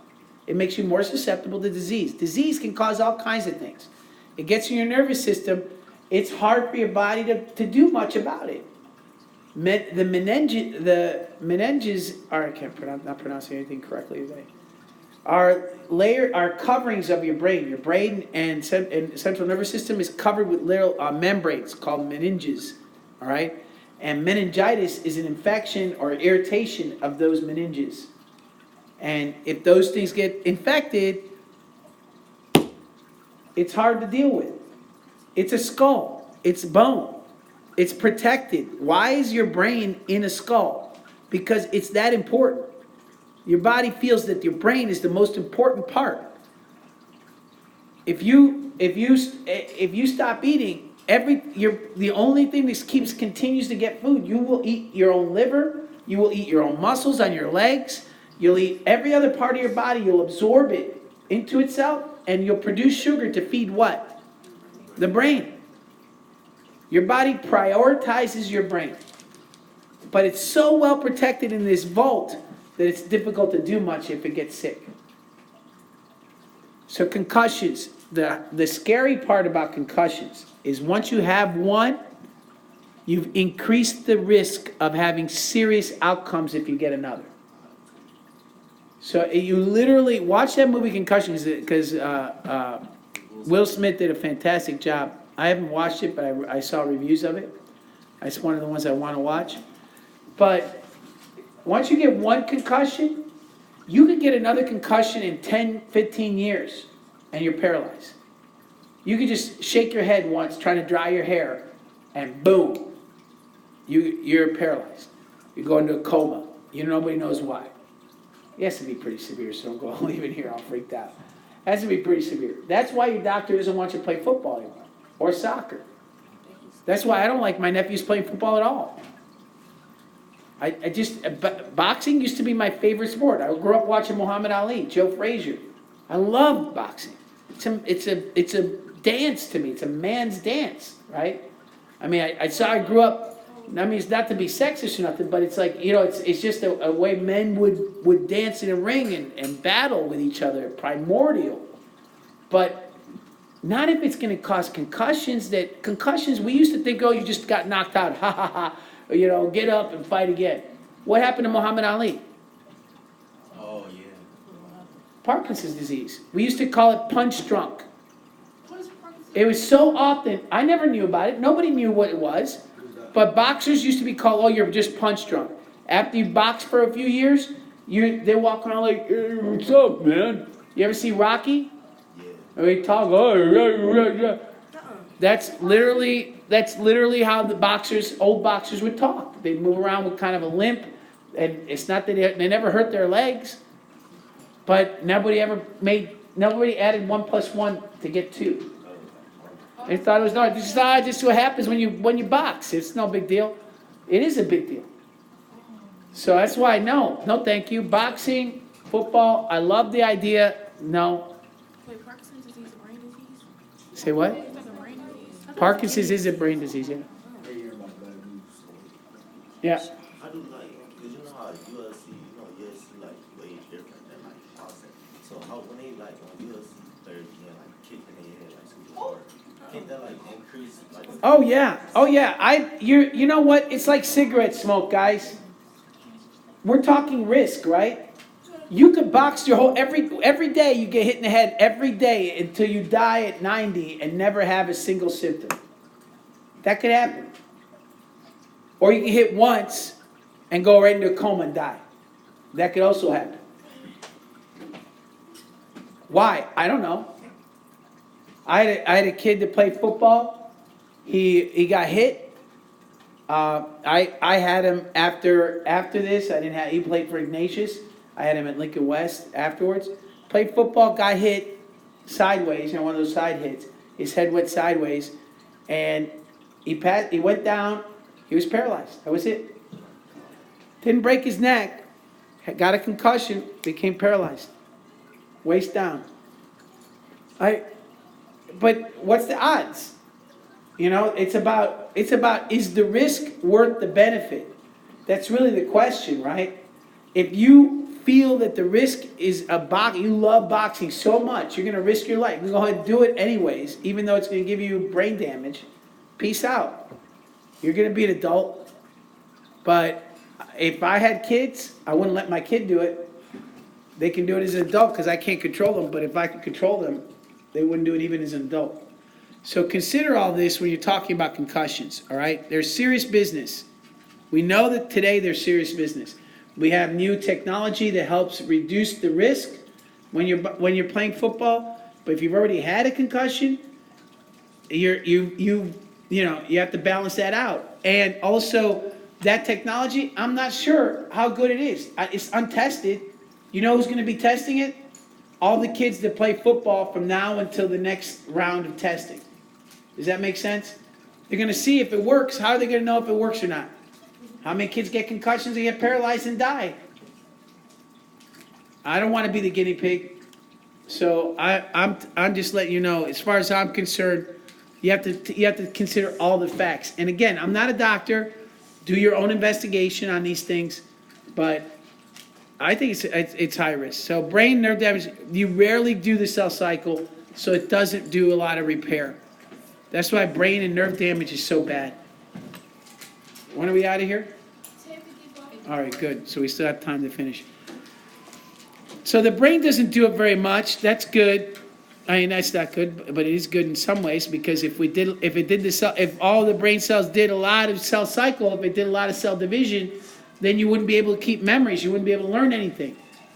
So it's a good thing that we're able to repair some damage, but it's a necessary trade-off if we expect to learn and remember things. Yeah. What about the people that have I can't remember what it's called, that they forget everything? Alzheimer's? Yeah. Alzheimer's, we don't know a lot, but, well, I'm sure somebody knows a lot. I don't know a lot, and obviously, you can go ahead and, I'll just keep going. But here's the thing, my understanding is that amyloid plaques form between the neurons. At the worst part of Alzheimer's, the brain cells do die, but for the early onset, for a lot of my understanding, and I'm saying this with a qualification, is that for the most of the duration of the disease, the cells are still alive, they just can't communicate to each other. So that it kind of explains why the people will remember at 1 minute and then forget again, and then slowly but surely they get worse until they forget everything. So Alzheimer's does end up being brain damage, but I'm not sure there's no direct genetic link. It's probably a combination of genes and environment. What causes it? We know some people are more susceptible than others. We know there's a genetic link, so if it runs in your family, you should be somewhat concerned. Dementia is somewhat different. You can have strokes. There's all kinds of reasons why that could happen. But Alzheimer's has this genetic component and probably some environmental component as well. Yeah. Okay, so I had a question. So my dad, my grandmother, and my auntie, they all three of them have diabetes coming up. So with me or my sister, You have a higher risk. You have a higher risk. So what you have to do is you have to see your doctor regularly, test your blood, eat a well-balanced meals regularly. Ask your doctor what diet you should follow. You should communicate with your doctor. Maybe ask him to connect you with a nutritionist. And you should definitely exercise, because we know that exercise helps. We know that weight management helps. Being obese, I was obese for most of my life. I can tell you this. Being obese it increases your risk. Yeah, question? There is a genetic link. So there's a genetic link. What genes usually do with disease, let's be clear on this. There's some diseases, if you got the gene, you got the disease, right? So if you have 2 copies of the recessive sickle cell gene, you have sickle cell disease. That's easy, right? That's dominant recessive. But some diseases, they increase the chances that you're gonna get sick, but they don't, some genes increase the chances that you're gonna get sick, they don't actually cause the sickness themselves. So you have some genes that if you have this gene and that gene, the combination of these genes, you are more likely to get the disease, but there's no guarantee. Question? Yeah. So, like, let's say when your parents had it after you were born, you feel like you get it, if you get it after, I mean, like, if they get diabetes after you're born, still like, That's a complicated question. If it runs in your family, it runs in your family.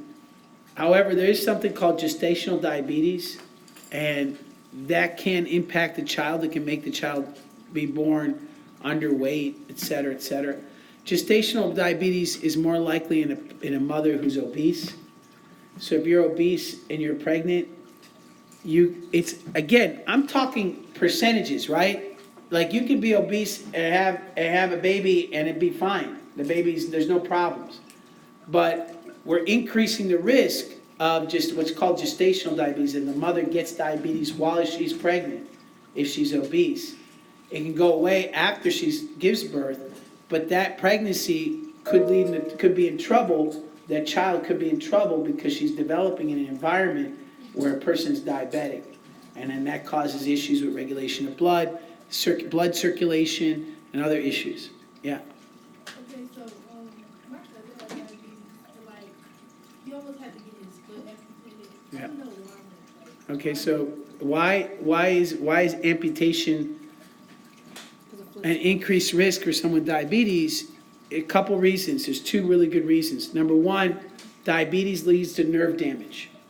So by increased sugar in your blood leads to damage in your nerves, especially your peripheral nerves, the nerves of your foot, your toe, your fingers. Once you get what's called neuropathy, that's called neuropathy, where the nerves start to die, you can't feel anything, or it's harder for you to feel something. So you bump your toe today, you're screaming, right? It hurts. Someone who has neuropathy bumps their toe, they don't even know they did it. Is that what Mr. Cousin has? I don't know. And you bump your toe and you cut it or you break it. You don't even know, you're walking around all day. Your foot's bleeding. I know a guy that I work with was walking around all day with his shoe was full of blood. He didn't even know it. So that could lead to an infection you not know, right? And that infection then can get really bad before you wash your foot and you're like, wow, my toe's black. What's that about? Yeah, because his toe was black. Yeah, it's black. It turns black. It's not a joke. It's not like in that movie Blackfoot from that kid Adam Sandler, right? This is a real problem. People, that means you get gangrene. Pretty much your only choice is to amputate. And people have to lose feet and legs and arms and etc. Any of it can be the consequence of diabetes. Yeah. Why when you sit too long and you get numb, why does it hurt? What? Why when you sit too long and your leg is numb, why does it hurt? You're pinching a nerve, and the nerve becomes you can't sense, you can't have feeling, and your body doesn't know where the ground is. Yeah. Hold on, so you know, if you ever had like your arm or like your leg or something, like fall asleep. That's what she just said. Like, you know what I'm saying? But it's like, or like you ever like cut your like your blood circulation off and stuff. What's happening? Like, you can't feel nothing. So what happens is that you stop blood circulation. Can your nerve cells work if they don't have oxygen or food? They're not gone. They're not working. So they're stressed. You hope they're not dead, because if they die, you've lost permanent function. People that lose permanent function, now you got real problems. Yeah. Okay, so people with diabetes, when they like sweat a lot and their sugars, like, how does that work?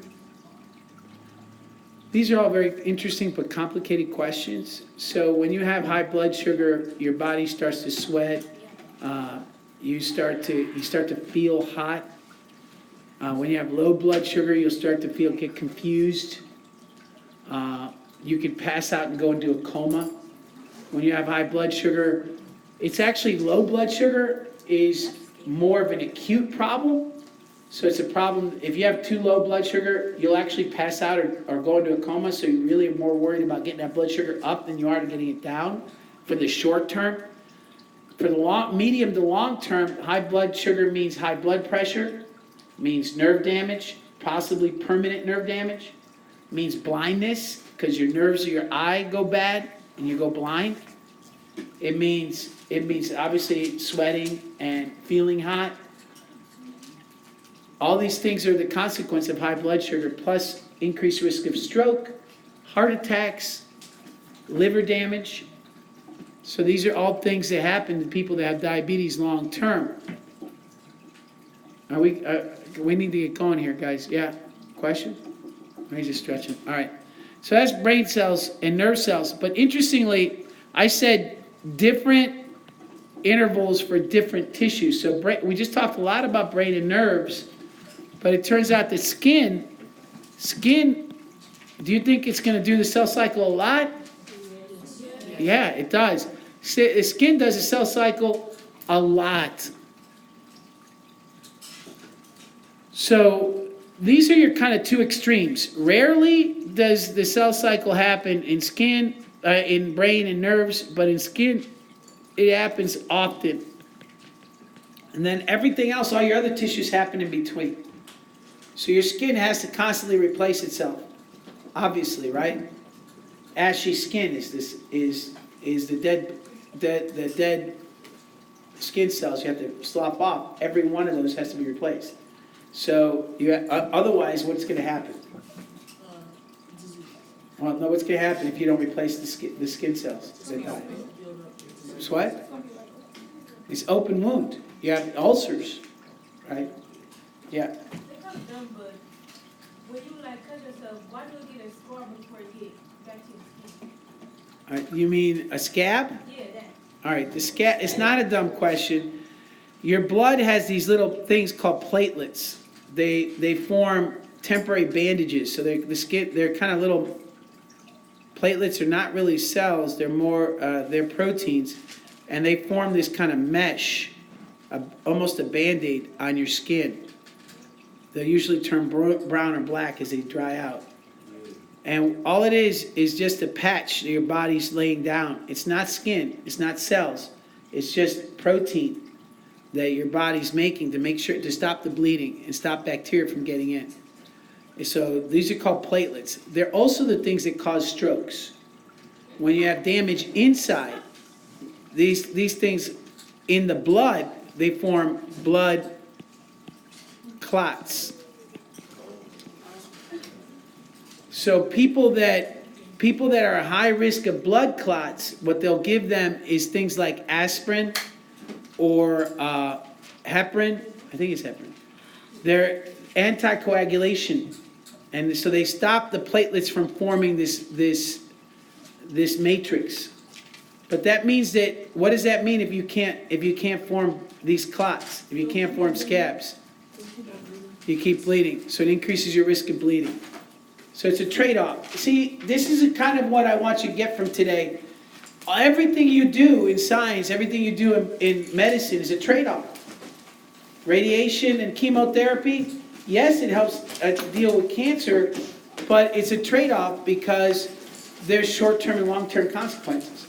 Concussion treatments, it helps, but there's a trade-off, right? So there's no perfect answer here. Yeah. When you have really bad vision, are you more susceptible to become blind? No. So your vision, well, it depends on why you're going blind, right? Why you have bad vision. People with retinopathy, where their retina is going bad, they're probably destined to be blind. Okay. But you and I probably just have problems with our cornea, our lens. Right. No, it's not about how thick your glasses are. It's about what part of your eye is in trouble. And most of us, you and I believe you. I don't know because I don't know your medical history. I'm sure you'd know if it wasn't.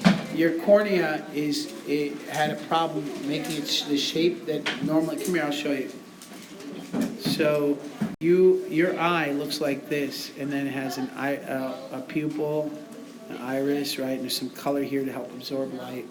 Then back here you have what's called the retina. And that retina is sensitive to light and is connected to an optic nerve that goes directly to your brain. This is actually part of your brain, right? Your eyes are part of your brain that come out of your back of your head into your front of your head. So light comes into your eye, it touches here, and it sends a signal, electrical signal to your brain, lets you know what you're looking at. Now the problem is that there's on the surface, not a problem, but it's a problem for us, you and me. There's a lens here. There's a lens that should curve around like this. Okay?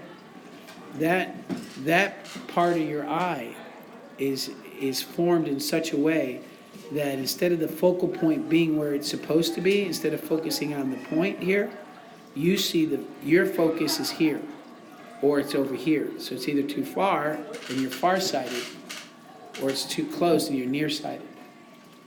So this is the ideal, right? I don't know exactly the terminology, but this, if your focus point is here because of how this is curved, then you're nearsighted. If it's over here, because of how it's curved, then you're farsighted. Over time, this lens changes shape. You become more and more nearsighted. So people that are farsighted actually could get closer, their eyesight can actually get better over time. So if you can see far away without your glasses, your eyesight might actually get better as you get older. If you can't see far away, you can see close up, your eyesight's obviously destined to get worse. Really? Yeah. Dang. Not to blindness. Is that understood? You don't have to worry about that. I've been wearing glasses since I was a young man, and I'm 52 years old. Your eyesight. What if I get LASIK? LASIK will help, but what they'll do is they'll remove this lens, they'll reshape it, okay, and then they'll put it back. That works, but the problem is you have to change it. You have to do it over and over again. Probably the younger you are, the more often you'll have to do it in your lifetime. So LASIK, it's even though it's much better than it used to be, it's still a risk. It's probably the best thing. You have to have these conversations with your doctor, kind of what your options are. So next time you go to the eye doctor, ask them, what's wrong with my eyes? Could you explain it to me? And let them explain to you what you have. Like I have astigmatism. My problem is the shape of this structure here, right? I think I have that too. I'm sure you have. I can only see that really close. Yeah, that's probably your issue. So again, LASIK would help you, but you have to talk to your doctor. How often one of the questions you ask is, how often will I have to get the surgery if I do get it in the next, however many years? And let them give you the information. Become an informed patient. Does that make sense? Thank you. Yeah. I came to talk to you about like the extra credit work you. Meiosis, and then Punnett squares, in gene inheritance, all the different ways of inheriting genes. This is the experiment in that case study. The video that you've been assigned that I've told you is called what? What's it called on the YouTube channel? Classic experiments. There's 3 of them on the YouTube channel. They go through these experiments. So I don't feel like I need to go over this in class. I think if you've gone over this experiment, I want you to notice something when you're going over and doing this experiment. The reason we call it a classic experiment in biology is because it's elegant. It does everything an experiment's supposed to do. It sets up a hypothesis. It has control groups. It has beautiful control groups.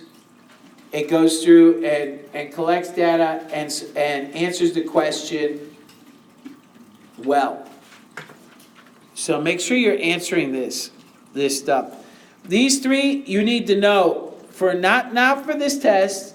Are you hearing me? Not for this test, but for the next test, you'll need to know conservative, semi-conservative, and dispersive. You'll need to know what those are. You'll need to know how does our DNA replicate. And so you'll do this activity class next week after the test. You'll be cutting it out.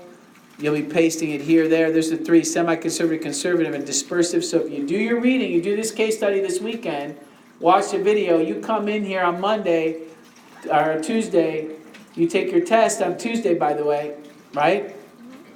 So taking your test on Tuesday, And Wednesday, we're doing this and you're feeling like very comfortable. You're feeling very comfortable, you're not feeling overwhelmed, you're feeling good about biology, feeling good about life, you can worry about any other class you want, you're ready to go. You don't do this work, you don't do this prep stuff, you can still do well, it's just you're not going to feel comfortable. That's all. It's up to you on how you want to manage your time. All right, we did this, genetic code, correct? You answered questions. Now here's a question I'm going to answer here in the video. And that's the reason I'm going to answer it here is because people keep getting it wrong, so I want to make sure we get it right. This is 4. This is 4. And there's 4 here, right? So you get U, and U is phenylalanine, UUC is phenylalanine, right? So there's 4 possible combinations times 3. So 4 times 4 is 16 times 4 is 4 cubed, rather. 4 times 4 is 16 times 4 is 16 times 4? 64. There's 64 different combinations here. 64 possibilities.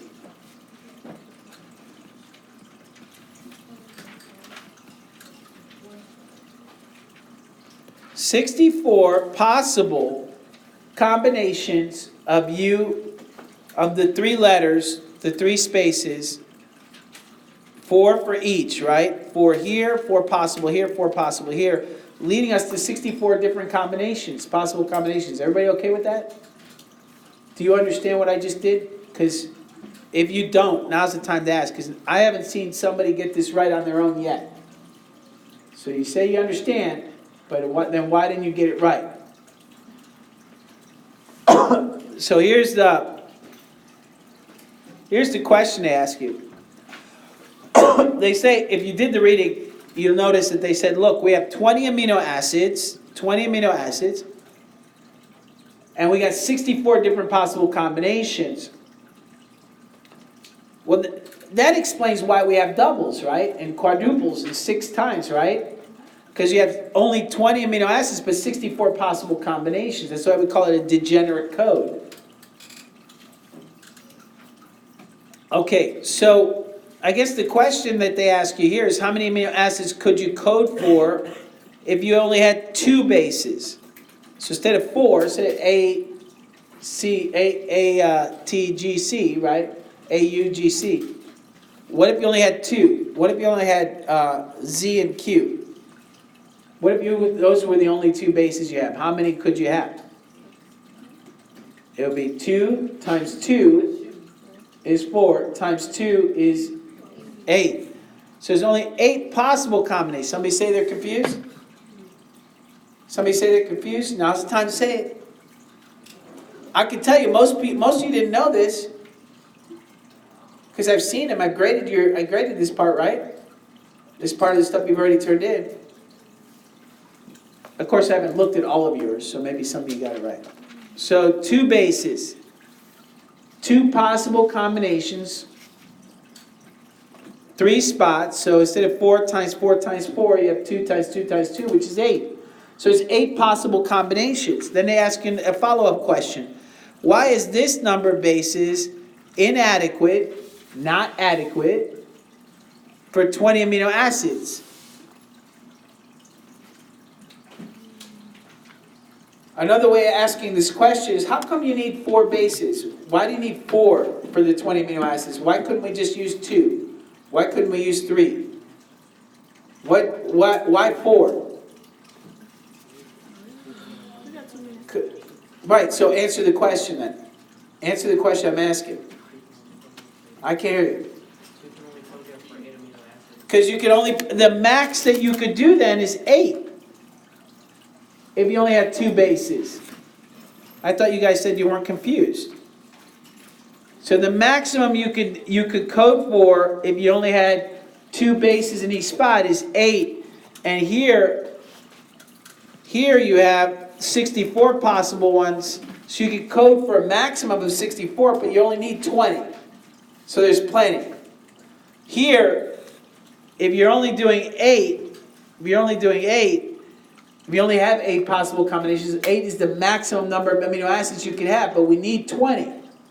So you can't have just two bases. That's why we have four bases. That's why we have A, C, G, and U. Are we clear? Those were the questions they were asking you. I hope that helped. Let's go through this thing called genes to proteins, the simplest case, right? The simplest idea of transcription.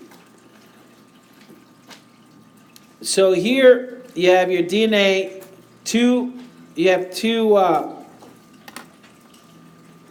two DNA strands. One DNA strand has the coding strand, the other is a template strand. What does that mean, coding strand versus template strand?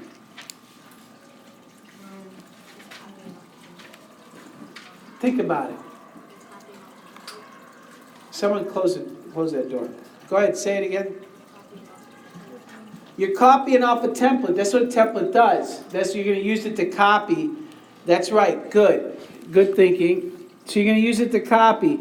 So you're going to use that. The template strand is what's used to make a copy of the DNA in the form of RNA. Are we clear? Only one of them is actually going to be used as a template, and that's this one. The one that says template strand. Which one? It depends on which chromosome, what region, etc. Now, this is a template strand. That means that the other side is going to match the code. This is the code. Where's that code? It's here. Notice, this is A. What do you think is going to be over here on this side? These two are bonded together, guys. Think. Use your mind. If this is A, yeah, this would be T, because that's what you're using this to match it up. This is the template strand, right? So where you see T here, you expect to see A here, because this is how this is made. This is mRNA. The question is, this DNA that the RNA polymerase used to read in order to make RNA had another matching strand to it, didn't it? It had two strands. It's double-stranded. DNA is double-stranded. So this code here should match this code here. Correct? Do you understand what I'm saying? Or are you just tired, just sitting there blanking out? Because you look like you're blanking out. Can you understand that if I have two DNA, a double helix, and here I have an A, T, G, C. Over here I have what? T, A, C, G. Whatever I have here, I have the opposite here. Not opposite, but matching pair. Correct? That we understand. I know you understand that. I know it. I've tested you on it. Okay, good. Now RNA polymerase is going to come down and read one of these two. Let's say that it's this one. Let's say this code here, this is the template strand. So it's going to read this. This is the template. What did you say? We're going to use it to copy. That's what somebody said. So that's correct. You're going to use it to copy. So where you see A here, what are you going to see over here in the template? In the actual mRNA? U. And here you see T. What are you going to see over here?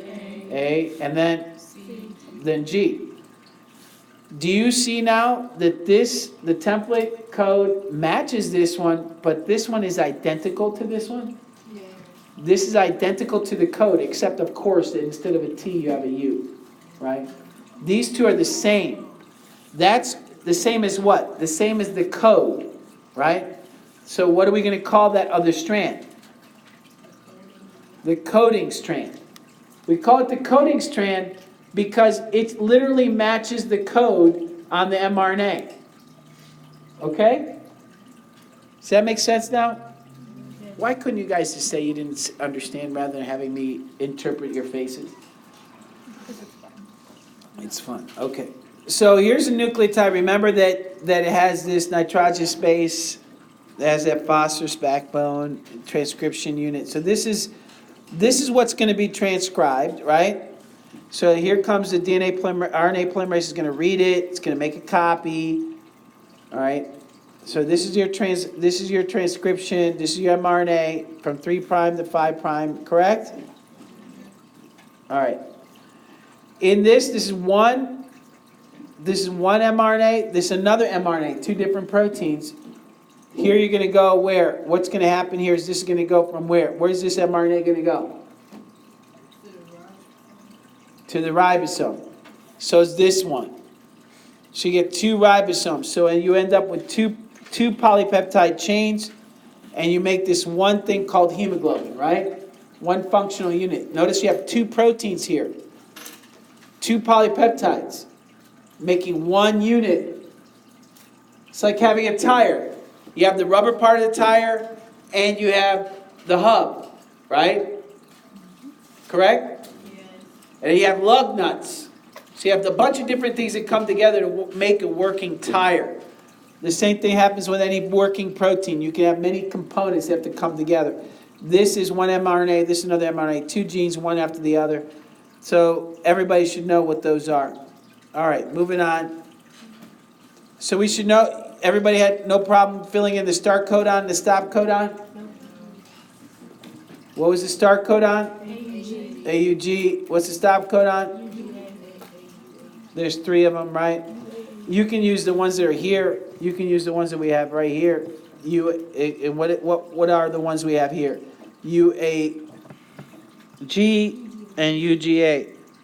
Those are both stop codons. Do you see that? Yeah. And the start codons are both AUG. They're right there. They're on the paper in front of you. So you should have those written down. What's the purpose of start and stop codon? To start and stop, to signal the start and stop of translation. Translation, not transcription. To end the polypeptide, correct. Start and end the polypeptide. The mRNA strand is described from which strand? Transcribed from the template strand, right? We get this? Anyone have any problems on this page? No. All right, not seeing any problems, seeing that we all understand, we're moving on. Do you need to know that for the test? No, you do not. Here's gene expression, prokaryotes versus eukaryotes. This is all based on what you see here. Describe the important features of gene expression in prokaryotes. What important features did you notice about prokaryotes gene expression? What's different about how genes are expressed in prokaryotes versus eukaryotes?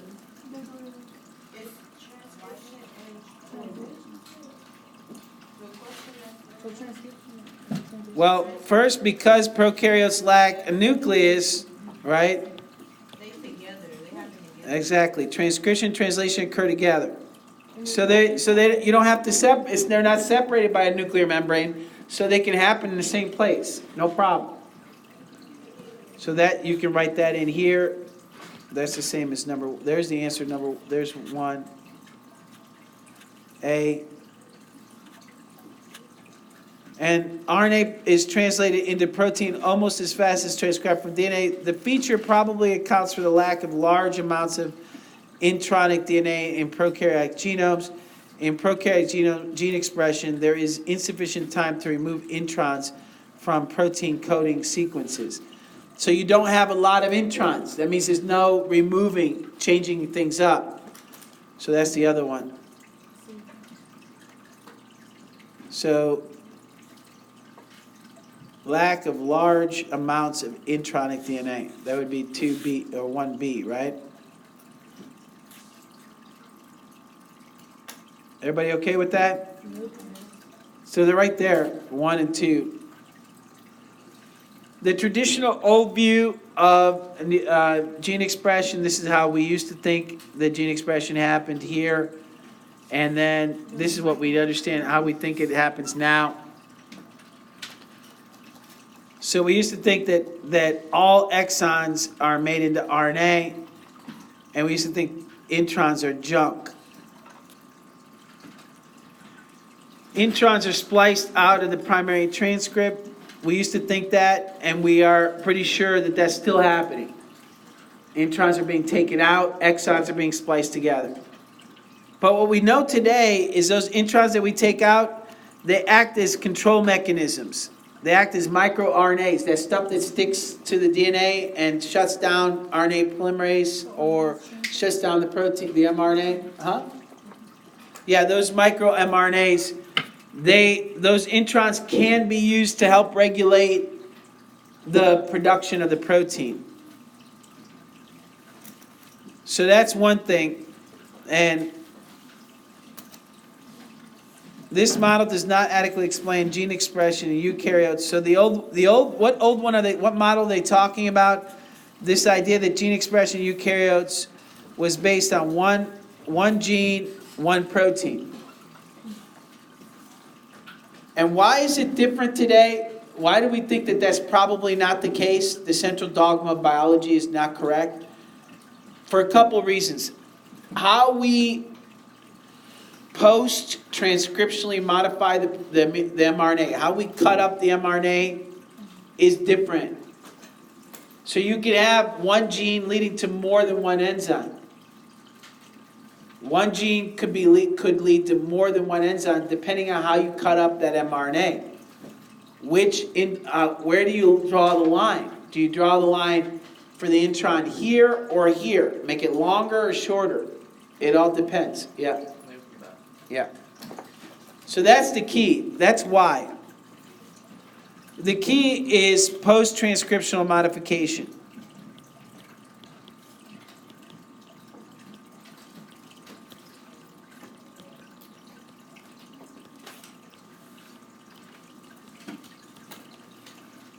So in eukaryotes, the old view is still correct. In eukaryotes, because you don't have, the introns are not being cut out, if you have one gene, you have one protein, one enzyme. That's fine. That's how it works. But in eukaryotes, because we cut out and change the message, the code, after we make the mRNA, we can have all kinds of variations after it's been made into an mRNA. And I think we've already talked about how is gene expression in prokaryotes fundamentally different from gene expression in eukaryotes. We already talked about it, I think, at length now here in this video. So you should be able to answer that. Okay? Are we all good with that? All right.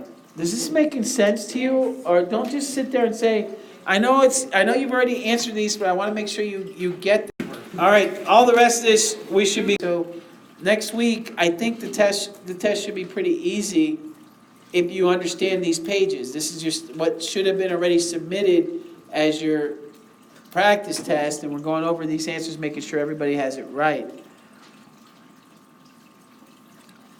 Everybody should be able to explain what mRNA does. What is mRNA doing? Taking this message, what message? The message here from the teplin strand to the ribosomes out of the nucleus in eukaryotes, right? In prokaryotes, it's still taking the message to the ribosome. It just doesn't have to go anywhere. It's already there. Please remember, DNA is double-stranded. Notice that this is a eukaryote because it's linear. Remember, in prokaryotes, it's circular. Please notice that you have RNA nucleotides here for the RNA polymerase. Notice everything's here. All of it answered for you. Everything on the next page that's going to, if you know this, that's like 90% of the test on Tuesday. If you know these steps, you're ready for the test.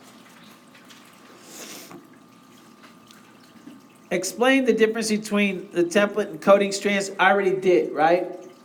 The template strand is, right, it's going to be complementary to the coding strand. The coding strand is going to be identical to the mRNA except where the introns are taken out. They have the same sequence, except remember, what are we going to do after we make the mRNA in eukaryotes? We're going to cut pieces of this out. So we're going to change this sequence. That's what makes eukaryotes different. That's why that one gene, one enzyme concept is not as useful as it used to be. For the following triplets of DNA, determine the codon sequence of mRNA that would be synthesized. Here, triplet, this is going to make what mRNA? You should be able to do that quickly. Go. AUG. All right, so everybody gets that? Yeah. I see a lot of people are bored. Yes, a lot of people understand this. I don't know of anyone who doesn't. You've demonstrated on several different assessments, so I think we're good with this idea that when you have these triplet codes, you can read that codon chart and translate take that DNA and turn it into mRNA. So that should not be an issue for anybody. How this DNA here gets turned into mRNA. And that there's this enzyme, this polymerase, RNA polymerase, that takes that code that's on the template strand and makes an mRNA. Remembering that the template strand is going to be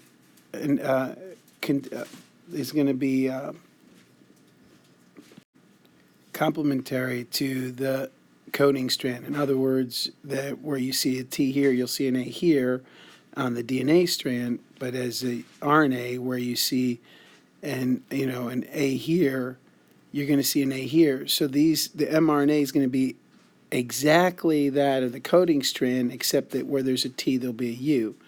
So that's just an orientation concept. So if you want to look at the code here, you can see that this code will be exactly this code here. You can take a look at the details yourself, where it'll be complementary to the template strand. All right, so you should be able to do this. This is a really good reference for you, as I've said in the past, as we said in class. So as you can see, the mRNA leaves the nuclear pore and goes out in the cytoplasm where it's going to get translated. Remembering that in prokaryotes, this all happens in the same place, so there's no need for it to leave the nucleus because there is no nucleus, right? All right. Good. I will finish going over this with the other classes, and so you should have all the answers for the thing you turned in already done and ready for you to study this weekend if you need it. Also, I gave you some people understand it. Let's move on. Post-transcriptional modification. This is what we're talking about. This is the gene, right? There's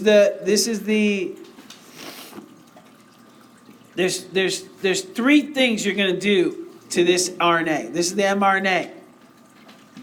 Initially, it looks just like the coding strand of the gene. It's identical to the DNA of the gene, except that, of course, where there was a T, there's now a U, right? Initially, it was exactly the same. But then the first thing that we do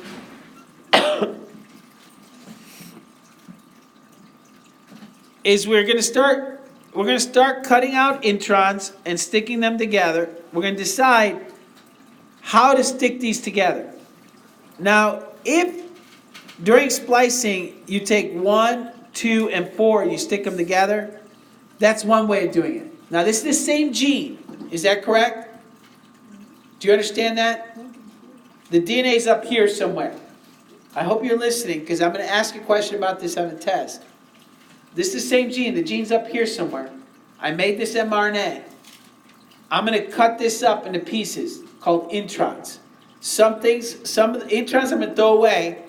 I'm going to take the exons, I'm going to stick them together. Now it's the same gene, but I can make 4 different proteins. I could stick 1, 2, and 4 together. 1, 2, and 4. If I cut everything else out, if I cut 3 and I splice everything out, I can splice and make 1, 2, 4. That's one protein. I can splice 2, 3, and 4 together. 2, 3, 4. Or 1, 3, 4. That gives me another one. I could keep all of it. And then that gives me another protein. Or I could take one and keep it long, keep the whole of one, or maybe I just take part of one. The region 1. Region 1's here. Region 1 blue here.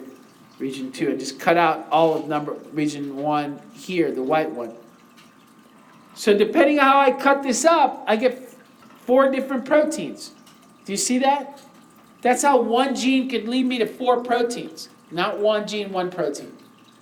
This doesn't happen in prokaryotes often, because in prokaryotes, this is the transcription translation is happening at the same time, so the cutting out doesn't happen as much. One gene does equal one enzyme in prokaryotes. It's simpler. Here in this eukaryotes, we cut things up after we make the mRNA. So that also leads to a problem when somebody asks you, how many genes does a human have? Some people think it's 10,000 genes. Okay, it's 10,000 genes. Here's the problem. Even if you identify the genes on the DNA, that's right, we can have that same DNA sequence, we can process it differently and produce different proteins. So 10,000 genes could actually mean 100,000 genes. 1 million genes, who knows? 1 million different ways of processing the DNA. That's why humans are more complicated. Remember I said, do you remember our discussion on looking at the number of chromosomes? I said that corn can have as many as 108 chromosomes, right? And we looked at dogs have 78 chromosomes, I think, or something like that, right? And people were like, well, that doesn't make sense. A dog isn't as complicated, isn't as smart as a human. How come a dog has 78 chromosomes, humans only have 46? It doesn't make sense. Well, we do this really well. We cut things, we rearrange our introns and exons really well. We manipulate, we turn our genes on and off really well. We do a lot of this post, super DNA, above and beyond the DNA. We do a lot of this modification so we can be very complicated, where prokaryotes really can't be. So it turns out that's one of our big differences between us and some of the things that are not as complicated as we are. So when we look at the questions that you've been asked here, and again, it should be fairly clear as to what the answers are, but let's go through them. Explain why is it difficult to identify the true number of genes that are in the human genome. As we said in class, we know that there's 10,000 genes in the human genome. So humans, people think there's about 10,000 genes. Okay, well, that's fine. That means 10,000 what? That means 10,000 regions of the DNA that code for something, right? 10,000 regions that have that area that we just looked at through the whole, that have this region in front of it that controls whether the mRNA makes a transcript or not, also known as the promoter region.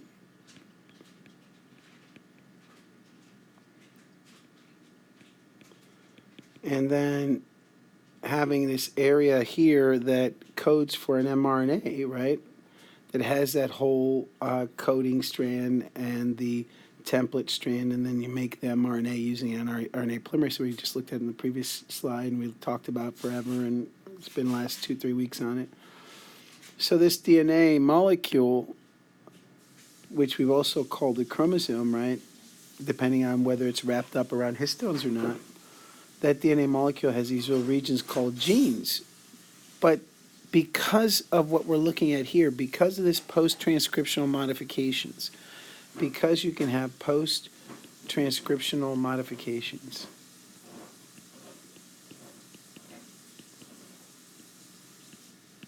which we've talked about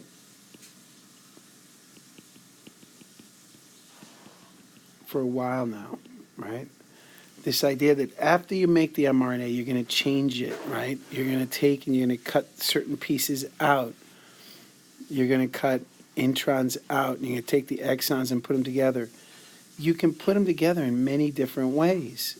So if you look here at how different ways of splicing, this one gene, this one area can lead to 1, 2, 3, 4, 5, 6. In this example, 6 different proteins, 6 different enzymes, if you will. 6 different translated regions, right? 6 different combinations. That's just in this example. So if you just did that, if all the genes could have 6 different possible combinations, you have 10,000 genes, you could have 60,000 genes instead of 10,000, 60,000 protein or transcripts, right? Or 60,000 different proteins from these 10,000 genes. So this idea of one gene, one enzyme is true in prokaryotes, but not true in eukaryotes because of this post-transcriptional modification. And it says, describe the ways in which mRNA can be modified to code different proteins. Well, we just talked about it, right? The introns can be arranged in different ways. You can skip exons so that you don't, so you end up putting different combinations, right? During splice exon may be skipped. So instead of it being cut up, right, it produces a different protein in mammals.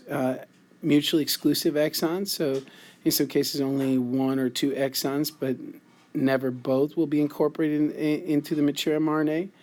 So again, look at the different combinations here. You can have, in some cases, you have 2, 3, 4, and 3, or you could have 1 and 3, 4, but you never have 1 and 2 together, right?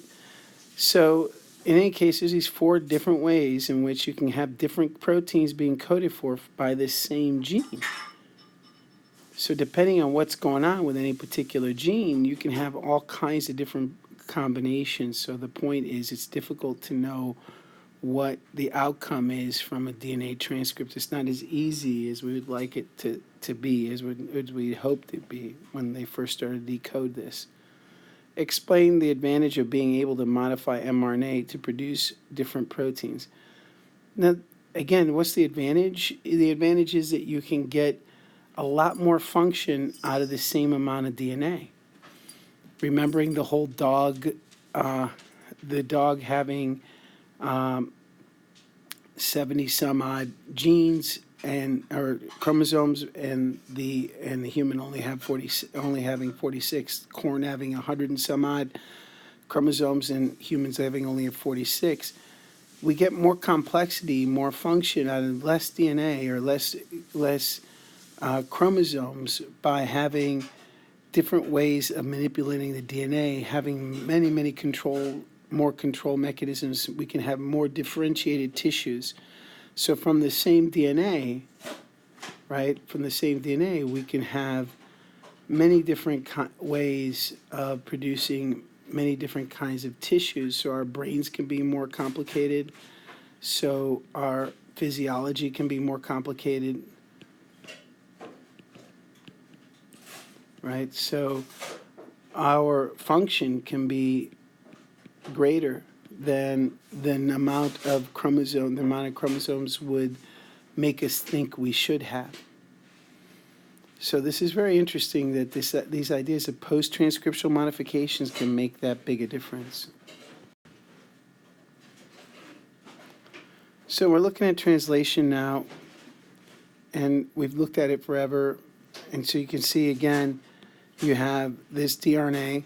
It's an RNA with an anticodon on it. That's the anticodon that matches the codon. That chart that you will have on the test lets you look at that. The tRNA is carrying. Notice it picks up an amino acid. This UUC will always pick up lysine. But there's different ways. There's different tRNAs that will pick up lysine, but this tRNA will only pick up lysine. So this anticodon will always code for lysine. The ribosome, which is made up of different subunits, the large and the small, they come together to make this ribosome. The tRNA matches, right? It brings in the amino acids. The amino acids then inside the ribosomes are put together in a long chain called a polypeptide chain. That amino acid chain is the protein.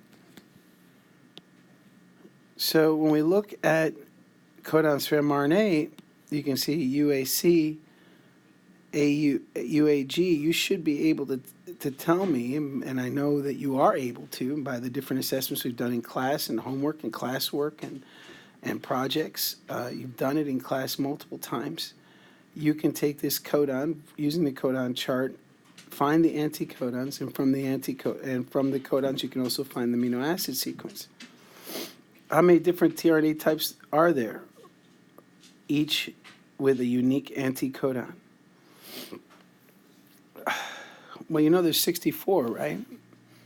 You know that because you've done the calculations for the homework. You know there's 64 anticodons, and there's only 20 amino acids. That's why there's more than one. That's why we call it a degenerate code, meaning that there's more than one way to code for the same amino acid. And do you know there's 64 different anticodons? Because there's 4 possible anticodons, right? There's 4 possible codons. That's U, A, G, and C, right? And there's 3 different positions, U, A, G, and C, U, A, G, and C. And that's that chart that we've looked at forever. And we know that if we take 4 possibilities times 4 possibilities times 4 possibilities, that's 4 times 4 is 16 times 4 is 64. So that's this number of various combinations of a triplet code that you can have if you have 4 different letters. So here you would have U, U, U. Here you'd have U, A, U. Here you have U, G, U. And here you have U, C, U, right? That's that whole chart that I'm not going to go into now, but you can go back and reference or look at your homework that you've done already on the work you've done already in the study guide, and you can see there's 64 different possible answers, 64 different possible combinations of codons. This is a codon chart, but for every combination of codons, of course, you have to have the complementary anticodons. So they have to match, right? So you have at least that many. Okay, let's go on. If you know this summary, if you can fill this chart in, I'm not going to fill it here. I'm not going to fill it in here because it's really a good review for you. If you're watching this video and you just want to look at it, you can rewind it and look at the answers on the previous pages. You can look in the chapter. You can look them up. But guys, you should be able to see. A is DNA. Is the white one what? Which DNA is this one? That coding strand. Excellent. Notice the colors are similar. You see how this is light, this is light? This is the DNA strand that's called the template strand. But yeah, DNA, these are RNA, ribonucleotides, free nucleotides, however you want to call it. This is what? RNA polymerase. This one is what? The mRNA. This is the nuclear pores. This is the nuclear membrane. Yeah, you're finishing that by when? By Wednesday. If you have anything that you have not submitted to me this week, electronically or by hand, and you want me to grade it, except for yesterday's work I'll collect on Wednesday or Tuesday. If you have this work, these 2, I'm going to grade them this weekend. Make sure they're in this folder. Thank you for your cooperation. Have a good day. Yeah, I'm sick. Deal with it. That's why I was in absence. Why'd you say ill? Because I was saying ill to you because I ill your presence. You know you're recording. I'm putting that on YouTube. Cool. Hey, everyone. Right. Y'all want to know my name? Hey, Mama, you heard her say she's disgusted by me. Doesn't watch your YouTube videos. Mommy. And this is the last page you have to do for your review, as you know. So hopefully you have all these answers. So let's look at this. Using the word list provided below, identify each of the structures marked with a letter. Write the name of that structure in the spaces provided in the diagram. So the diagram on the opposite shows an overview of the process. And you saw the previous page as the diagram. Each of the structures involved labeled A through J, while your major steps in the process are defined with numbers 1 through 8. And you should be able to number all those things and name them. Here are the names of everything that you need to write in there, those structures, the nuclear membrane, the ribosome, the mRNA, the amino acids. If you need help with that, you can reference the previous classwork we've done. You can reference the page that has the answers on it, a couple pages before that. So you should be able to answer all these at this point. If you can do that, you're well prepared for the exam. Match each of the processes identified in the diagram numbers 1 through 8 to the correct summary of the process provided below. Write the process number next to the appropriate sentence. So you have tRNA molecules recharged with another amino acid. Well, what number, 1 through 8, would that occur? So you number them 1 through 8. You should be able to do that. You should be able to see that the recharging the tRNA means the tRNA is going to go get another amino acid. Where's that happening? What part of the process? What number part of the process does that happen? tRNA molecule brings the correct amino acid to the ribosome. Well, obviously this one's going to come before after the. Well, this is going to be recharged, so suggesting that it was charged. So this one has to come before that one, right? Unwinding of the DNA molecule. That's going to be inside the nucleus, right? So at what point does that happen? DNA rewinds to double helix structure. So for it to rewind, it must have unwound. So this one must come before this one. And you can see how just using logic, even if you didn't understand the process, and I'm sure that most of you do, and if not all of you, and of course you have the answers here in the study guide and in the class notes. If you see that the DNA rewinds into double structure, then it has to unwind first. So this one has to come before this one. So even if you didn't know all that, you can logically deduce which ones would be first in numbers 1 through 8. DNA leaves the ribosome. It has to happen before you get recharged, right? So this one had to happen before this one, and this one had to happen before that one. Anticodon of the tRNA matches the correct codon of the mRNA and drops off the amino acid.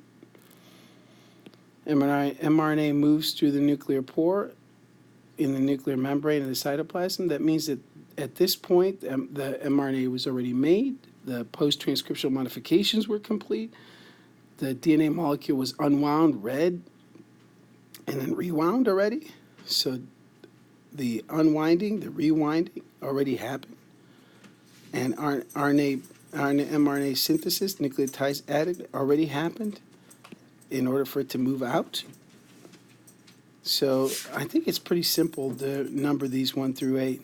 I don't want to give you the answer here because you should be able to know what those answers are. But there's no but. That's it.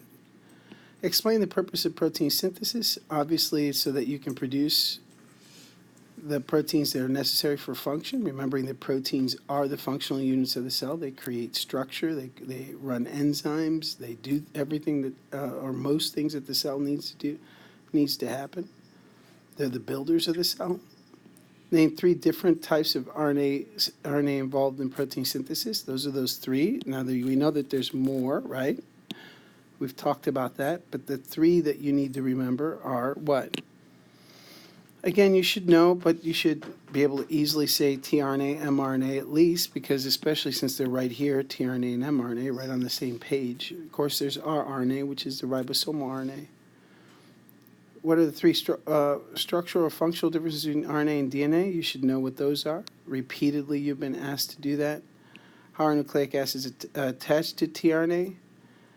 Of course, what are we going to talk about that? We're going to talk about the tRNA and the RNA are going to match through base pairing. So we're going to have the anticodon and the codon matching. Name the general process taking place in the nucleus. Transcription. Name the general process in the cytoplasm. Translation. Consult the mRNA amino acid table earlier in this workbook. Explain the result point mutation involving the change in the third base and nucleotide as follows. So if you have UUU and then you get UUC, what is that? What kind of mutation would that be? If you have UUU, what are the different kinds of mutations we talked about? We talked about point mutation, right? We talked about silent mutation. We've talked about frame shift.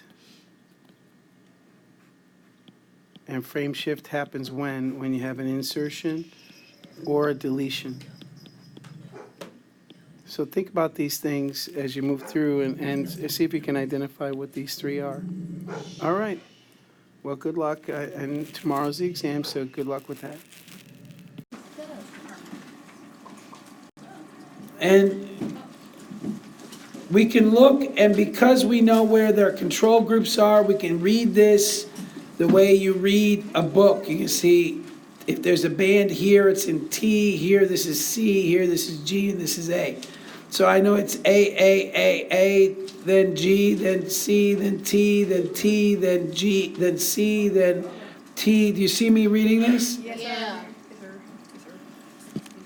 So the way you would read it is you would make sure you draw a vertical line down. Of course, you draw a straighter one than I'm drawing now. This is very haphazard. And everywhere you'd see, so this is, each one is a different position. Today we have machines that can read this very quickly. We don't need to read them by hand. We have computers that read them. So wherever you see the triplet, if you're replicating it, see when you're doing DNA replication, if this strand is a C, then this must be G, and G must be C, etc. When you transcribe it, the A goes to what? U. Here, the T goes to A, the A to T, because you're doing DNA replication. Here, when you're doing transcription, you have to change the A gets matched with the U. And then, of course, translation you should be able to do. So this should be easy for you to do. It's straightforward. I don't see any problem with this.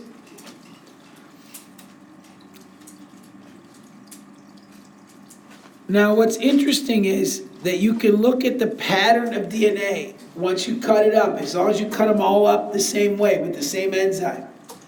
You can look at the pattern of DNA, and you can choose which DNA pattern matches. This is how we identify murderers or thieves or rapists. When you find DNA evidence at a crime scene, you compare DNA from one set to the other. And if you found this DNA, which of these DNA, if this one is DNA that is found at, let me see, what would I do? Yeah. If this is DNA that's found at a crime scene, what is likely the DNA of the person who committed the crime? Which one of these samples, B, C, D, and E, is most closely related to A? Looks like C is. So A and C would be the two that got matched.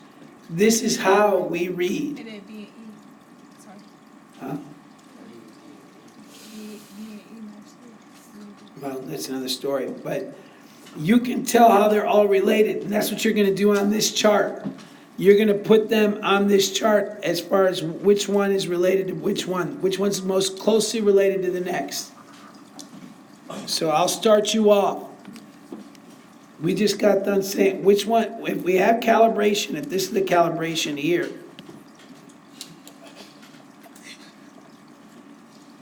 Look, my voice is going. You can all relax. I'll give you an essay. No. So that's our calibration. So this is our initial, right? The source. Which are the two that are most closely related that we just identified? First of all, which one's closest to this one? Which are the two that are closest to this one? Let's see. This is good. This is kind of A. A and C are close to this one. A and D. This one has one there. Got this one maybe, and this one. Everybody has this one, right? So A shares a lot of these, right? And so does C. Do you agree A and C share stuff? Yeah. So I would say, I would put A here, and C here. So A and C are taken care of. Now,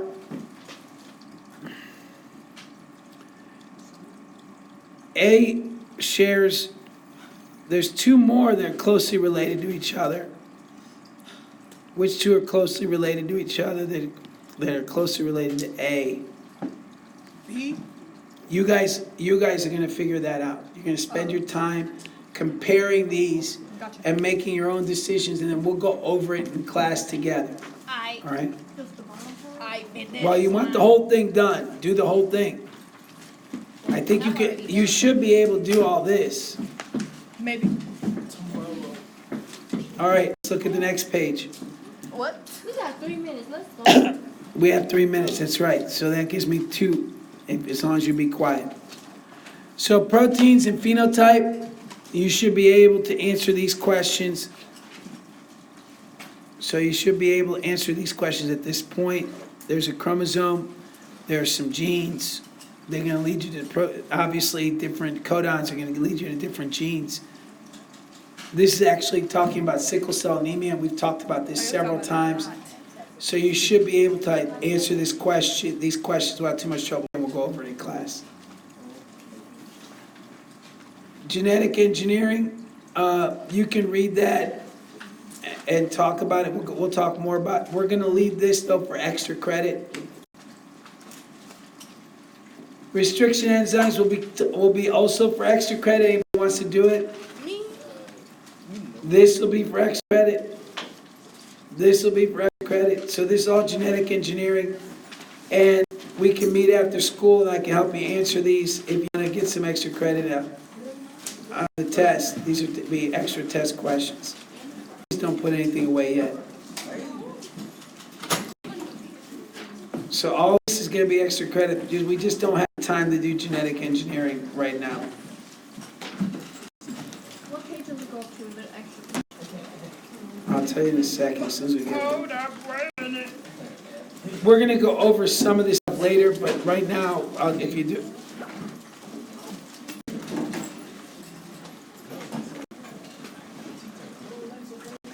Shh.